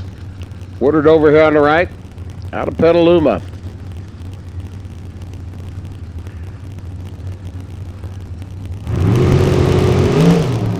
Red light start by Potts, so it'll be Woodard coming back. Matt and Nick Cobb will be doing battle. Matt runs it through with an 892 lap at 181 miles an hour. And coming back to run Justin Cooper will be this man, Steve Williams, as we call Top Dragster. Sportsman Motorcycle and Top Sportsman to the lanes, please. Top Dragster. Sportsman Motorcycle and Top Sportsman need you to the lanes, please.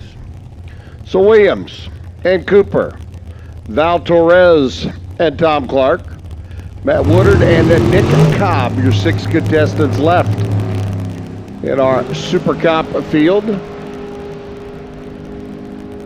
Williams goes 0.05, 889.6, misses a perfect lap by 9 thousandths of a second, and he marches on. Top Dragster, Sportsman Motorcycle, and Top Sportsman need you back to the lanes, please. Top Dragster, Sportsman Motorcycle, and Top Sportsman need you to the lanes. Super Stock, round number 3 coming at you. 15 cars left. We're going to whittle it down to 8. 15 cars, that means somebody gets a bye run, and that's going to be Mike Logie. 340 cubic inch. Super M automatic Barracuda gets a free ride to the quarters. He will be one of 8. And we have a multitude of Mopars marching on to the quarterfinals. Logie's one of them. Wind light's already on his scoreboard. He goes through 11:54 and 112 miles an hour, excuse me. So Logie gets to stay and play. Mike Cotton taking on John Winslow.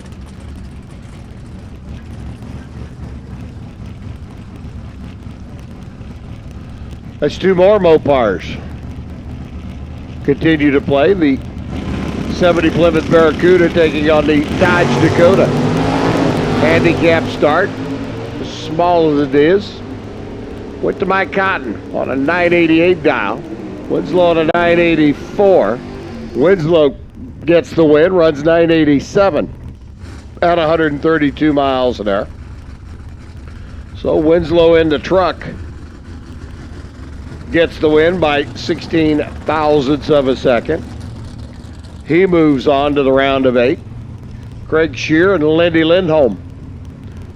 My pick of one of the coolest super stock cars here this weekend, the Blue Cheer Nova. Big block combination, 70 edition, 4-speed entry for the runner out of a Atascadero. Lindholm in his Copo Camaro, going to give him a handicap start. There goes the deuce. Here comes Lindy. One of them's going to go to the quarterfinals. It's going to be the Nova. Yes, it is. 10:25 at 128, 9:48 by Lindy. Lindy left a little bit to be desired, leaving the starting line back here on this end.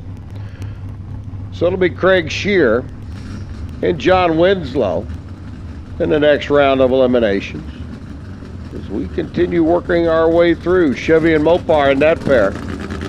Now Don Little and Don Keene going to duke it out. Another one of the Mopar contingent, trying to take out the little 289 cubic inch Super K automatic Mustang of Keene. Donald is off and running, and here comes Donald right behind him. Don's out in front, leading his way down the racetrack, and here comes Don trying to close it up on the other end, and Don gets the win. Don Keene, that is. The little Mustang continues on. 10:44 on a 10:43 as he advances. 981-1 by Don Little down at the other end of the racetrack on his 983 dial. Don Keene was 006. Phil Kakuza and Tim Hall come rolling in next. Tim Hall, the Super J automatic Mopar entry, 360 cubic inch dart there in the left lane. Kakuza's GTJ automatic. Chevy Cobalt over here on the right hand side. Tim, we're going to take a little bit of a handicap start.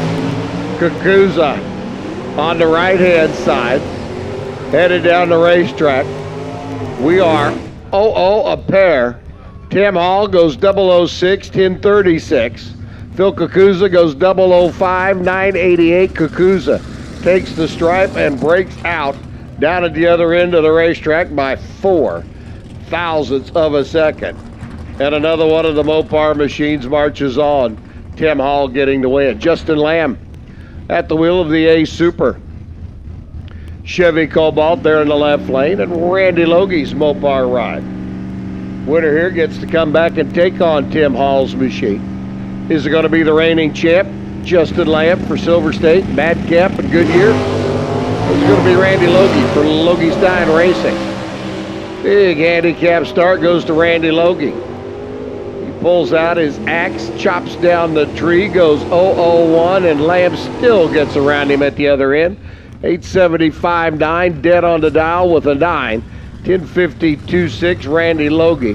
Had a little bit of room to play with down at the other end of the racetrack.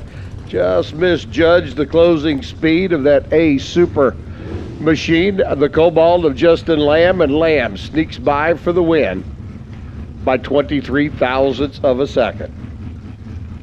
John Irving and Kyle Rizzoli going to do battle next. As Irving pulls up, gentleman who's basically been on point to take out the California Car Cover Company team this weekend. Taking out Jimmy not once but twice. He's going to have to do it again in the next round of stock eliminator. John Irving gets the win here as he continues to work his way through. So it'll be Irving's Mopar, Don Keene's Mustang, Craig Shear's Chevy Nova, John Winslow's truck, Hall and Lamb doing battle. Kyle Rizzoli comes up short in that run, and here comes Scott Burton to take on Ryan Mangus. Winner here gets Mike Logie, as we will complete our 8-car super stock quarterfinal field.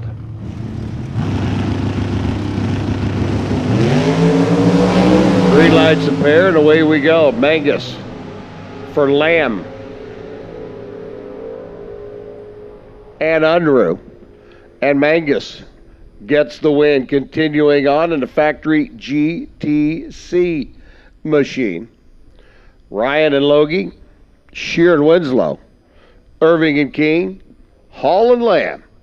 Next time around in Super Stock. Top Dragster, Sportsman Motorcycle, and Top Sportsman. Need you to lanes, please. Top Dragster, Sportsman Motorcycle, and Top Sportsman.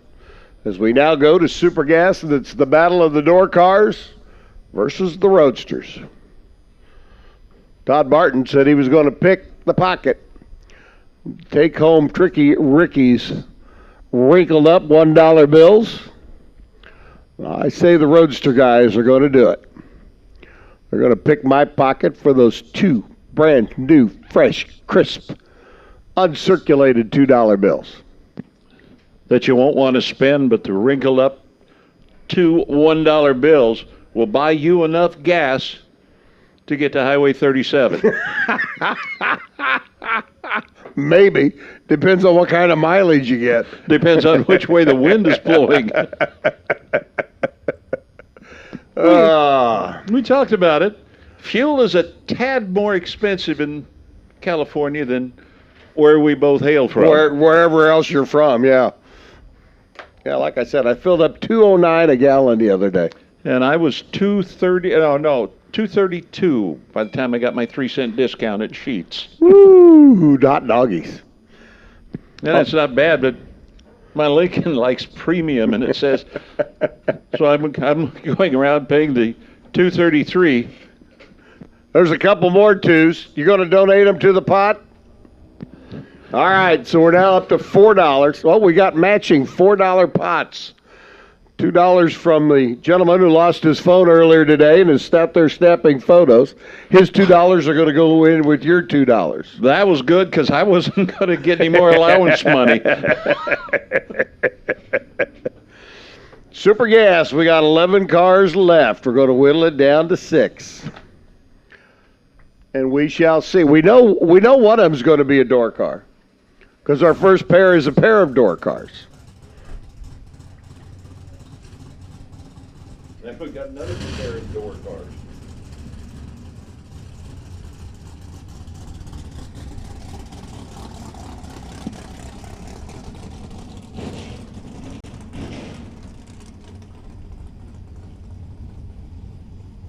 Ryan Zermino and Todd Barton.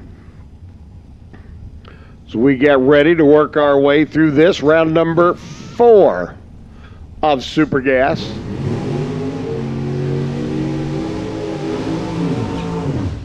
I think I better dig those $2 bills out. I'm going to need them at the end of the day. Why? You're just going to show everybody what they could have won if they would have been in? No. It's going to happen today. It's going to happen. The Roadster guys are coming back for the win. Okay. I can feel it in my blood. Yeah, right. Zermino on the left, Martin on the right, the Shoebox Chevrolet, the gorgeous Shoebox Chevrolet. Love the paintwork on the car.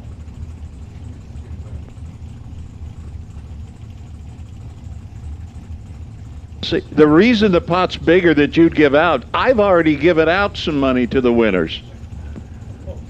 Well, that was for the first race win. Yeah, and you had to save your money so you doubled up. I didn't have to save my money. The Roadster guys let me down. It's their fault, not mine. Barton off and running. Zermino off and running. Todd said he was going to pick your pocket for the money. Can he hold on here against Ryan Zermino? Nope. Barton's day is done. Zermino gets the win. 992 beats a 993. 28 thousandths of a second. Down at the other end of the racetrack. And Zermino now looking to pick your pocket as Ryan continues on at the wheel of his Lumina. Door car versus Roadster now. Lonnie Wilburn pulls in the door car. Greg Harrison up in the Roadster. The Corvette 63 edition for Harrison. Wilburn at the wheel of the 76 Chevy Monza. See if we can pick up another Roadster win here. Lonnie Wilburn, 19 years at the wheel of the Monza. Hey, Lonnie, where you going, son? Come back. The light isn't bad. There isn't a bad number up There there. is not a bad number up there. You're right. Harrison gets the win. Then another one for the Roadster guys. As we continue on. And Harrison is on the short side of the ladder. We will be down to 6 cars in the next round of elimination. And Harrison is actually going to take on the winner of this battle for the bye run to the finals.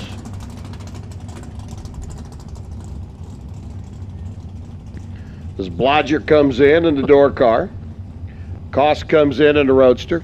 So if Kerry takes out Mike Blodgett here, we know if Kerry takes out Blodgett, then we know we've got a Roadster in the finals. But Mike Blodgett is tough. That kicking chicken Vegas has been known to kick a little bit more than a chicken over the years. And it could be Mike Blodgett and Greg Harrison in the quarterfinals. But it's not going to be. It's going to be Cost. That's why Mom likes Matt. That's why Mom likes Matt. 992 by Cost at 152. 995 by Michael at 134. He's going to come up here and kick your chicken. Kevin Wright's Roadster comes rolling in. Now look at all these Roadsters we got left. Kevin Wright comes in and gets Dave Mazier, and it's Roadsters everywhere. We got one door car left. One door car against 5 Roadsters. All it takes is one. Maybe. I think there Maybe might, two. Might Maybe be two. a deuce out there. Might for be a two. deuce. Greg Martin's coming up. Yep, that's a deuce. That's 2. Okay. I stand corrected. So 4 Roadsters and 2 door cars. If we looked at the numbers when we started, that's still a pretty good percentage of the door cars remaining. Yeah, but I still say, which one's it going to be? Kevin Wright out of Colorado. Kevin would love to take my money back to Colorado. Dave Mazier wouldn't mind taking it back down to Escondido. But Kevin Wright's going to have the opportunity because he goes 991.2 at 164 to take out Mazier's 993 at 160 miles an hour. So it'll be Kevin Wright taking on Ryan Zermino in the next round in a Roadster door car confrontation. Ed Olpen comes in alongside Tanner Hyatt. Winner here is going to come back to run Greg Martin's machine. Martin at the wheel Illumina. So it'll be door car roadster, and roadster.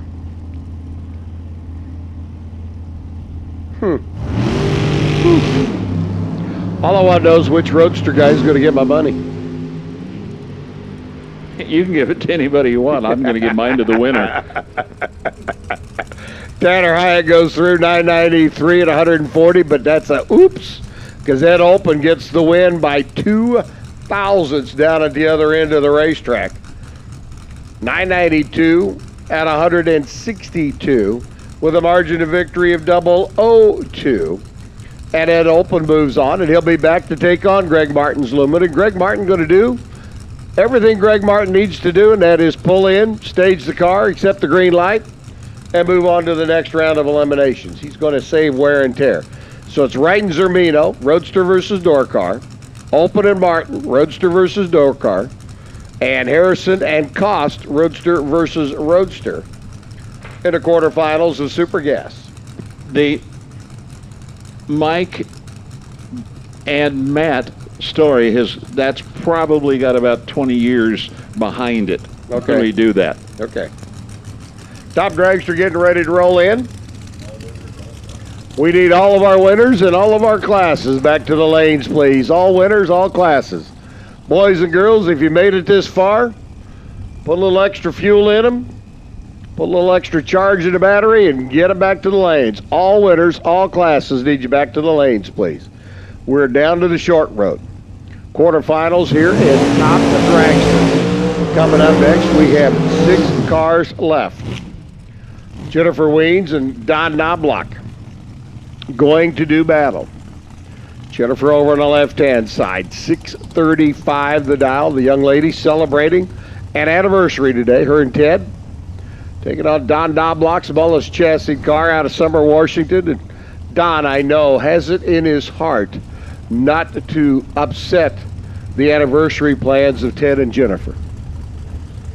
Not much.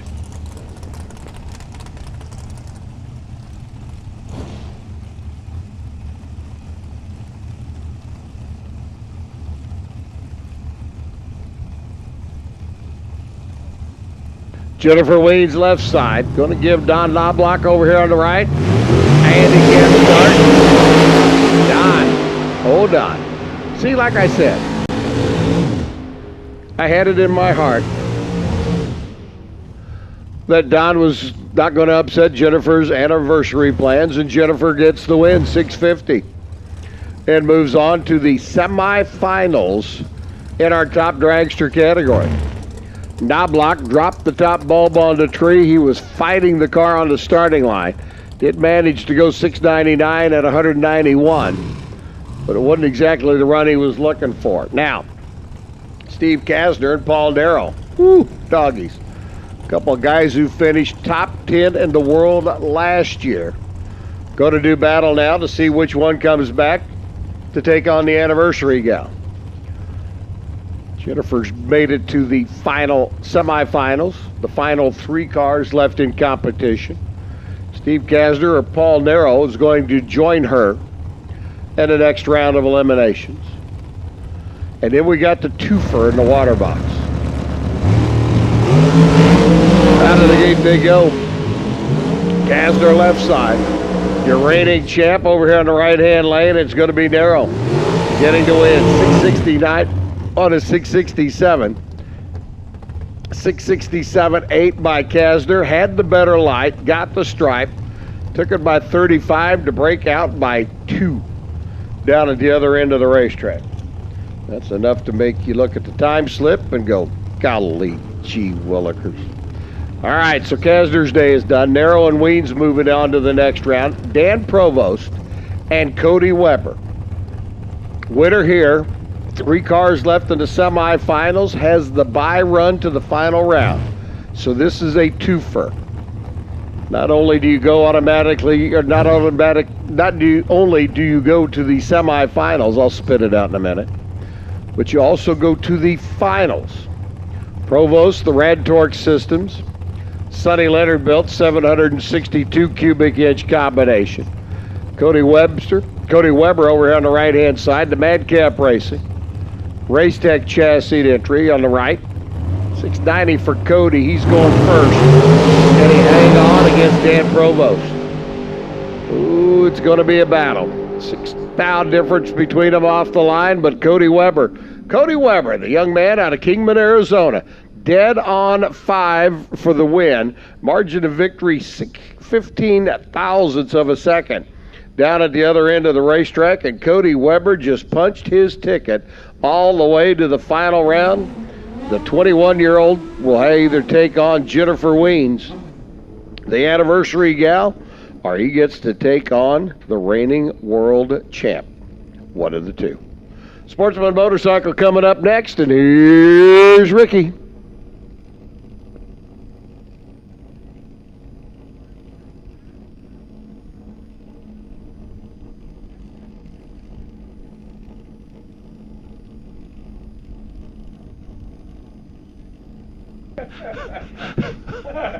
You heard the old term, phony as a $3 bill.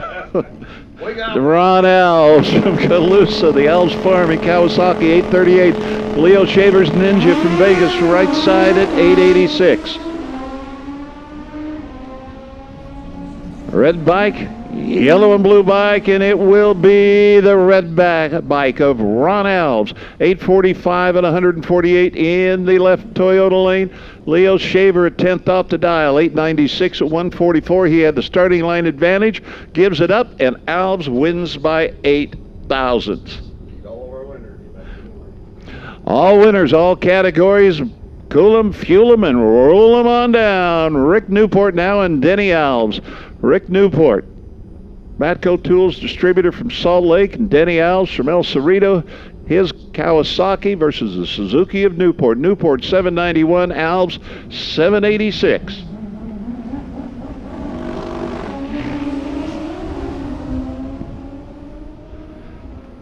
Woo! Yep. They get to the other end, and playing better up there is Denny Alves. 790 at 168, 795 for Newport at 164. They were identical, 27 lights. Alves wins it by 3 thousandths of a second. Whoa. Larry Mota, your Division 7 defending champ, 899. Dial on his ZX14 left side. The last of the no-bar bikes. Cahia Woods from Vegas right side. Dialed at 841. A Bulb Plus head start. Going to go to Larry Mota.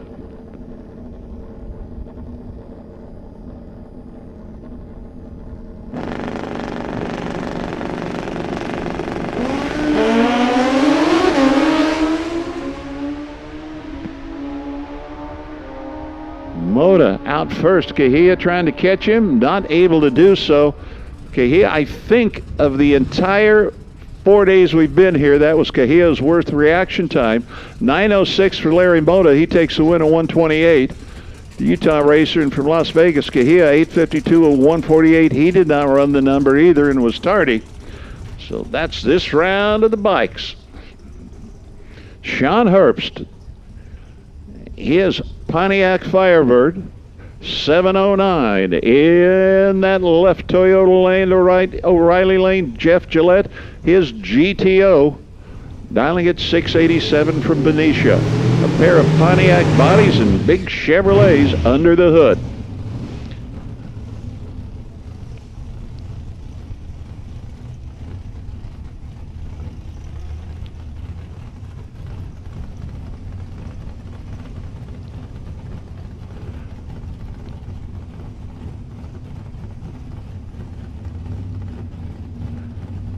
We're looking at the way both these cars are put together. Sean Herbst, they're more of a Pro Mod looking machine with what they've done.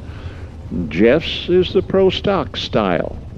A little more familiar when you look at it. The lines are a little bit closer to what the original GTO was. The Firebird of Sean says Pontiac on it. The shape is about the same. You can see the louvers that were designed,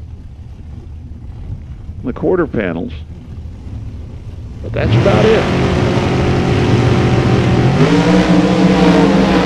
They're out and rolling. Black Firebird, white GTO, and a win light for Jeff Gillette. And the white GTO, he was 12 at this end. 689 at 191 for the win. Sean Herbst dialed 709, ran 707. Breaks out by a couple of hundred at 193 miles an hour. Don Magier, his Cobalt. Ken Ratzloff, 53 Studebaker. And this is the twofer. One of these gets a bye through the semifinals into the final. Don Magier, the Magier Enterprises Cobalt from Escondido, a 690. Twin Falls, Idaho-based 53 Studebaker. Ken Ratzloff, retired fire captain, dialing at 695 O'Reilly Lane.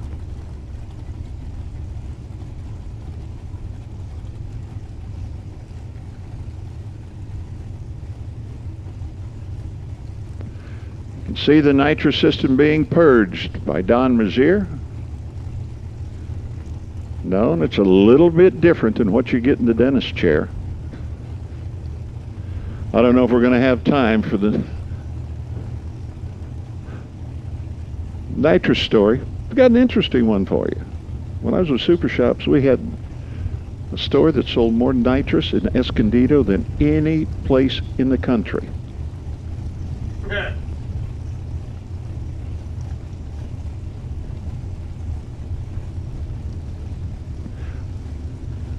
As soon as we get a spot to put it in there. Again, all winners, all categories keep returning. The store in Escondido was obviously not the biggest store in the country. It's a win for Don Magier and Magier Enterprises Cobalt 993. He was at 11 at this end on the 690 at 192. Ken Ratzloff a little later, and he goes 698 at 198. So this Studebaker is gone. Now, this pairing, the Crumlick Corvette in the Toyota lane. Number 3 on the wing, SRE and Mickey Thompson tires, dialing at 688. Bud Pruce, number 6 on the side. The Grand Junction based 69 red Camaro. I was there one day for the nitrous delivery.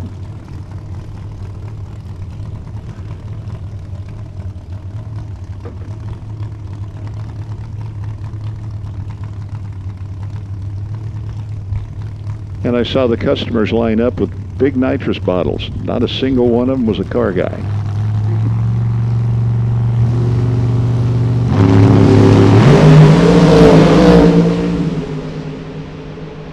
They're rolling.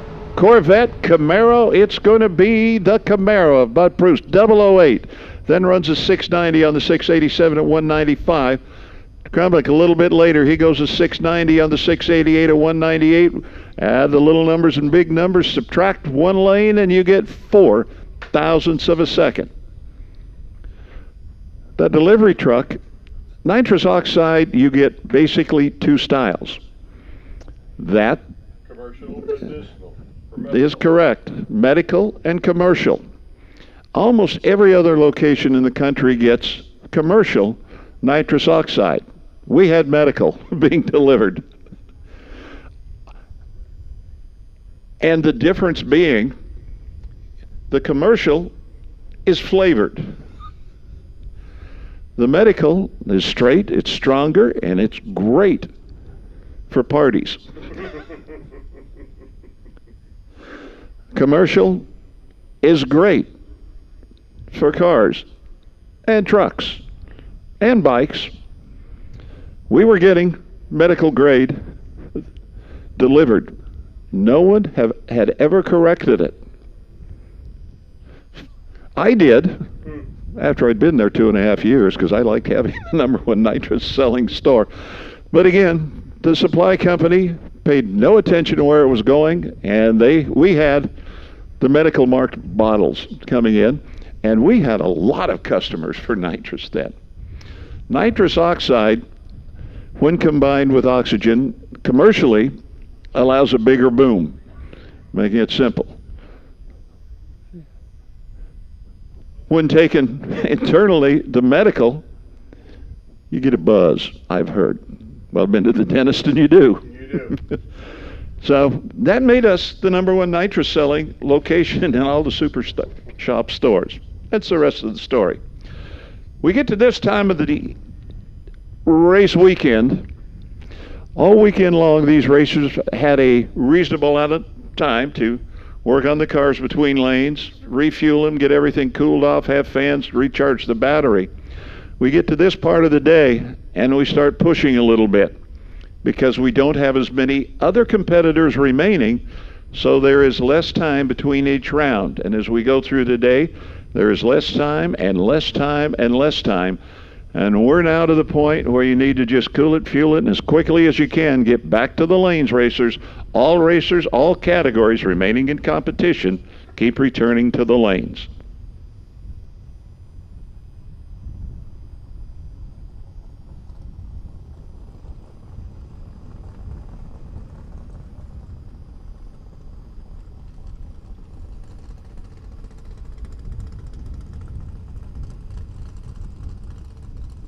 Because I had 6 last time. Well, I'm beginning to believe that the bodacious Boven Barracuda from Boise, are you keeping track here? Yeah. Belongs in the next round of elimination. What was that, 7 or 8? I don't know. I together every word. I didn't separate you didn't tell me I had to separate them. And you're right, I didn't. You just said I needed to come up with more bees. So I'm beginning to believe the bodacious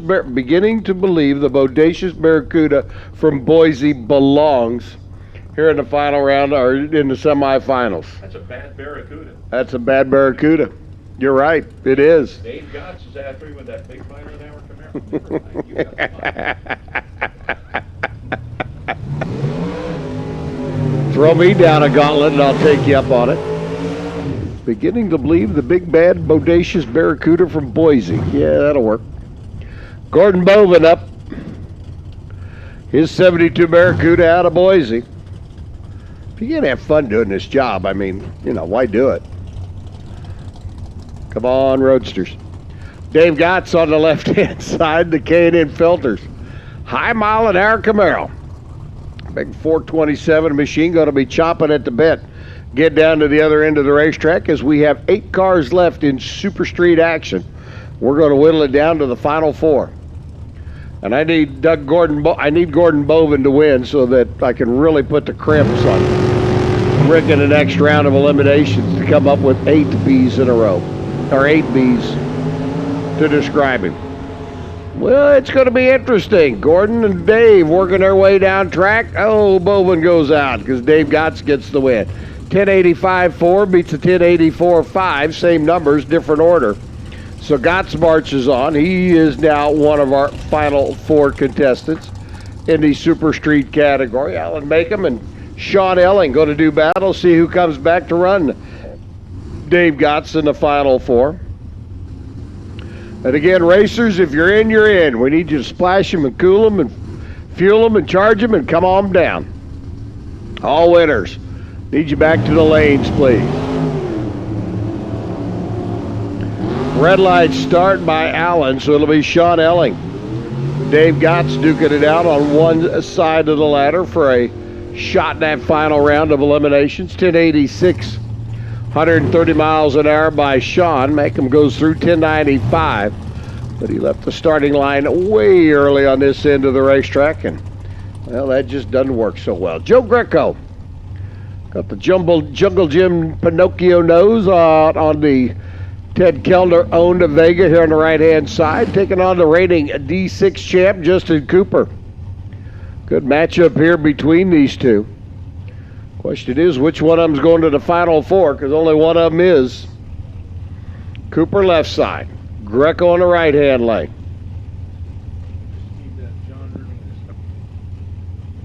John Irving, we need you back to the lanes in your stocker, please. John Irving, Need you back to the lanes in your stocker. John Irving, to the lanes, please. Stock eliminator. John Irving, come on down.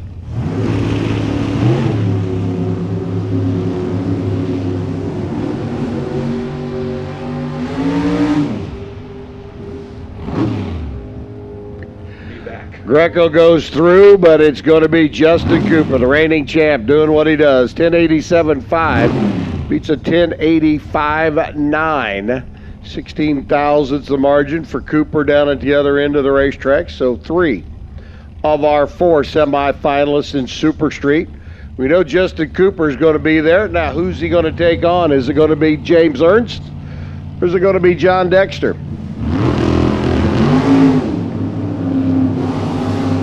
Dexter on the right-hand side, off and running, Ernst in the left, and they are dead even out of the gate.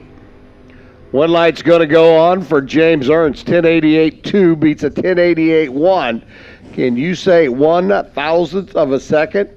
Yeah, well, that's what John Cooper said, along with a few other things.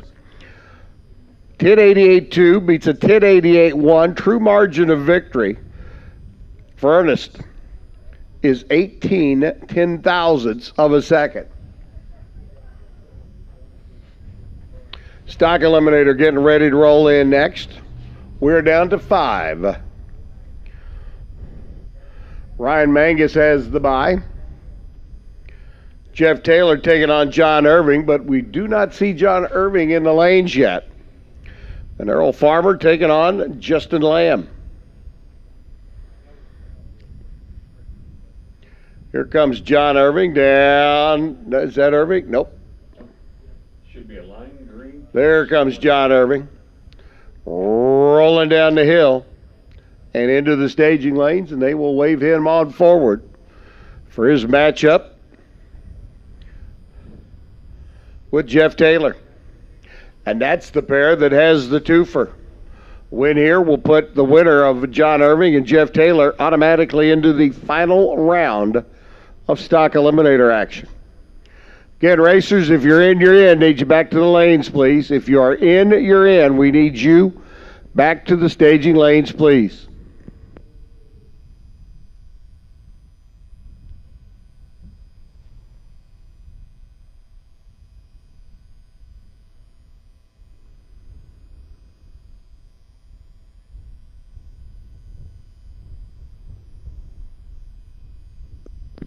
Watching him, as soon as John Irving got up there, he grabs the long pants to put on, found the coin to flip. Whoever won, they just looked at each other and nodded, and we're ready to go as soon as John gets dressed. It's not like when we had to talk about him having his FM radio on going down the racetrack.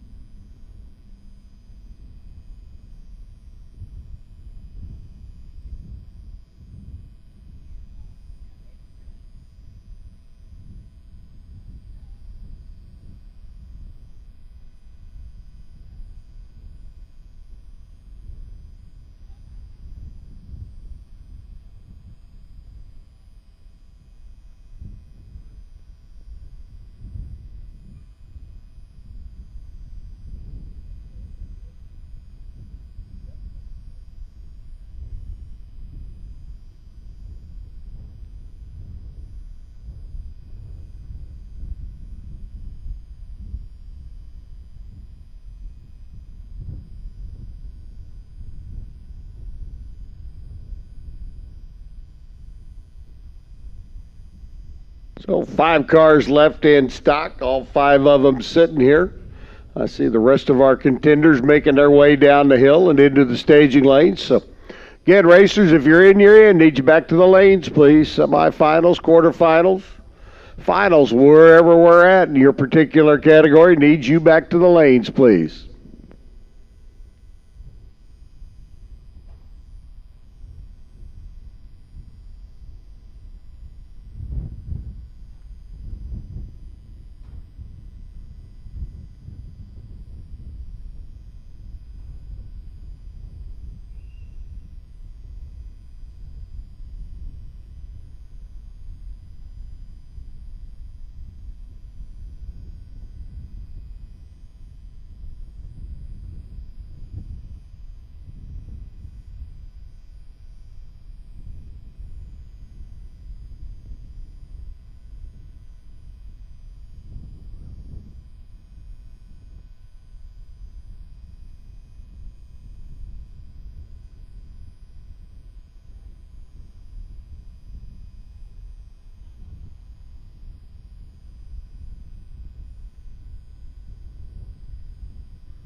Quarterfinals, stock eliminator, 5 cars left. Justin Lamb, Errol Farmer. Winner here is going to come back to run Ryan Mangus in that 70 Camaro. Lamb will be on a 965. Errol in the Mopar machine on a 1083.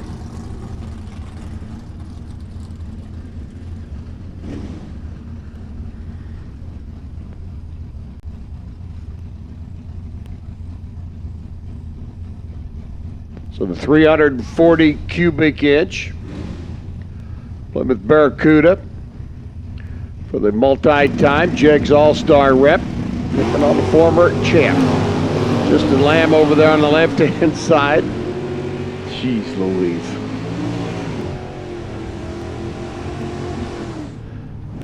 Lamb goes 001, 963.9, under by 11. 1071 by Errol on a 1083 dial. And you got to wonder where that one came from for both of them. But Lamb gets the win. He'll take on Mangus. Now here's the twofer. John Irving has already taken out Jimmy DeFrank not once but twice, once in stock and super stock. Now taking on the other California Car Cover Company machine with Jeff Taylor at the wheel. Irving out of the gate and running. Here comes JT, the Copo. Giving chase now. Irving looking over the shoulder, trying to find a Copo, and gets him. Goes 11:38 at 113 miles an hour. 9:33 by Jeff Taylor and John Irving into the finals in stock eliminator with the bye run at 3 cars left. And he will run either Justin Lamb or Ryan Mangus in that final round. So Irving, Lamb, and Mangus, 3 cars left in stock eliminator. And here's Ryan making his obligatory run down the racetrack. And again, racers, if you're in, just keep cooling them and fueling them and bring them back to the lanes till we crown our champs. If you're in, you're in. Need you back to the lanes, please. Ryan goes through 1079 at 120 miles an hour. I hope John Irving, if he wants California any car covers or a Duster, already has them. Because you take out all their cars. He done whooped up on them today. It's going to be amazing. Wow.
Ultronics, the leader in performance electronics. Racers know and depend on their state-of-the-art systems every day. Perform Air Pro and Perform Air Eclipse are the racing industry's standard high-tech, easy-to-use weather systems. Power-Light lithium batteries, the super powerful lightweight energy source for your machine. And the Data Quest Power Quest, the most innovative data recorders and touchscreen switch panels you can find. Check out ultronicsinc.com for these products and more. Ultronics, the choice of champions.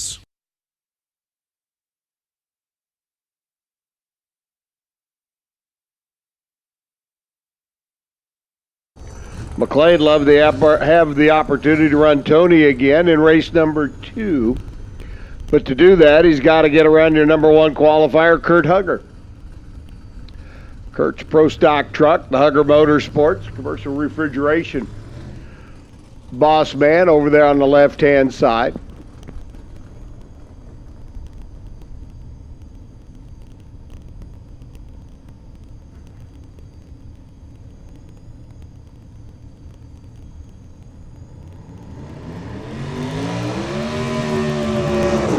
Hugger doing the burnout with the small block powered S10. The 358 cubic inch combination that was the standard bearer of back in the Pro Stock truck days. Little 304 cubic inch C Econo dragster, the Mopar powered machine for Scott McClay. Over here on the right hand side, like we said, Tony Mandela and Scott McClay met up in the finals of race number 1 late Friday afternoon. Can they do it again? Not if Kurt Hugger has anything to say about it. Kurt looking to take his hot rod to the final round. Love to take out Scott McClay here. Going to be tough.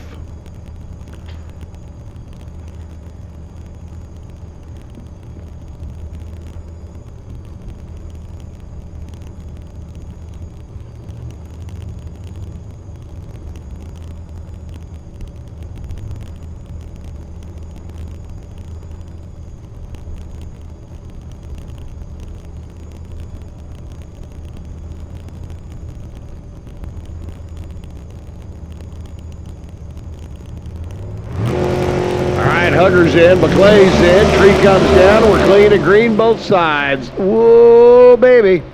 Somebody's going to have to use up a whole lot of racetrack to get there, and he does. Kurt Hugger, a little tardy out of the gate, goes 7:37 down at the other end of the racetrack, and that'll cost him in the next round.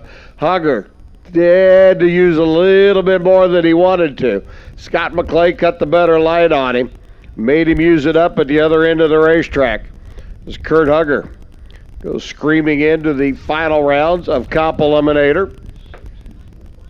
And he does it running handily under the index.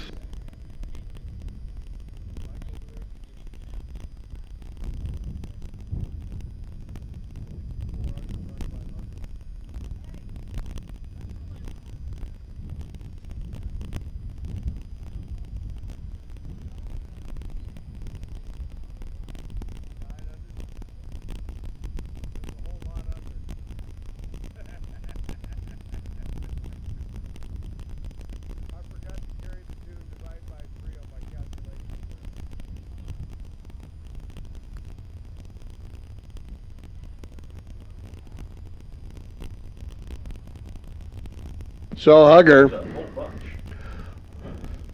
made it to the final round, but it's certainly going to be interesting when he comes back to run Tony Mandela, the Alpha Omega Swiss.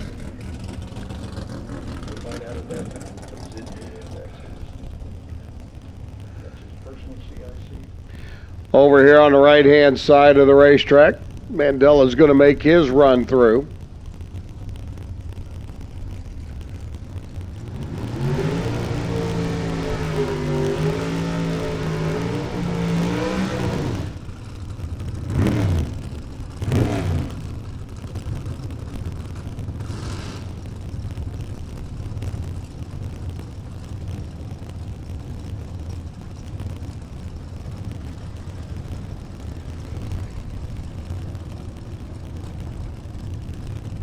So Tony's in. He gets the free ride into the final round. It'll be Hugger and Mandela. The Alpha Omega Swiss, a Supermod automatic, and Tony go twofer here at the Sonoma doubleheader. Boy, he'd sure like to. We'll see how that pairs out for him when we get to the final round coming up in a little bit.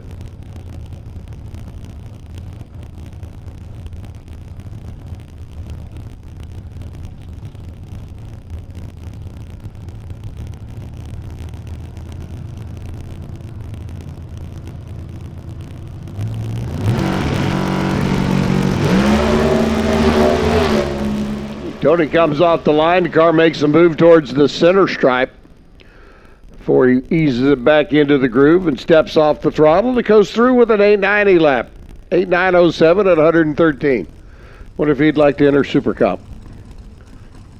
Not with that light. Yeah, that light ain't going to get it done. Again, racers, if you're in, you're in. Need you back to the lanes, please. If you're in, you're in. Need you back to the staging lanes, please. Everybody. This top dragster comes rolling in next. Oh, excuse me, Super Comp comes rolling in next. 6 cars left in our 890 category.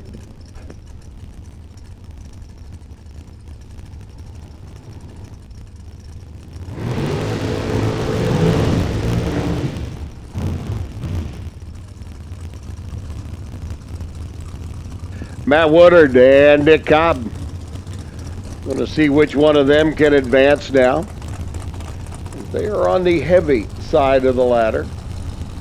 4 cars left on one side, 2 on the other.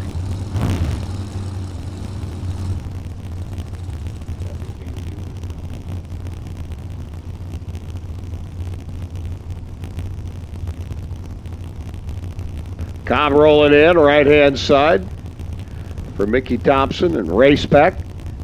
Woodard for Edelbrock and Woodard Racing.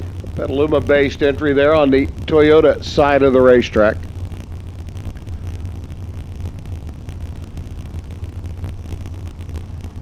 Cobb rolls in, lights the bottom bulb, waiting on Matt to do the same. He's in. And it'll be Nick Cobb. Went to the semifinals. Red light start. 18 thousandths of a second too quick for Matt Woodard. So Nick Cobb becomes one of our semifinalists with an 886 lap at 174 miles an hour. Here's your twofer. This pair here, the winner of this pair here will have the bye run into the final round of eliminations. Tom Clark over on the left-hand side. Runner out of Spokane and T.W. Clark Construction. Taking on Val Torres, another gentleman in the construction biz. Val over here on the right-hand side. Looking to see if one of them, or which one of them, will make it to the finals. Like I said, if I run in the semifinals, awaits the victor here. We are off and running. Green lights a pair, 2 good green lights. Separation on this end, 6 thousandths. Separation on that end, 18 thousandths. As Val Torres gets the win, moves on to the semis and the finals. A place where he has been before. So Val Torres, semifinal round and final round bound. Nick Cobb's going to come back to run either Justin Cooper, number 2 in Division 6 last year, or Steve Williams, the reigning champ. Gee, name your poison, Nick. Cooper on the left side. Coming down from Washington. Williams coming up from SoCal. The K&N Filters boss man at the wheel of the, K&N Filters dragster over here on the right-hand side. And we will be down to 3 in Super Comp. Again, racers, if you're in, you're in. Need you back to the lanes, please. If you're in, you're in. Need you back to the staging lanes, please. Each and every category. Super Street, Stock, Super Comp, Super Stock, Super Gas, Top Dragster, Top Sportsman, Sportsman Motorcycle. Come on down. Justin Cooper goes red. Steve Williams gets the win, 888 at 194 miles an hour. So Williams and Cobb will duke it out to see which one of them gets to run Val Torres in the finals of Super Comp, as we are down to 3. Super Gas appears to be coming up next. It's Roadsters versus Door Cars. Getting ready to come around the corner at us. We've had a few people make donations, the pot, for the Super Gas winner. I guess the donations go to whoever wins, whether it be your dirty money or my clean money. Yeah. Okay. So the pot is growing. It's not growing rampantly. Don't get your hopes up and think you're going to be buying Starbucks for everybody tomorrow morning. You may be able to get as far as 101 or Vallejo on Yeah. 37. But in this world, it has doubled.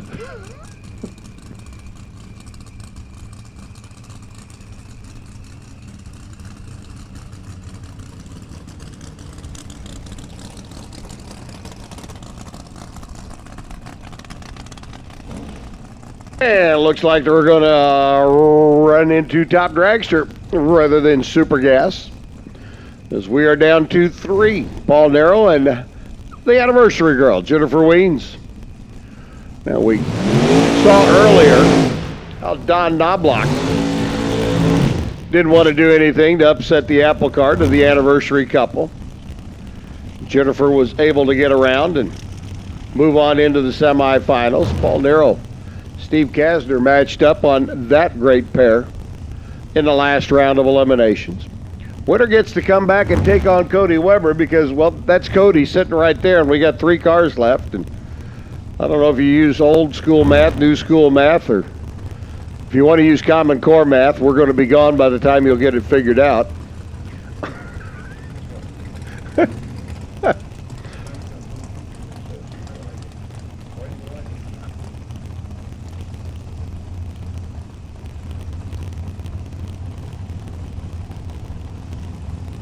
Jennifer on a 635, Paul on a 668. Paul's going to set sail. There goes Paul. There goes Jennifer.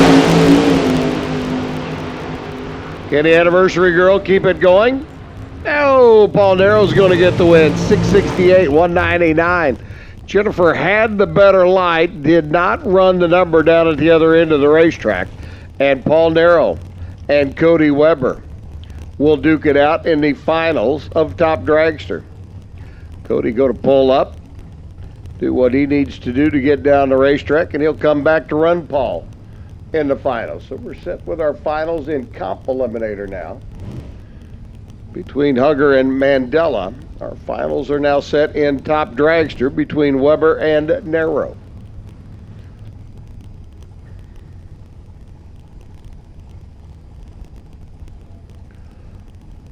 And Cody, the 21-year-old youngster out of Kingman, Arizona. I guess he's racing out of the Ted Weens stable, so it could still be an anniversary party for him. One of the kids climbing up through the ranks, out of the junior dragsters into the big cars, and doing quite well for himself. Thank you very much. 688 on the 690. So it'll be Cody Weber and Paul Narrow. This is the finals now set in Top Dragster. Super Gas coming up. Greg Harrison and Kerry Cost, one of these guys is going to the finals. We know that because there's 6 cars left. We'll have 3 left in the semis. We know we'll have a roadster in the final round, so we know we got at least a 50-50 shot of a roadster picking up the high dollar spiff. Double. We had a flat double. Well, it didn't double yet. No, I've got 4. That's only 2. but it would have been like. But now a single day first. it doubled for your door car guys because you only had 2 to begin with. That's because Weekly. I already gave out $2 to a that winner. was for race the other day. Yeah. That doesn't have anything to do with this. Anyway, Harrison and Kosk, let's see which one of them's going to the final round. We figured out what we're going to do. No matter how we explain it, somebody's going to get cash today. Yep. And an extra $2. Either yours or mine. Win light's going to go. How about Greg Harrison? 992.1 beats a 991.0. Greg was 11 on the tree. He'll march into the semifinals and then on into the finals. That's a matter of which one the roadster's going to run. Will it be an all-roadster final round? Well, we've got a couple of shots at making it there. And Opa Jr. up in his 63 Corvette Roadster left-hand side, and Greg Martin's Chevy Lumina here on the right. And again, racers, if you're in, you're in. Need you back to the lanes, please. All racers, if you're in, you're in. Need you back to the lanes. Martin on the right-hand side, Open on the left. Leaving the starting line, pretty much a dead heat. The door car gets the win. Greg Martin moves on with the Chevy Lumina, 989.5. Beats a 989.1 by, 4 thousandths of a second. You did good. You figured it out real quick. I'm proud of you. So Martin takes the door car into the semifinals. We've got a Roadster. We've got a door car. Now, is it going to be another door car, or is it going to be another Roadster? Kevin Wright and Ryan Zermino rolling in. And another Lumina. We could have an all Lumina struggle, fight, How long since we, I don't know. to run to Greg Harrison in the final round. Kevin Wright, though, wheeling the Corvette out of Colorado. Keep saying Kevin wants to take my money back to Colorado. He's not going to have the opportunity to do it. It's going to be a door car Roadster final round one more time as the Lumina's going to duke it out, and Zermino and Martin going to duke it out to see which one comes back to run Greg Harrison. And like I said, a door car and a Roadster in the final. Hang with me, Rick. I got an idea what I'm doing here. Well, sometimes. Well, you're writing down all this stuff. I am writing down all this stuff. I'm trying to keep track of who's doing what where. As we roll next into Super Stock. As we roll into Super Stock, pull out my ladder sheet that tells me that there are 8 cars left. So we whittle it down to our 4 semifinalists. Tim Hall, Justin Lamb, big handicap start, going to go to Hall. 10:35 the dial for the 360 dart. 871 the dial for Justin Lamb, and Justin, who has been killing the tree. He's been on a roll. I said he's been on a roll. He is still on a roll. 004 this time around, runs 874 at 149 miles an hour. 10:26.9. Tim Hall was holding a couple. Down at the other end of the racetrack. Can you say oops? Justin Lamb says thank you very much as Ryan Mangus comes rolling in now. The Lamb and Unruh Chevy Cobalt factory GT car. Taking on Mike Logie's machine. Logie's Super M automatic 340 CUDA. 1153 to an 898. Wow. Logie gets a big handicap start. There goes Mikey. Here comes Ryan Mangus trying to get that Cobalt up to speed, closing in. Can he get him? Yes, he can. Double breakout, 897.6. Mangus by 4 breaks out. 1148.3 by Logie on the 1153. Can you say broke out by a whole lot more? So it'll be Lamb and Mangus in the next round of elimination. Can you say holy camole? Yeah, I thought you could. Craig Shear comes rolling in to take on Johnny Winslow. The 4-speed Chevy Deuce there on the left-hand side. Super Stock D. Here comes the 440 truck, top end, got him. And the Winslow clan goes wild. Well, I tell you what, they've been celebrating and high-fiving and hooting and hollering down there. John Winslow gets the win at the other end, 987 on a 986. 1013 by Craig Shear on a 1020 dial. Everybody's coming up, trying to play that hold'em game down at the other end of the racetrack, and it isn't working out so well. Here's John Irving taking on Don Keene. Irving back up in his Super Stock ride. In a heads-up Super K automatic battle. Irving's had the quicker of the two. Keene tried to steal a little bit on the starting line. Little 289 cubic inch Mustang taking on that 340 Duster. But Irving keeps on keeping on. And Irving into the semifinals in both stock and super stock. as he continues to march. 10:33 takes out a 10:42. Both of them at 126 miles an hour, and Irving, by 51 thousandths of a second, gets the W down at the other end of the racetrack. Did everything he could. So the semifinals in Super Stock are set. The semifinals in Super Gas are set.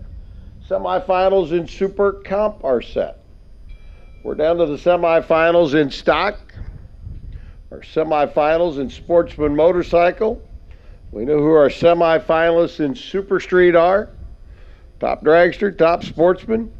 Everybody, if you're in, you're in. Need you back to the lanes, please. If you're in, you're in. Need you back to the lanes. We're down for our finalists in Comp Eliminator and Top Dragster. So we're just about to that point. We know who's going to be in the final round. It's a matter of who wins that final round and picks up the Wally. And in the case of Super Gas, either Rick's money or my money. And the door car's hanging in there. Greg Harrison holding it up for the Roadster guys.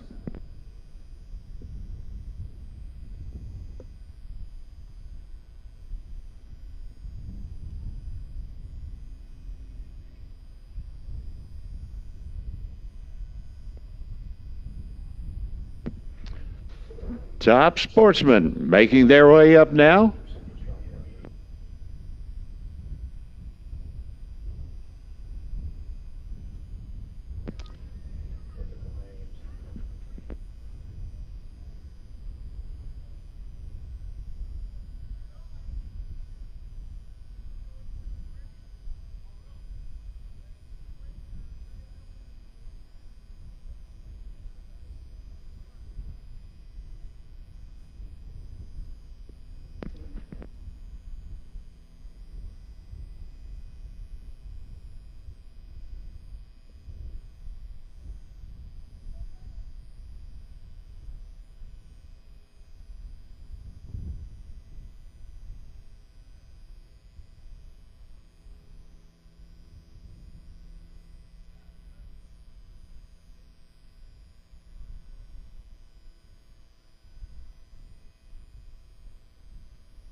And again, racers, don't forget Vienza Sonoma coming up tomorrow afternoon from 4 to 6, right down the road from the raceway. If you're going to be sticking around in preparation for the Mellow Yellow event coming up next week on the NHRA circuit, certainly invite you to swing by the tower.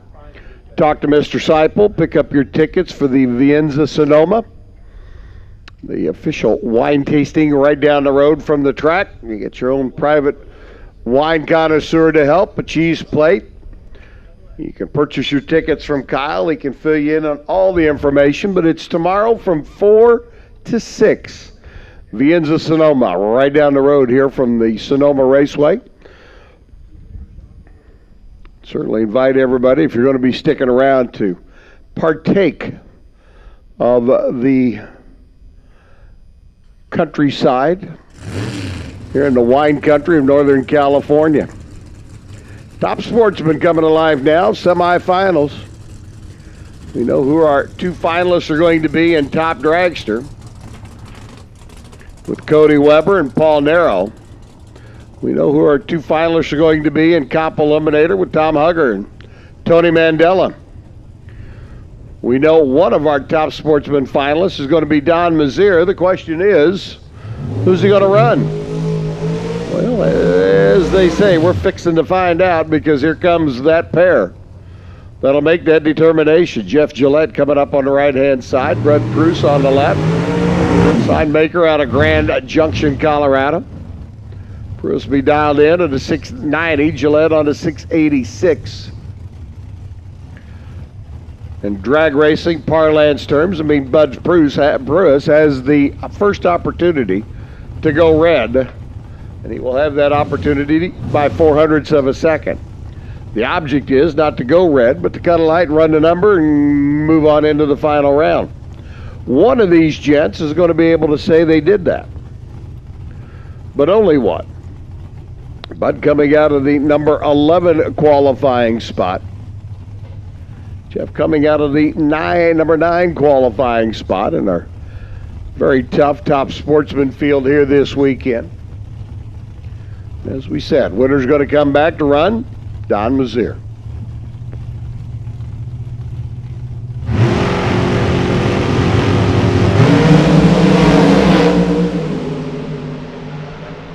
Good lights, both runners. Off the line, separated by 4 thou. At the finish line, separated by 35.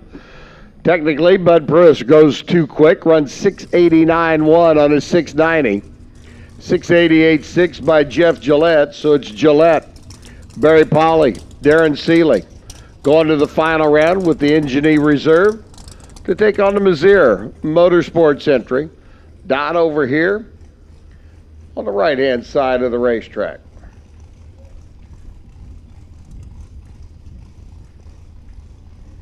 So we know Sir Jeff and Sir Don will meet up in the final rounds as we set yet another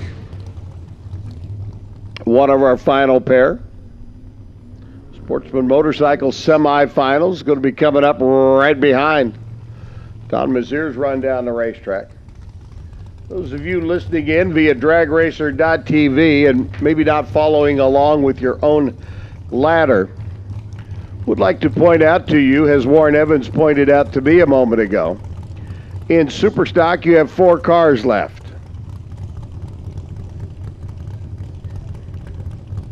Justin Lamb, Ryan Mangus, John Irving, and John Winslow. In Stock Eliminator you have 3 cars left.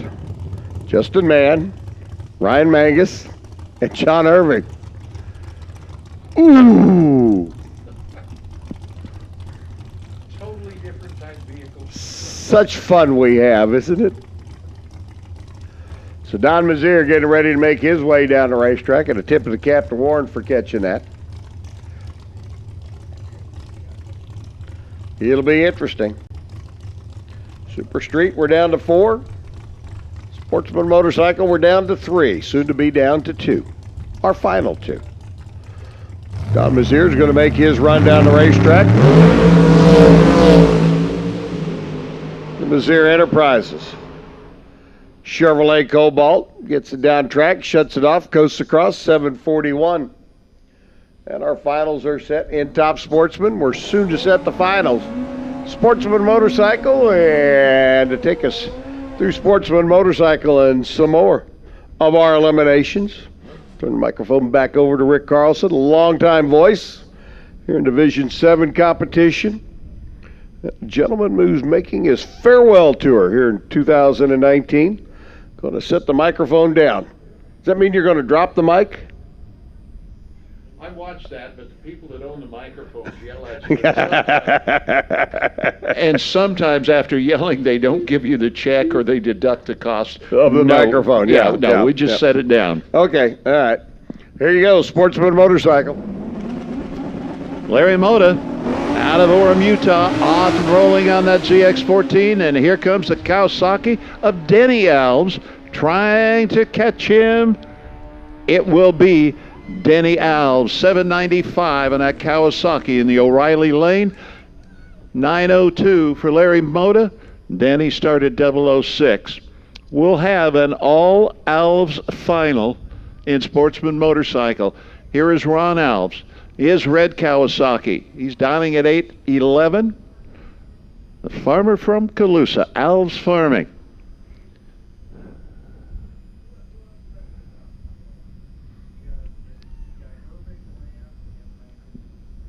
He's going to roll up, and he can do what he wants with the single, as we found. Some people have just taken the light, others have idled down. Some have run it to 1,000 foot.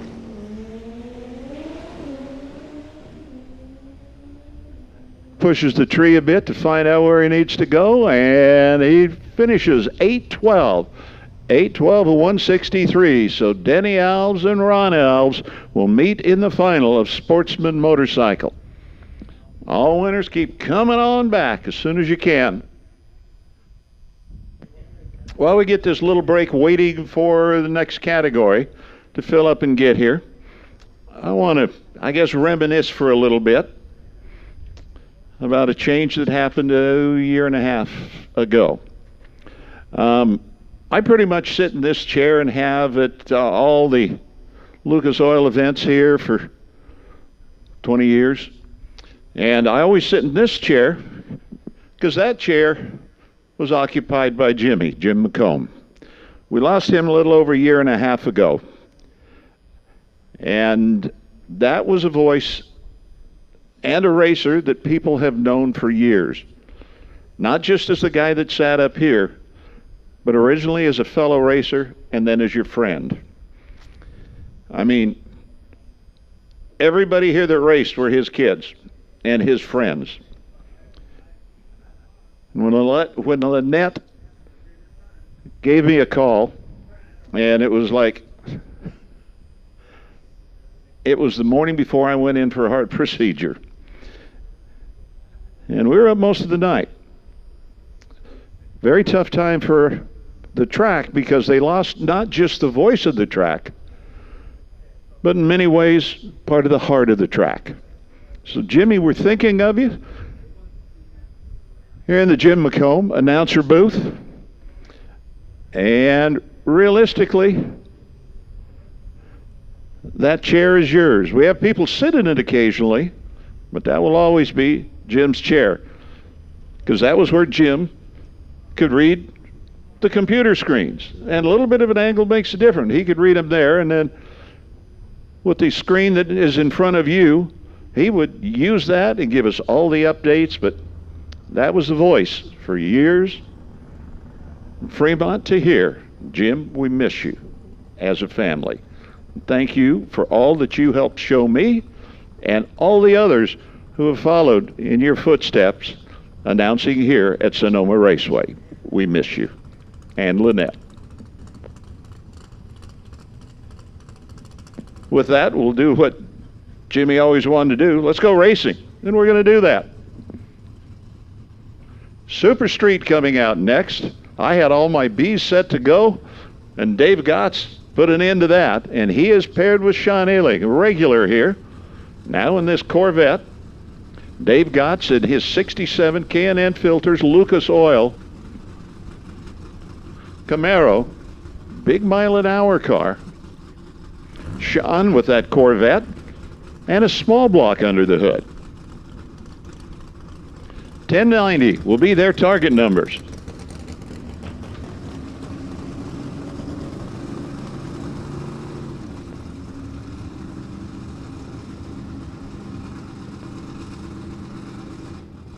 They're going to pull up, do their burnouts, and be ready to go.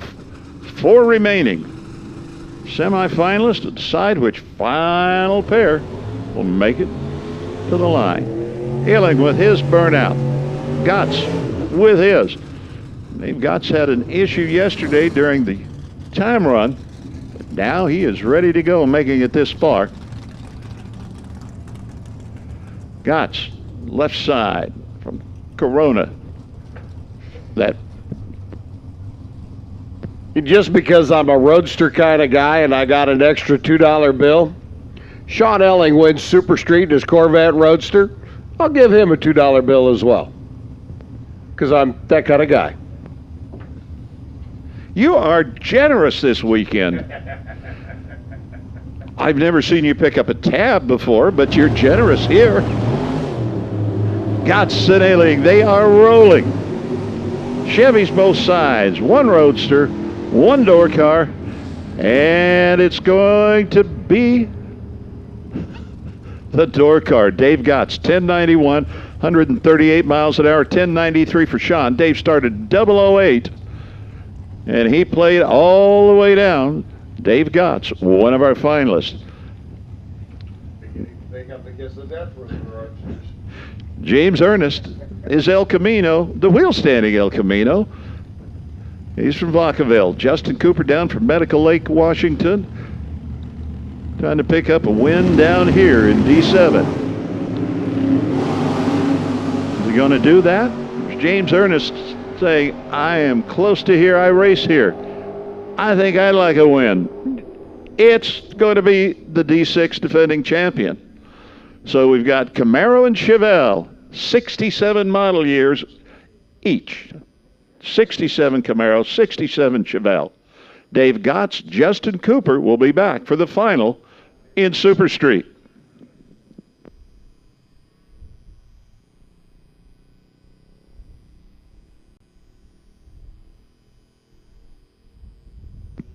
All winners keep coming on back. It's getting tighter and tighter. Guys need some help. Stock and super stock guys have been picking up. You go out the round, you go down and help. I know when John Irving came up for his heads-up matchup with Don Keene, they had about 5 people that I've seen occasionally, and they're all back there pushing the car up. And that happens a lot with some of the heads-up categories, or when you have a heads-up race, because you want everything as quick as it can be. But now you've got 2 cars to get ready, 3 groups of people 2 cars to get ready. with 2 cars to get ready. So John Irving, he's got an entire cheering section with him, and he's only got the 1 truck to get done. And they'll be busy enough with that.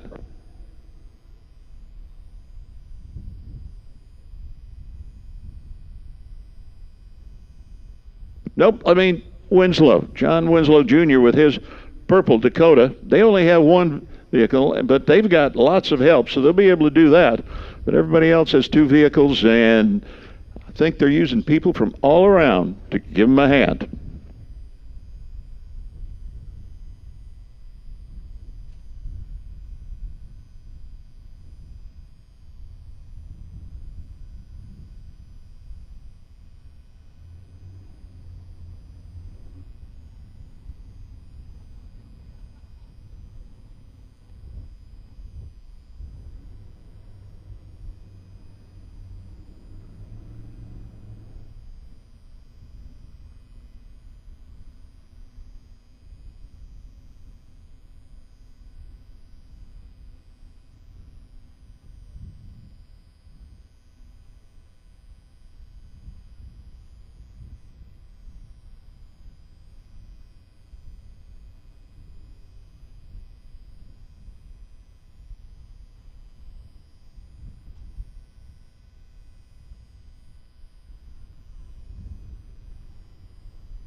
Well, we hear engines running, and we've got a few racers left. Keep returning as quickly as you can. We understand that it does take a certain amount of time to get everything cooled off and ready and fueled. And I know you're on kind of like a rapid return program, and we appreciate that. We know that you're doing what you can. Semifinals in 4 categories. Semifinals, 4 categories, and that means Super comp, stock, and super stock. we're down to a finals in a few Finals, everything else. in the remainder. There's Winslow.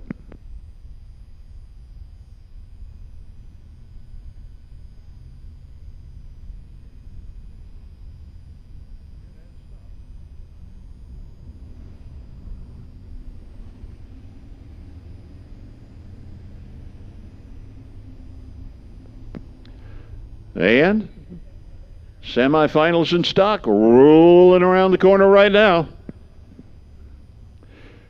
Think these guys know each other? Yeah. Ryan Mangus, Justin Lamb. Justin and his new Copo, factory stock C, will dial at 965 in the O'Reilly right lane. Ryan Mangus in a car that's familiar to him and to Justin Lamb. And a whole bunch of others. And a whole lot of people. The E-Stock Automatic 70 Camaro. He's going to dial 1082. 1082, and following them will be John Irving Jr. He has the buy run. And I'm just guessing, John Irving Jr., we are probably not going to see him make much of a run, just because he's got a super stock car to go get ready. Camaros to the line. One of the classic Gen 2 Camaros. That's the 70, driven by Ryan Mangus, with number 9 on the window, dialed at 1082. Justin Lamb, that white. Redback Mosier, an A1 Performance Copo Camaro, factory stock C at a 965.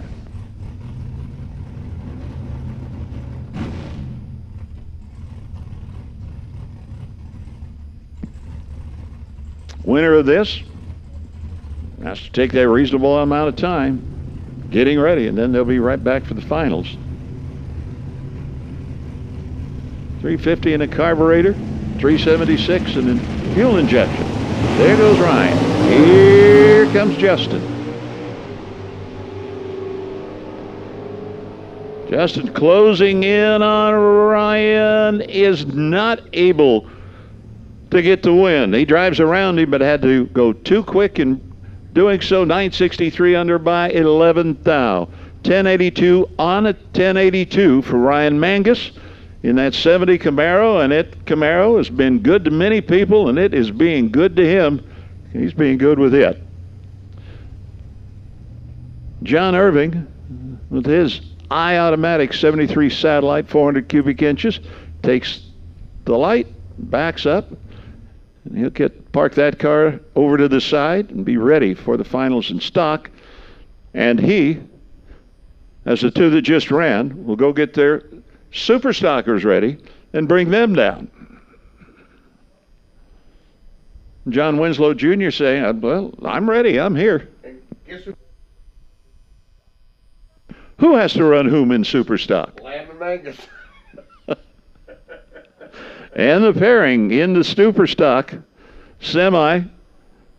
Well, how about Ryan Mangus, Justin Lamb? So the two Chevys will meet, and the two Mopars will meet.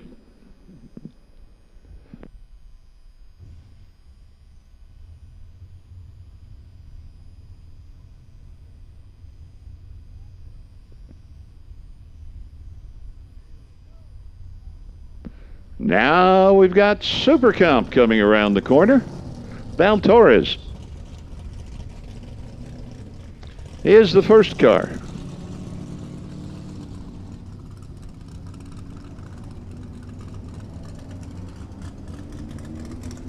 Val Torres, Val Sr., with the single run in Super Comp.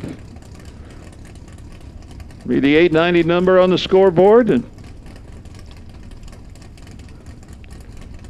we don't know which way Val's going to go, but I am not surprised that he doesn't just run it all out.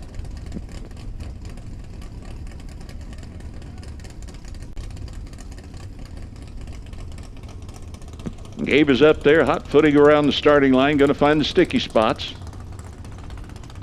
Or just coming up to say hi to Dad. I don't know which one he's doing.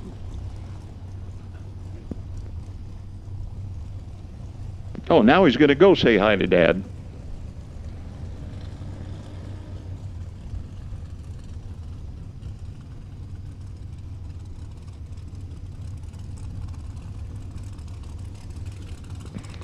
I'm not sure it was just a hi. I think there were some other adjustments just immediately being made. Behind him come the pair from which the winner will move on to the final to meet the man pulling up to the starting line right now.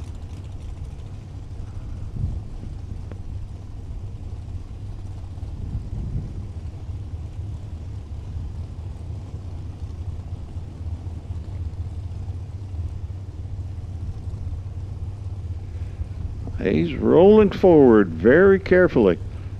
It's not a new spot for him into the semis. He's gone through these and won multiple finals.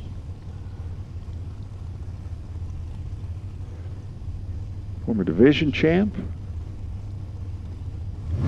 Up in all the world standings. He'll have to work on the light, I think, when we get close to the finals. He goes 8.904 at 181. That was good. I don't know how far a 37 light is going to go, but he's going to get to find out because he's going to meet either Steve Williams or Nick Cobb. Steve Williams, number 1 on the scoop, Super Comp world champion, against Nick Cobb, Mickey Thompson Race Pack Dragster out of Murrieta.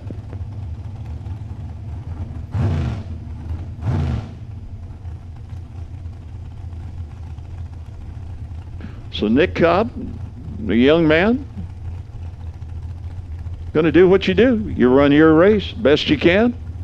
Let the other guy run his, then see how you have to play at the top end of the race course.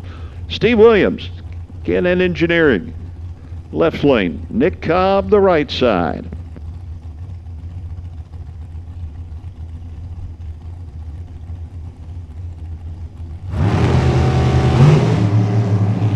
Nick Cobb, red light. Steve Williams and Val Torres is going to be your final in Super Comp. Steve Williams, 888, 193 miles, 194. We can round up a thou. 193.99, yeah. Yeah. Nick Cobb goes red by a good bunch, then runs 889, 162 miles an hour. So the final set in Super Comp. Two semifinals left, Super Stock and Super Gas. Then will be all finals. Everybody will just keep bringing them back.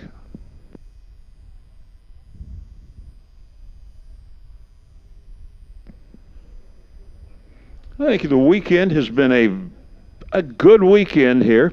One of the interesting things that people found out in our evening racing on Friday is that breeze that has been constant all day long, once the marine layer clears off, is from right to left, sometimes quartering a bit to the starting line. But when the sun dropped, that breeze switched immediately from right to left. And it surprised some people on Friday night. Surprised me the first time I was out here. But it will do that. And I talked to a couple of the super stockers, especially those that pull the wheels. They lost a tenth.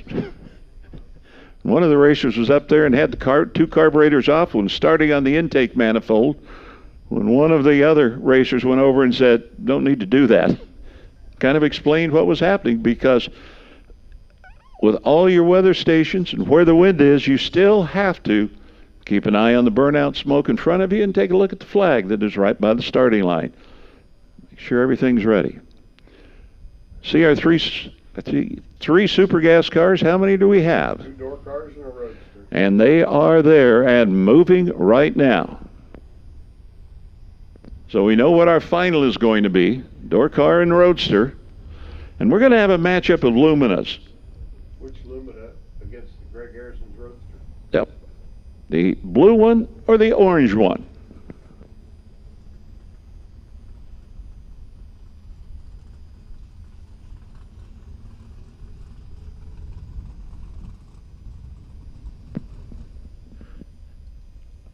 And I honestly cannot remember in the semis ever seeing a Lumina matchup in any category. Stock and super stock ranks, no. Even Top Sportsman ranks back in Division 3, yes. Okay, Top Sportsman D3. Pro stock, this was not a body of choice at that time. But right now, Greg Martin from Lakewood, the Martin Motorsports, we'll call it the blue and white Lumina, be paired in the right lane with Ryan Zermano from Alhambra, the Zermano Motorsports, orange, black, and white Lumina.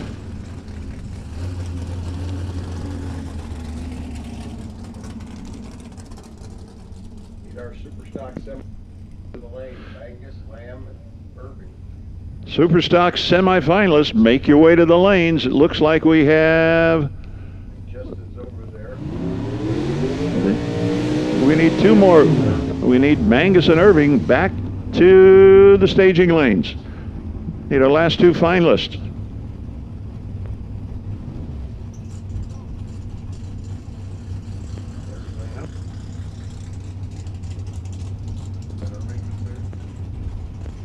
So it looks like Irving is there. There is Lamb. We need Angus. We need Ryan Mangus, super stock, to the staging lanes, please. Luminas, Martin on the left side, Zermano on the right side. Now they're in at stage. Lights blink.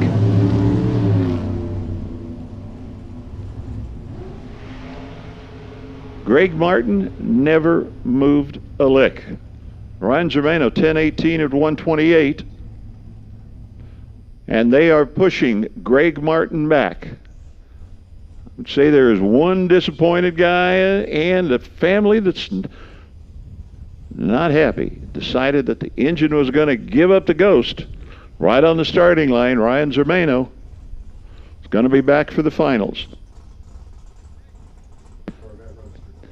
Greg Harrison moving back to let Greg Martin's Lumina be pushed out of the way. He'll pull up, make his single pass. Harrison's going to come back in his Roadster to meet Ryan Zermano's Lumina.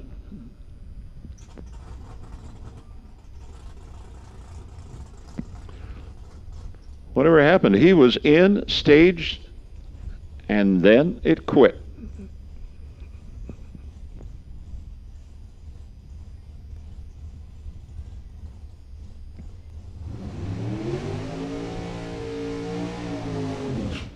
Harrison, 990 target number. Once he stages, pretty much gets to do what he wants from there on because he's already got the win and will move right back here to the finals.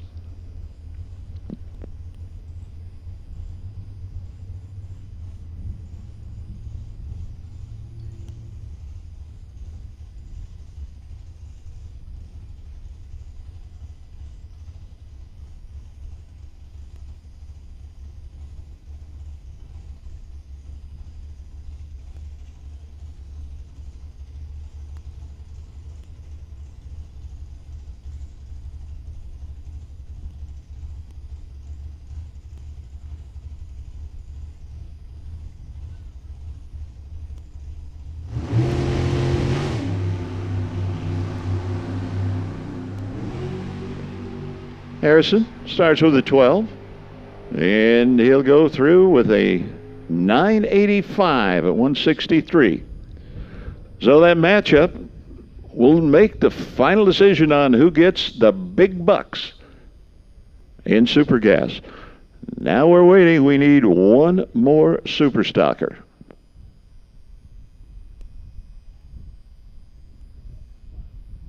The finals, come on down. Lead all of our finalists to the lane. And at this time, we invite all of our finalists to the staging lanes, please. All finalists, all categories, to the lanes. Make you.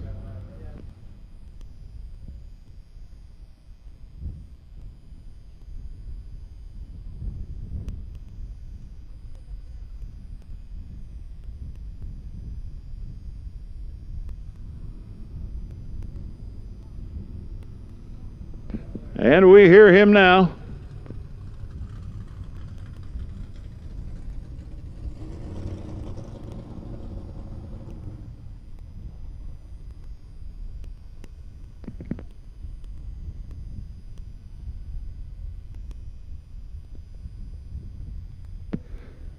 And the semifinalists in Superstock are over in the lanes.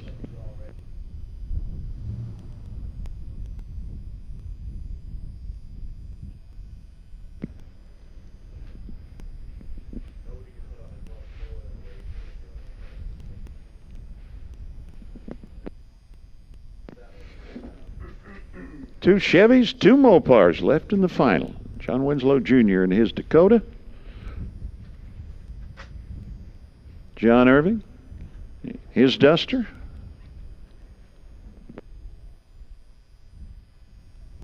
And the Cobalts, Ryan Magnus and Justin Lamb.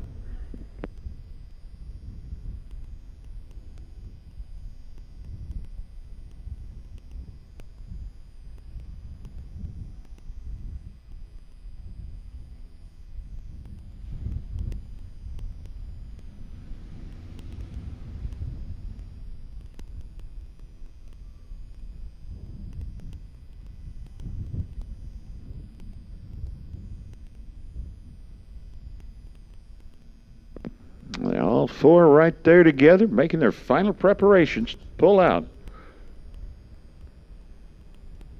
Head to the staging lanes. On up, then the water box, then the starting line.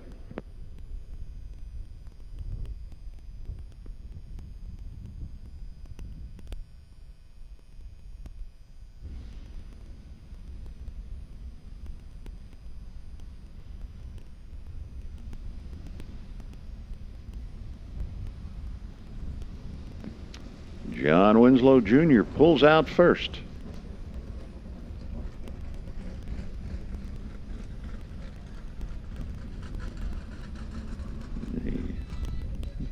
John Irving the Younger pulling around.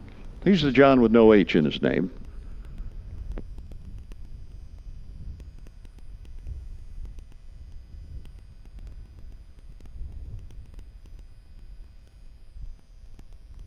Years ago, we could call him Little John, but that changed about 8-9 years ago.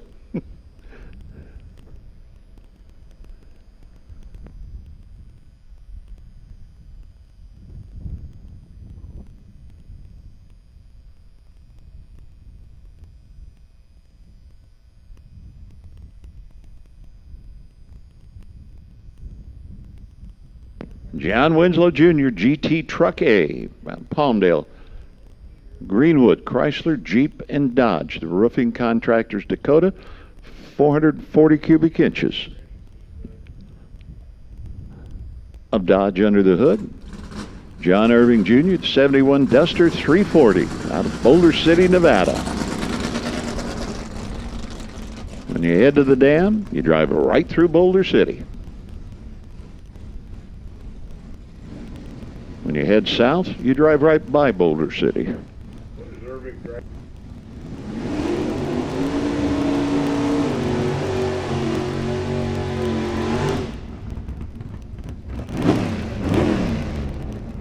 The Duster dialing at 1043, 987, the dial for the Dakota.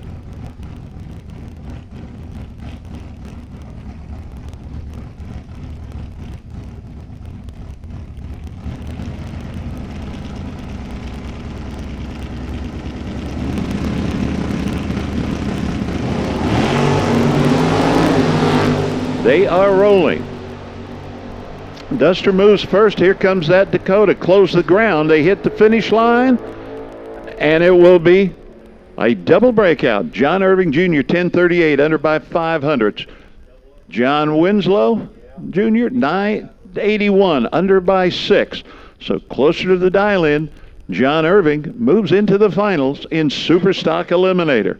He's already in the finals in stock. He's in the finals in stock also.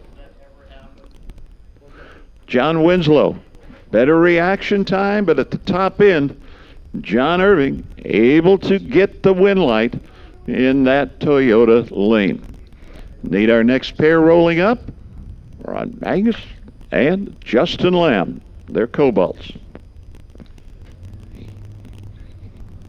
Yellow and orange Cobalt, that will be Justin Lamb. The white Cobalt will be Ryan. The Lamb and Unruh Cobalt.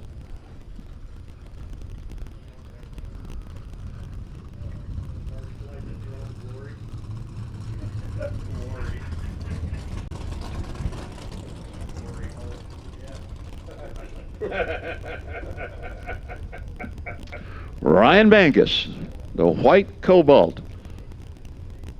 Factory GTC, dialed at 896. Justin Lamb, number 1 on the window of the Silver State Madcap and Goodyear Cobalt. Super Modified, dialed at 872. White car leaves first.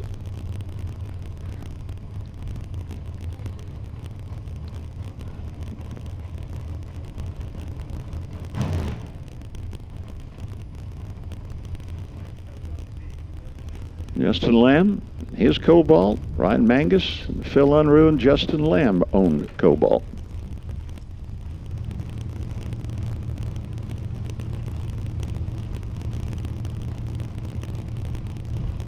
One bulb remaining.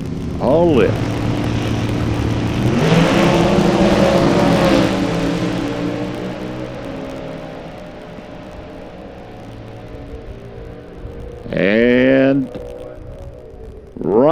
Angus, 896 on an 896 at 149. 878 for Justin Lamb, backs it off. He left with a 15. Ryan with a 66. Ryan wins it by 18 ten-thousandths of a second.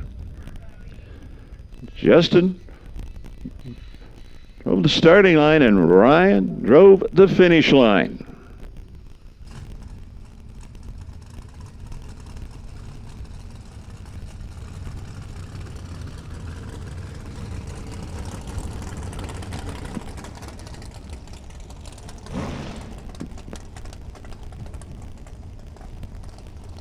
Top dragster finals. Cody Weber out of Kingman. The Ted and Jennifer Weens anniversary.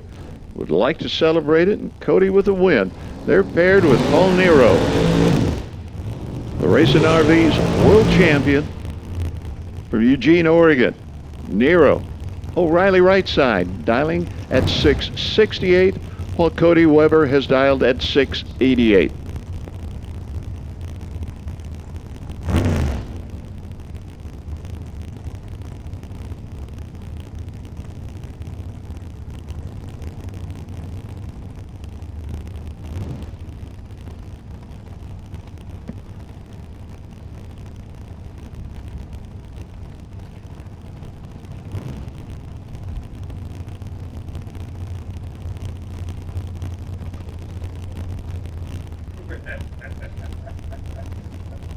Got Nero, top bulb lit. Cody rolling. I guess inching would be better than rolling. Yeah. Creeping.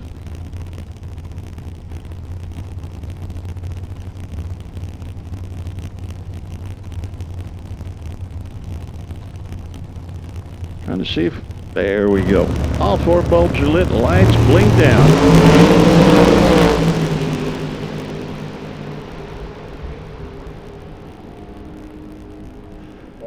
Paul Nero, 668 on a 668 009. 668 with a 5009, a 14 thousandths package. Cody Weber's reaction time was a 17. He went 688 on a 688. Margin of victory there, 12 thousandths of a second. The champ wins again. Competition eliminator goes to the water box. Bob Unkefer goes to the microphone. And we'll pick up this one in music as we roll in. Kurt Hugger and Tony Mandela going to do what they need to do. Mandela trying to go twofer here at Sonoma. And looking at our results sheet, I do believe Tony is the only one that has the opportunity to do that. Yep. Cop Eliminator field, Mandela at the wheel of the Alpha Omega Swiss entry. Picked up the win Friday night in race number 1 in Cop Eliminator. Gonna see if he can do it again, but he's got to get around Kurt Hugger and Hugger's truck. Over there on the left-hand side has been stomping all weekend long, or I should say all race long, through the field. Number 1 qualifier, qualified at 73 under with a 733.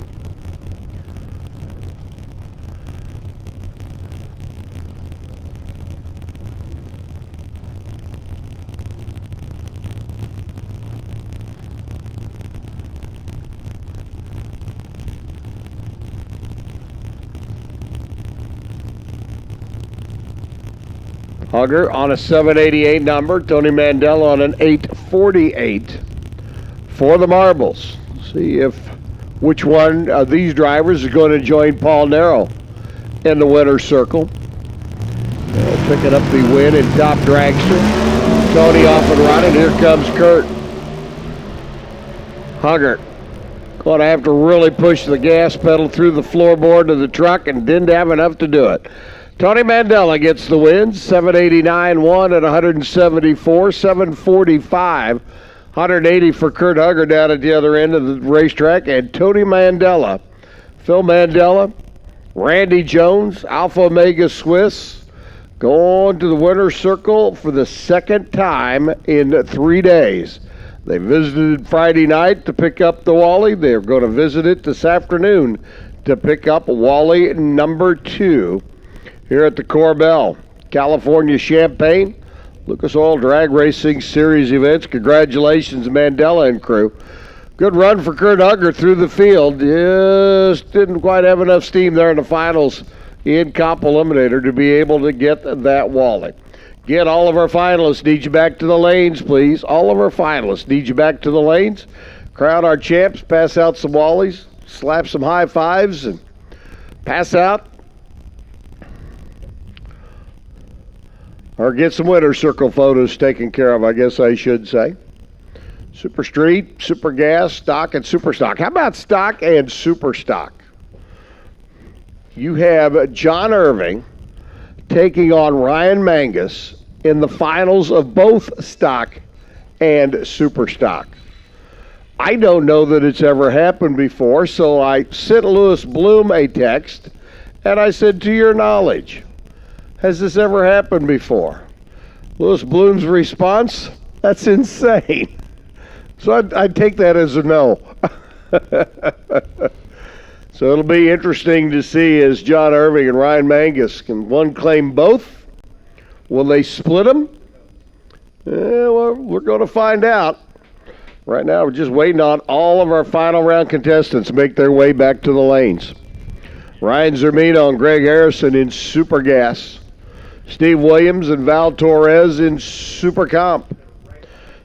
Stock Eliminator, we've already talked about with John Irving and Ryan Mangus. Super Street final round contestants, Justin Cooper, Dave Gotts, looking for them back for their final round.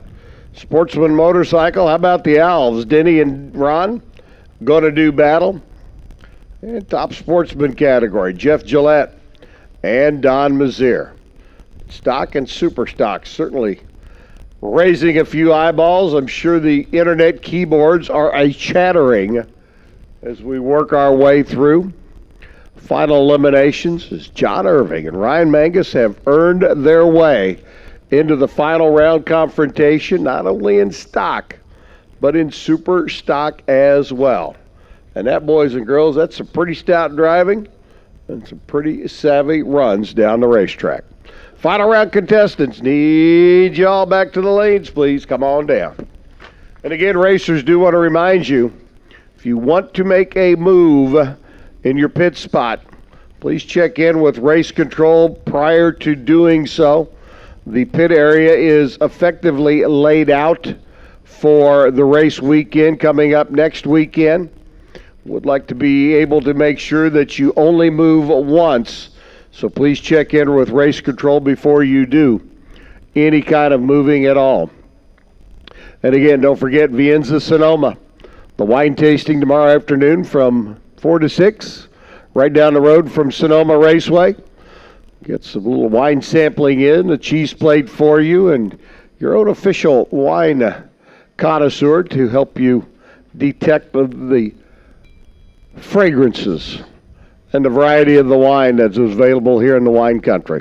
Vienza Sonoma. See Kyle Seipel here in the tower, and he'll get you hooked up with your tickets. They can be purchased from Kyle, but that'll be going on tomorrow afternoon. If you're going to stick around for the week, to be here for the race weekend next weekend, you might as well sample some of the local fare here in the wine country of Northern California.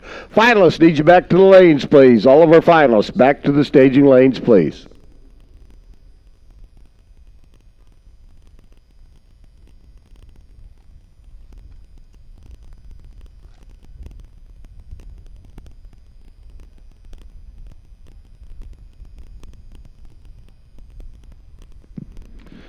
Okay, and reminding all finalists, once you complete your final run, winner and runner-up both go for contingency checks and to the scales. So go to the scales, get weighed, contingency checks done right there.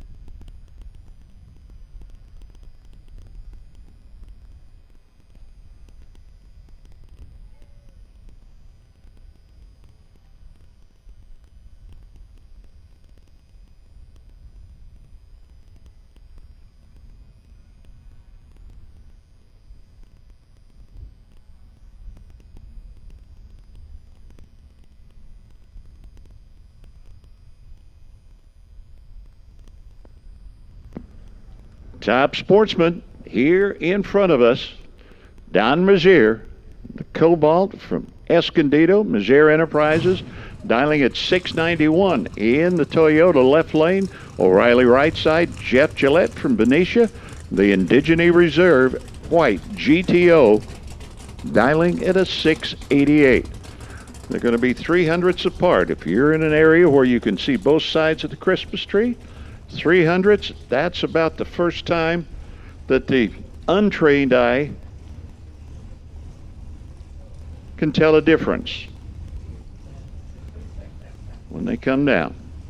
Then it's going to be the All Alves final in Sportsman Motorcycle.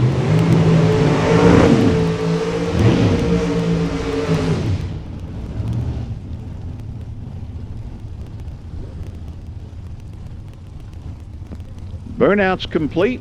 Going to be lined up in their tracks where it's clean and hot and sticky.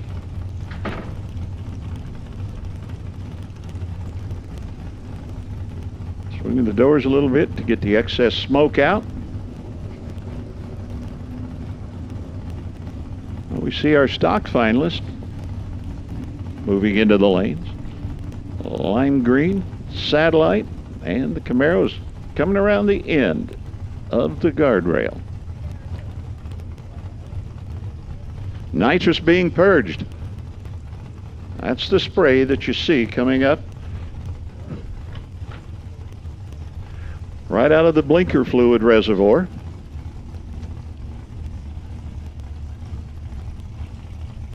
Crews walk away.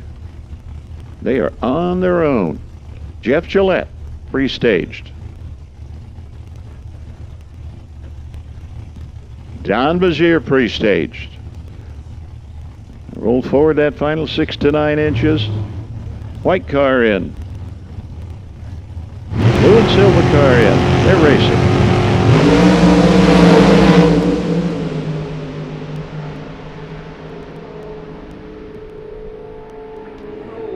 It is Jeff Gillette in a double breakout. 687.6 under by 4th thou. 690 with a 5 under by 5 thou.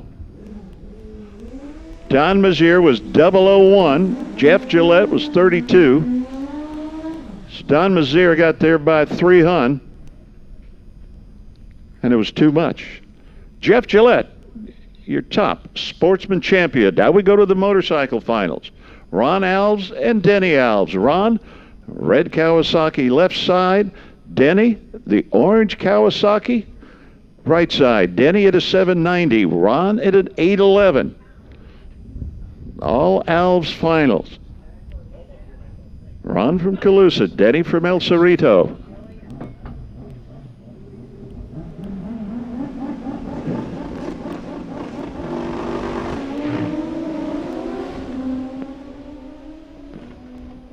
Watching Jeff Gillette's crowd go wild, they raised their hands and jumped up to their tippy toes.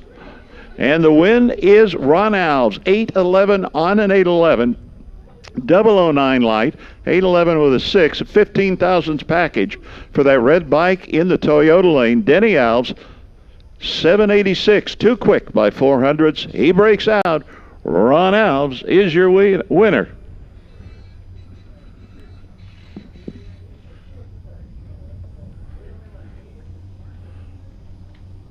I'd say good runs. You ready to take us home? Sure. Okay.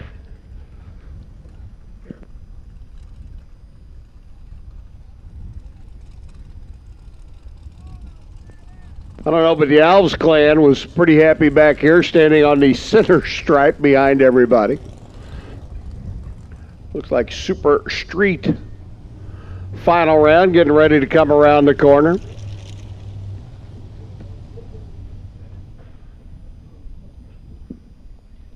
I see one of our contestants making their way up already. Stock Eliminator final round is over in the staging lanes. Again, we need all of our final round contestants that are left into the lanes. And again, racers, once you have run your final round, contingency will be checked at the scales, or at the tech trailer. Just be sure and get your contingency checked. So we have 1, 2, 3, 4, 5 champions left to crown. Super Street, Super Comp, Super Gas, Stock, and Super Stock. Looks like Super Street and Stock are going to be our first 2 final rounds to come out. I would be willing to wager a $2 bill that our Super Stock final is probably going to be the last one run. I think I'd have to go along with you. You're not going to take me up on that, no, bet, huh? I'm going to agree with you. Super Street final getting ready to come at us as Dave Gotts and Justin Cooper, the reigning D6 champ, in his 67 Chevelle. Big block combination over there on the right-hand side of the racetrack. 1090s up on the scoreboard, a pair of 67 model Chevrolets, both of which have been around longer than either driver in their respective automobiles. Gotts for Lucas Oil and K&N. The Camaro over on the left-hand side. Cooper for TW Clark Racing. Tom and Brenda. Looking on the 67 Chevelle, and the young man stood on the banquet stage last year with Stevie Wong and a few others, accepted his win for the championship.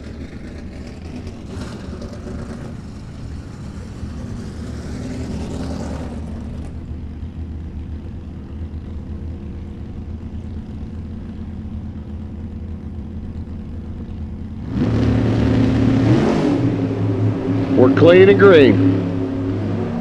1,320 feet down a quarter mile to determine who's going to hold the Wally.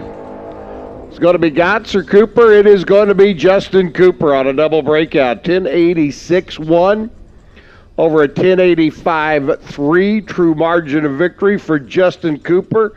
8 thousandths of a second down at the other end of the racetrack. Dave Gotts had the better light. Took a little bit too much stripe. Had a smidgen of room to work with down at the other end of the racetrack and didn't smidgen it up enough. Stock Eliminator final round, and we'll see these two gentlemen come back in a few moments, as they are the same 2 drivers that'll be duking it out for the Super Stock title. One of them going to go 2-0, or are they going to split? That's the question. Soon to come to mind. Super Gas final round, pairing up back at the ready line. Ryan Mangus over on the left-hand side, 1080. John Irving on an 1134. Oh, man. Those of you watching it on dragracer.tv, check out the reaction times. 2,000 separated them on this end. Ryan Mangus, so you can hear a whomp down there on the other end. 1085 on a 1080. Irving goes 1144 on the 1134. So Ryan Mangus picks up the Stock Eliminator title.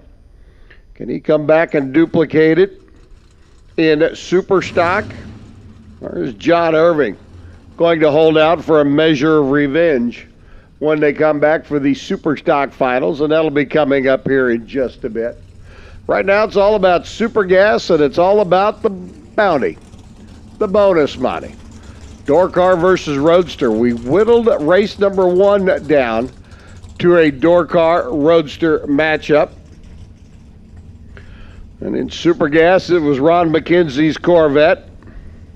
Coming up just a little bit short in the final round against Mike Boner's Camaro door car.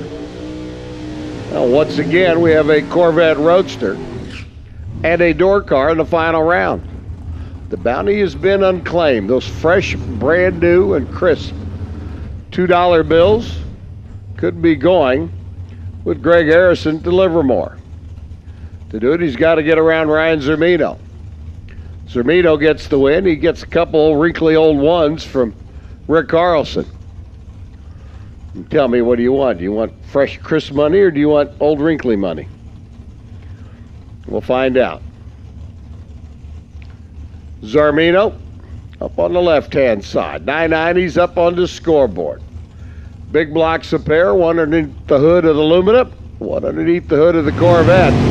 Harrison rolls in. We are clean and green. Working our way towards the other end of the racetrack. Greg Harrison taking a shot at that bounty money and gets the win. 989.6 beats a 988.5. Greg Harrison picks up the bounty and the win by 11 thousandths of a second. I guess I better dig those $2 bills out. Greg Harrison's going to be coming up. Looking for him. And we got a couple extra bucks that have been thrown into the pot just because. Just because. So congratulations to Greg Harrison picking up the win for the Roadster guys, upholding the honor here in Super Gas. Do you realize the next time we work together, going to have to do this again because now we're tied. But you said you're retiring. This is your last year. Well, who knows? You're going to have to make a comeback tour. So I have the opportunity to give away money. Now, I understand that, but I don't know if I'll be able to really adjust the allowance that much. I can't hold the big bucks for that much longer.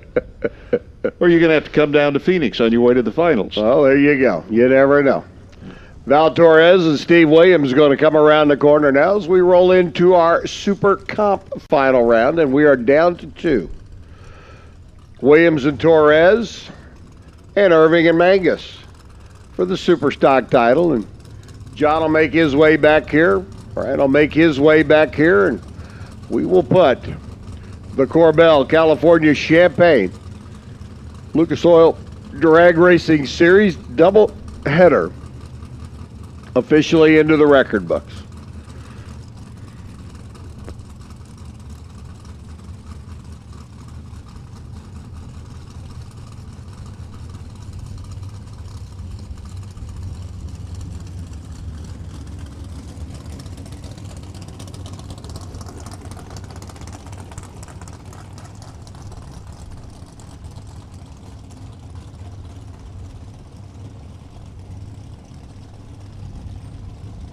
Williams on the left-hand side for K&N Filters, the boss man. Down in Southern California, taking on Val Torres. And I gotta believe that these two gents over the years have squared off against each other on numerous of occasions. Torres on the right-hand side. Williams on the left. Steve carrying the big number 1 on the side of that K&N scoop on top of that big block combination. Brand new Miller chassis machine. I've seen more and more of these new Miller cars coming out with the front suspension on them, and drivers sure are liking them.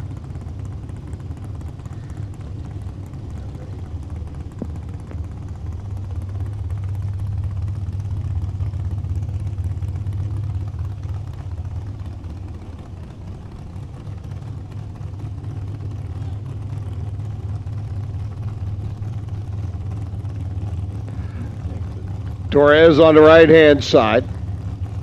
Super Comp Finals up against Williams. 890's up on the scoreboard. Let's just be green, boys. Be green. We are off and running. Good race shaping up.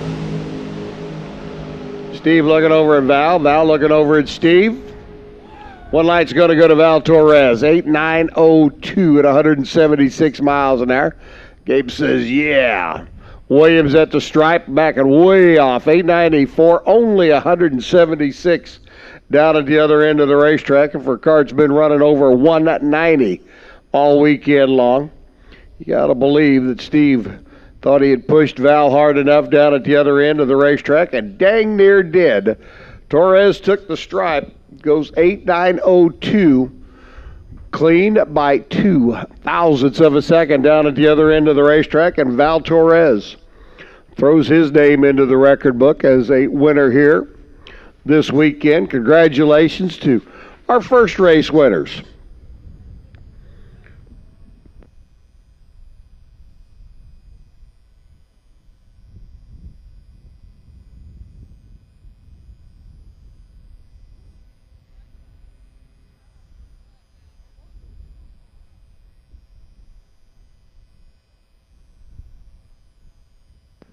Galileo picking up the win in Top Sportsman Race 1, Open. Tony Mandela in Comp. Jimmy DeFrank in Super Stock.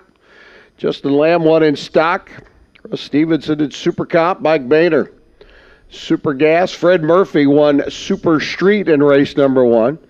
Gary Oakes took home the Sportsman Motorcycle title. Here in race number 2, Greg Harrison picked one up for the Roadster Boys in Super Gas. Ryan Mangus taking the Stock Eliminator title. Justin Cooper in Super Street.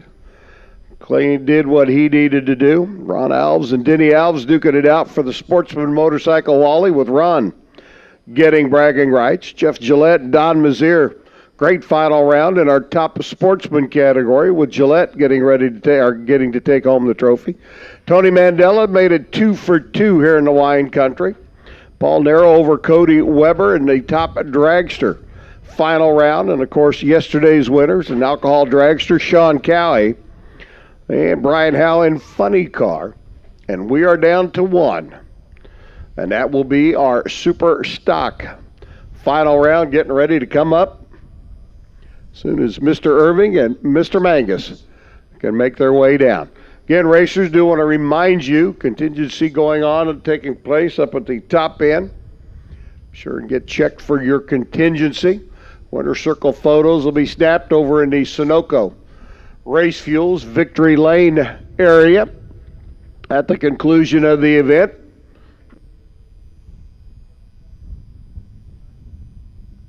Do want to remind everybody, a 7 o'clock hard curfew again tonight, so no engines started after 7 o'clock this evening. If you're going to put them away before 7, so that we certainly avoid any issues with the local folks and their 7 o'clock curfew here.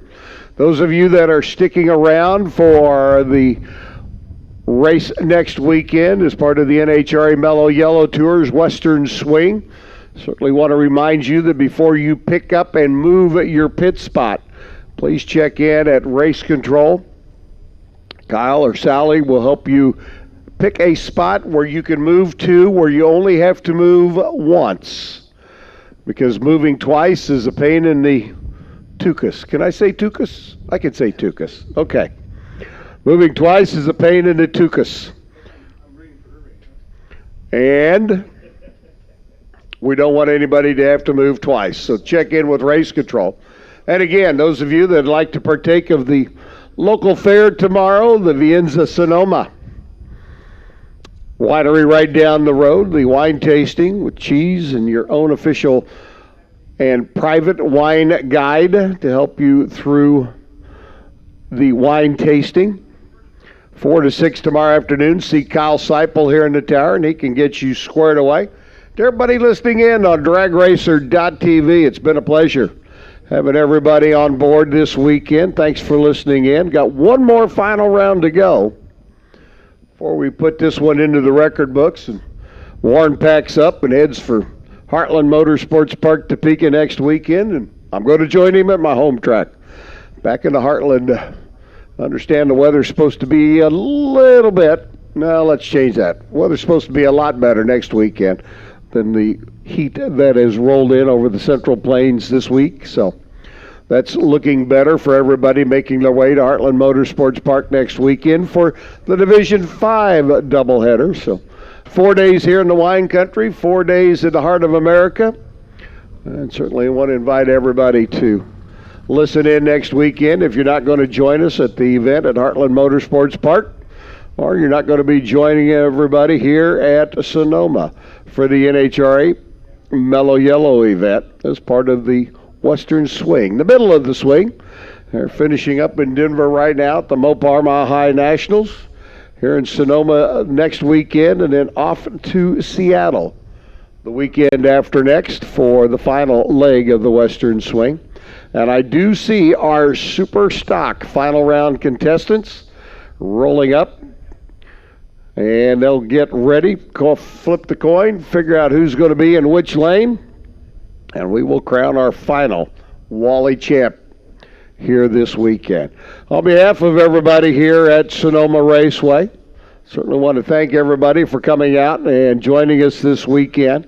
Of course, the NHRA and the Lucas Oil Drag Racing Series Tour staff crew, and personnel, want to thank you for coming out. Been a great weekend, 4 solid days of motorsports action here at Sonoma. And a tip of the cap to Corbell, California Champagnes, and Industrial Electric Company. Corbell bringing the race to us here at Sonoma Raceway, and Industrial Electric Company helping to make the DragRacer.tv program possible for us, as well as we broadcast not only across the country, but around the world. How about Ken Beddoes and Plumbing Concepts brought us a dynamite. Probably, I don't know, everybody was checking. I don't know if you checked with Lewis to get the official word on it, but that is about as quick and fast a field as you're going to find. It was quick. It wasn't the quickest ever, but it was certainly a top 10 player for alcohol dragster and alcohol funny car. And yes, you're right. I was going to get around to Ken and Cheryl and Plumbing Concepts for their support this weekend, bringing the alcohol fields back to Sonoma Raceway. So, waiting for John Irving and Ryan Mangus. Looks like Ryan's sliding into the cockpit of the Lamb and Unruh factory GT car. John Irving will be climbing into the conventional Superstock Mopar machine, and our final round contestants and our final will be coming up.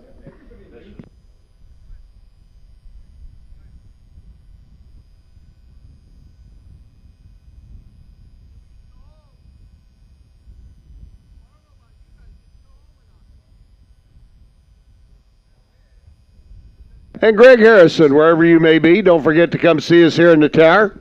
Pick up that bounty for winning Super Gas in the Roadster today. And make sure you're looking good, because Unc's going to want pictures to put on Facebook to let people know that he actually gave that away this time. I gave that money away. In fact, I'm going to dig it out right now. That's it.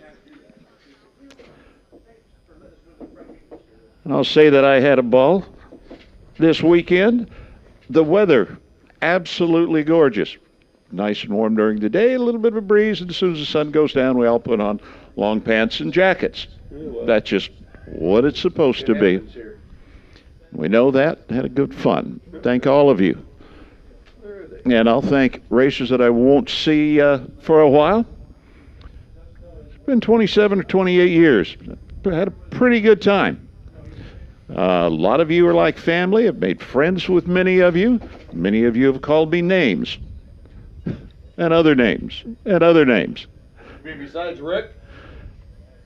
That is one I've probably heard about half and half. It does have 4 letters in it, and many of that is about the same, the way it works. But again, thank you. We're going to make a couple more stops. Just like stay busy at home. Coaching high school baseball. Picked up an occupation that started 50 years ago. Activated nursing license. Work as a school nurse. Working with the kids. Worked in a nursing home. Announced a little 8-mile bracket track that is enjoying its 51st year. So we stay busy. Speaking of busy, here come our final pair. The Super Stock Final coming out. Ryan Mangus and John Irving. John Irving in the Duster. Superstock K Automatic. Factory GTC Cobalt Lamb and Unruh machine. Ryan doing the driving. Ryan from Rialto, dialing at 896. John Irving from Boulder City. The Irving Family Racing Duster, a 1042.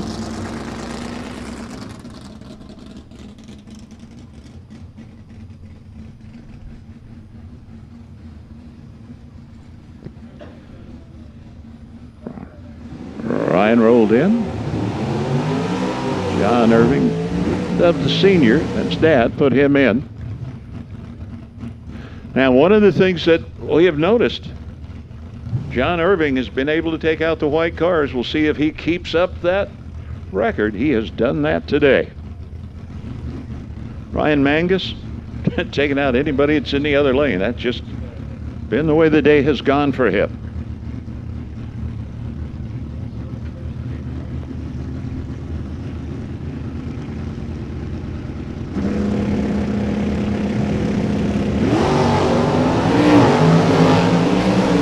Irving down track. Here comes that white Cobalt.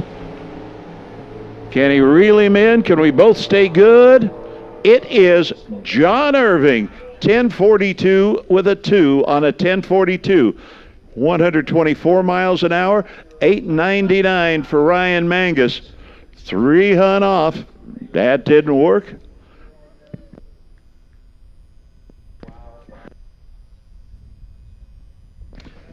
So after meeting in stock and super stock finals, Ryan Mangus and John Irving even it up. Ryan wins stock and John wins super stock. Outstanding day of racing. Remember, if you're thinking about moving to come to race control, check with them first because the map is already drawn. If you're getting ready to leave and head out, please drive safely, buckle up. Thank you all for spending the weekend with us. You're going to be hanging out for a few days here. Wine tasting tomorrow. Visit Corbell later in the week. And right now, we invite everyone to go over to the Winner's Circle, Sunoco Victory Lane, just on the south end of the main grandstand.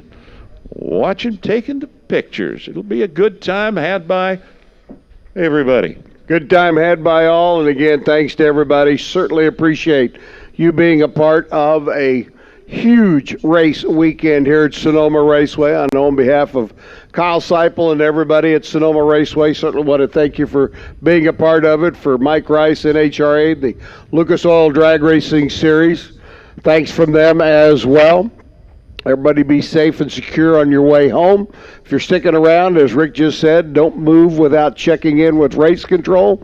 And congratulations to all of our champs. And that's it. Rick Carlson, it's been a pleasure seeing you again, working with you again, my friend. It's been a day or two.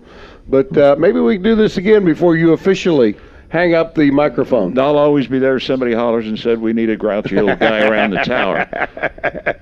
And we stay in shape doing that. So, Yep. Again, it's been a ball. This has been a great place to come to, and we love the Sonoma area. Always a pleasure. You turned off dragracer.tv? All right, boys and girls, I want to say thanks to everybody listening in. Dragracer.tv, Warren sitting next to us, and we'll see you again next weekend from the heart of America, Heartland Motorsports Park.